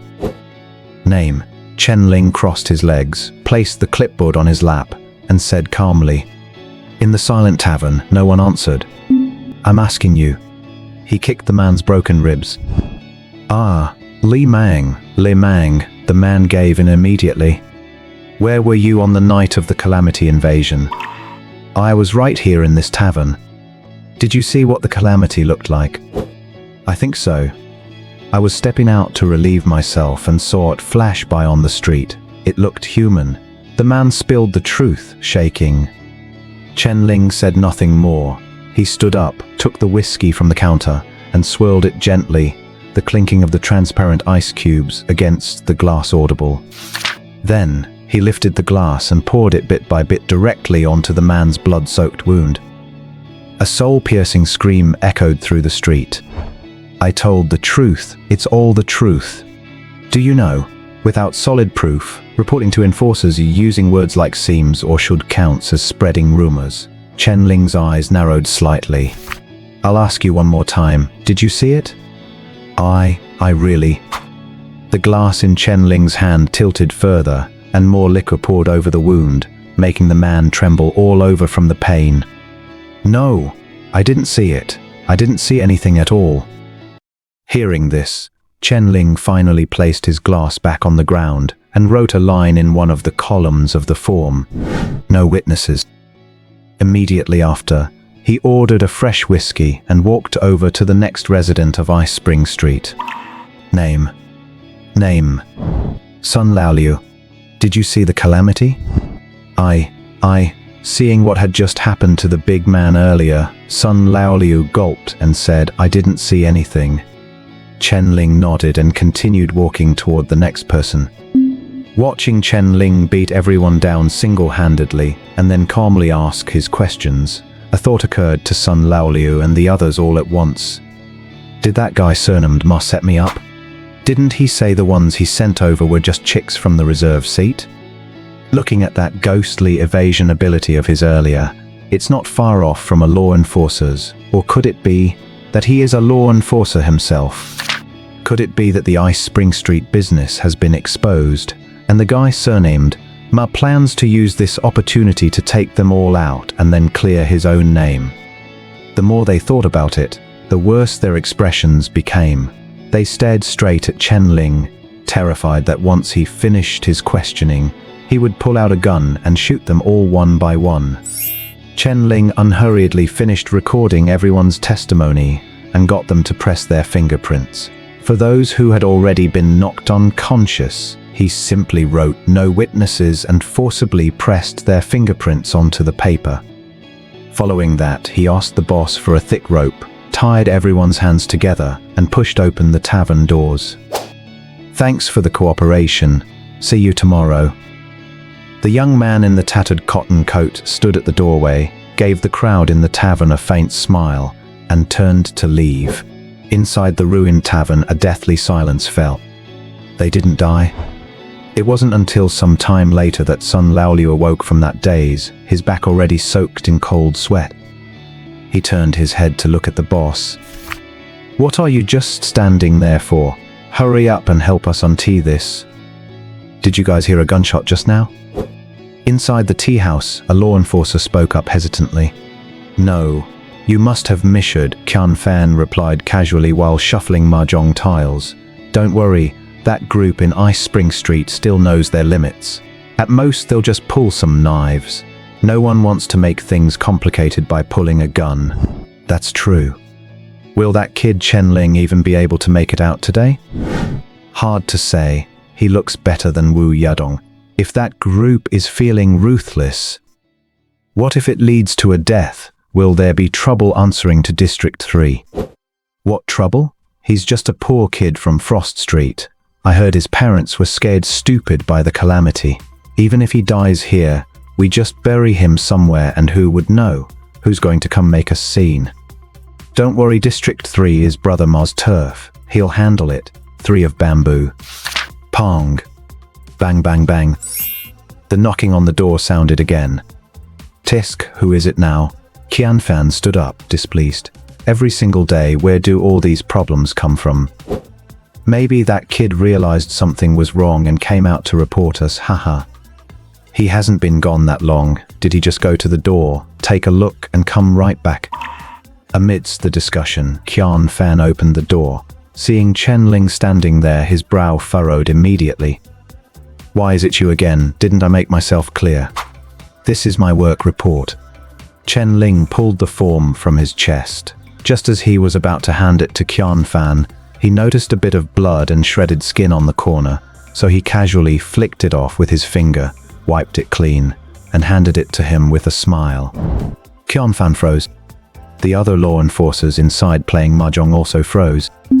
Qianfan took the form, examined it suspiciously for a moment, and then laughed. Little Chen, I know this job is a bit challenging for you, but you can't just press your own thumbprint to fool people. I didn't fool anyone. Chen Ling said seriously, they are all still in the tavern. If you don't believe me, you can go and ask them yourself. Qianfan's brows furrowed even deeper. He stared at Chen Ling, unsure for a moment if he was joking or serious. No, how could that group possibly be so docile and cooperate with his investigation? Could this kid have traded his looks to get them to... But it's too fast for that, isn't it? I'll go check. Qianfan stood up immediately.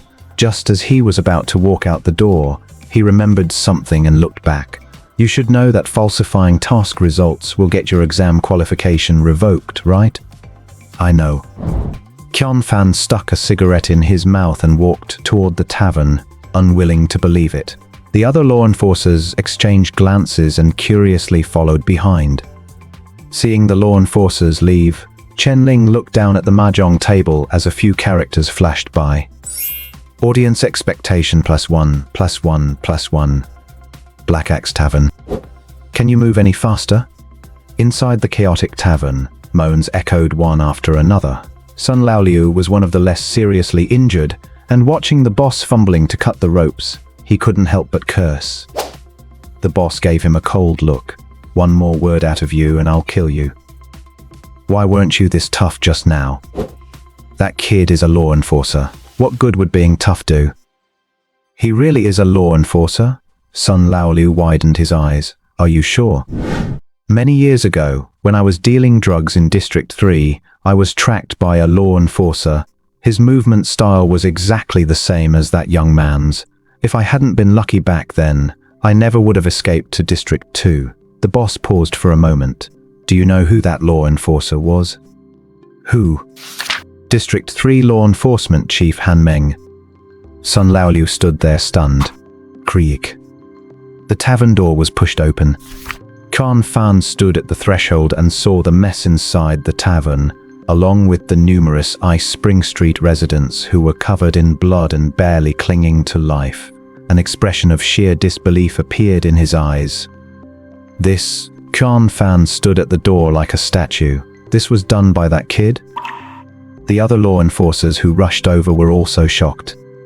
Qianfan entered the tavern, cautiously stepping over the corpse-like bone blade and the groaning big men. Any of them who were still conscious were glaring fiercely at the law enforcers, rage burning in their eyes. Qianfan. Sun Laoliu gritted his teeth and sat up. You son of a bitch! I'm going to kill you! Qianfan frowned. What are you cursing for? Click. The sound of a gun being cocked echoed as the boss appeared, having already stepped forward, aiming his gun at Qianfan's forehead. The other law enforcers were startled and drew their guns, aiming them at the boss and the tavern crowd who were struggling to get back up. The atmosphere in the blood-soaked tavern froze instantly. What do you want to do? Qianfan's temples leaked cold sweat as he spoke in a low voice. Don't forget, we have a partnership. Partnership? You send that guy to wreck my place, and you talk to me about a partnership? I don't know how this happened. Chen Ling was just a reserve. Bullshit reserve. Sun Laoliu pointed at the groaning crowd. You say that to me one more time. This is a reserve? Qianfan was speechless. Where is Chen Ling? He seems to have left. Left? Yes, he said he was off the clock. Sigh, what a huge loss. Chen Ling walked along the mountain road back home, looking down at the 2 bullet holes in his cotton-padded coat, his eyes full of heartbreak. There was no pay for being in the preparatory team during exams, and naturally no compensation for damaged clothes. Counting it up, he had lost a coat for nothing while working, adding insult to injury for a household that already had no source of income. Of course, he did have a gain today. Current expectation level, 40%. Ever since he was tasked by Qianfan to take over Wu Yodong's investigation, the audience's expectation level had been steadily increasing. It rose by 5% while he was at the tea house searching for the enforcer, and jumped another 10% after he fought his way through the tavern. Chen Ling had originally thought he could also gain expectation points from the enforcer returning to the tavern, but in fact he didn't. It seemed the audience's expectation level only grew when he was personally present to witness the events. Chen Ling felt he had vaguely grasped the way to quickly obtain expectation points. He walked along the mountain road for over 2 hours and finally returned to Cold Frost Street. Before he even entered the door, he heard a clear, melodious operatic singing voice drifting from the room. The little nun is exactly 16, in the prime of her youth, yet her head was shaved by her master. Every day, I burn incense and change the water at the Buddha Hall, watching a few young men playing under the temple gate. He casts his eyes upon me, and I cast my eyes upon him. He is with me, I am with him, both of us full of longing. Hearing this operatic passage, Chen Ling's eyebrows raised slightly. This piece, Longing for the Worldly Life, was a classic operatic segment, known to the world in his past life through the famous film Farewell My Concubine. Chen Ling had heard it many times, but he hadn't expected that the operatic repertoires in this world would be the same as in his previous one. What surprised Chen Ling even more was that Chen Yan's voice was so beautiful and his singing technique so solid. Even the famous actors who performed at theaters in his past life were inferior to him. Logically, without instruction from a master, it should have been impossible to reach this level. Chen Ling thought to himself as he walked into the house, only to see Chu Muyun sitting in the living room in the same posture, seriously reading a book. Did you really not move at all the whole day? Chen Ling couldn't help but ask. I did move, went out for a walk in the morning to get some air. Chen Ling nodded. Did Ayan bother you? Not at all. That is good. Chen Ling sat down at the table, his gaze turning toward the bedroom where Chen Yan was practicing his eyebrow makeup in front of the mirror while warming up his voice. With a complex expression, he said, Ayan has been interested in opera since he was a child. Unfortunately, the 3rd district is too small, no one can teach him, and our family can't afford a teacher.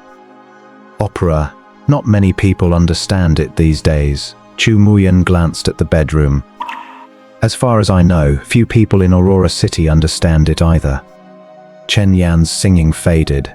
Hearing that Chen Ling had returned, he immediately hurried to the living room and asked excitedly, Brother, do I look good in this makeup? Chen Yan blinked. His apricot-like eyeshadow was blended softly toward the sides, looking elegant and gentle. His eyes appeared exceptionally bright, lifted up by the outlines of a thick black pencil. Chen Ling recognized this as the makeup for a Dan role, but perhaps because Chen Yan was entirely self-taught, there were still many differences compared to what he knew from his past life.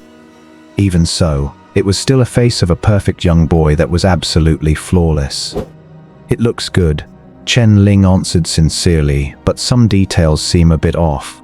I will help you fix them when I have time. Brother, do you know about operatic makeup too? A little bit. Chen Yan looked at him with eyes full of admiration. Brother, do you think I can perform at the New Year's Gala after I go back to school? Of course you can. In the whole 3rd district, only our Ayan knows how to sing opera. When the time comes, you put on the costume, apply your makeup, and start singing. The students will surely be amazed, Chen Ling said with a light laugh. Is he still going to school? Chu Muyun asked in surprise. Yes, Chen Ling nodded. He just started his first year of high school, but he fell ill shortly after enrolling. Now that he has recovered, he should be able to enter school with the next batch of freshmen. Brother, then what should I sing? If you are the only one singing, longing for the worldly life would be quite good. Then I will go practice more. Chen Yan's eyes lit up. He immediately threw his open red opera robe over his shoulders and ran back to the bedroom to start practicing again. After all, Chen Yan was only a 15-year-old child, an age where he was longing for friends and to be the center of attention.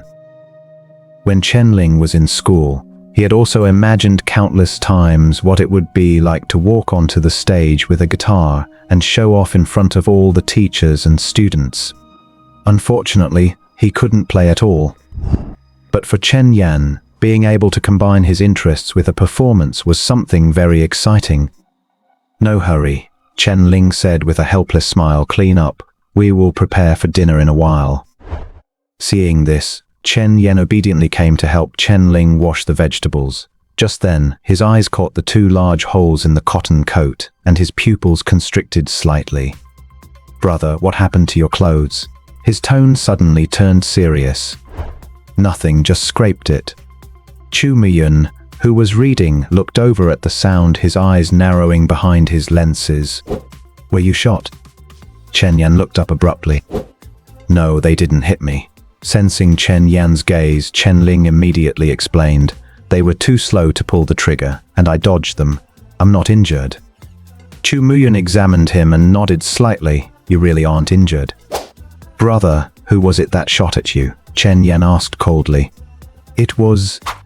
Chen Ling was about to say Ice Spring Street, but seeing the bone-chilling cold in Chen Yan's eyes, he hesitated for a moment and said, just two street thugs. They have already been caught by the enforcers. He knew Chen Yan was an awakened one, and he knew that on that night, it was Chen Yan who went on a killing spree on Ice Spring Street. If he said those three words, he was afraid Chen Yan would go back and slaughter the whole street tonight. He knew that the street was most likely already occupied by the enforcers, and if Chen Yan went there, he would likely run into the inquisitors. Hearing this, Chen Yan's expression softened. He silently picked up the torn cotton coat. I will sew it up for you. Chen Yan made all his own costumes, so mending a piece of clothing was no difficult task for him. They had guns. How did you win? Chu Muyun stared into Chen Ling's eyes, as if trying to look deep into his heart. They had guns, but they didn't know how to use them. They missed several shots and only hit the coat. Why are you asking this? Chen Ling naturally couldn't say that he possessed the murderous waltz. That involved the theater and the existence of the audience. Nothing. Chu Muyun withdrew his gaze and stared at the cover of his book, wondering what he was thinking. After the three finished dinner, they each returned to their rooms. The night shrouded the entire sky, with only the blue aurora floating silently. As Chen Ling drifted into sleep, his consciousness had long since drifted into the theater. In the deathly silent dim room, a figure slowly walked over. It was Chu Muyun. His lenses reflected a pale shimmer under the aurora. Those cold eyes stared at the sleeping Chen Ling, a flicker of killing intent emerging in their depths. His right hand, clutching a short blade like a cold moon, slowly rose. However, his hand stopped in mid-air just as he raised it. He saw a wisp of moonlight pierce through the clouds, passing perfectly through the window to spill onto the wooden floor at his feet.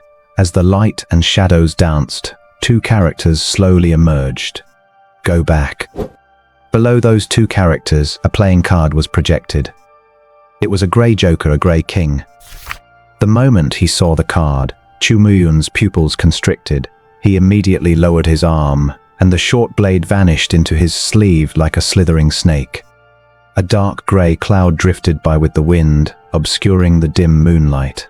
The line of text on the floor faded away as if it had never appeared at all. Chu Muyun took one last deep look at the sleeping Chen Ling and turned to leave.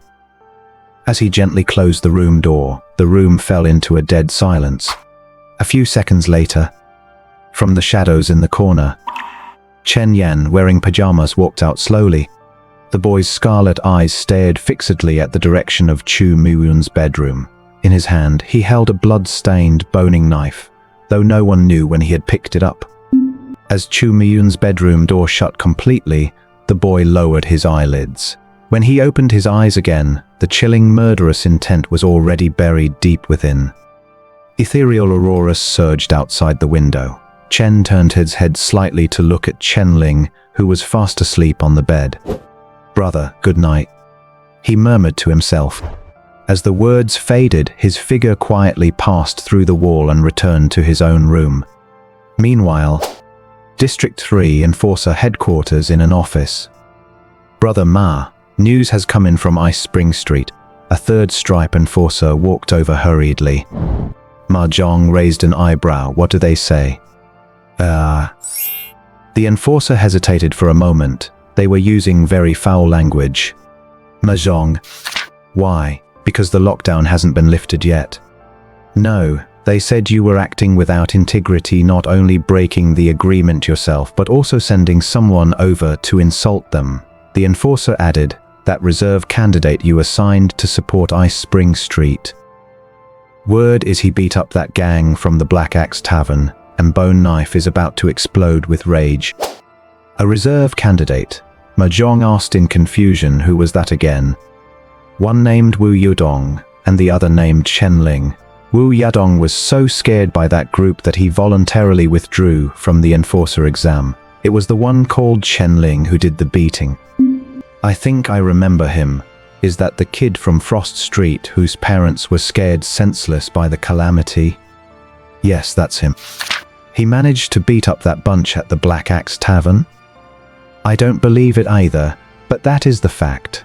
The enforcer paused for a moment and asked cautiously, "Brother Ma, do you think, could he have received a divine favor?" Ma Zhong did not answer.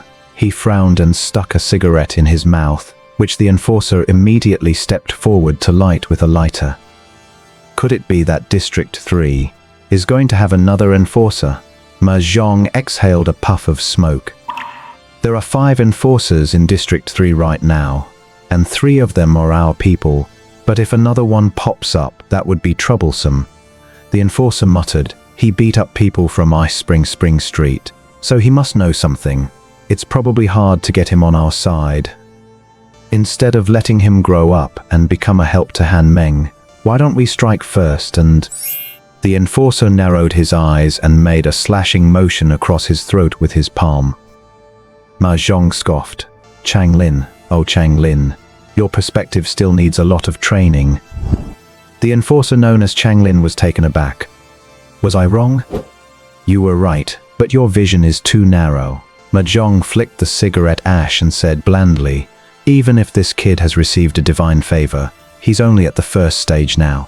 It will take a long time before he poses any threat to us. Instead of attacking him, let's change targets and solve the problem at the root." "You mean Han Meng?" "Before Han Meng arrived, District 3 was our world.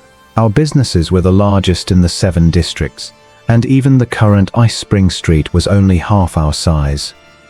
But ever since that kid parachuted in as the chief of District 3, he purged the district and cut off our profit margins, forcing us to go to Ice Spring Street to rebuild connections."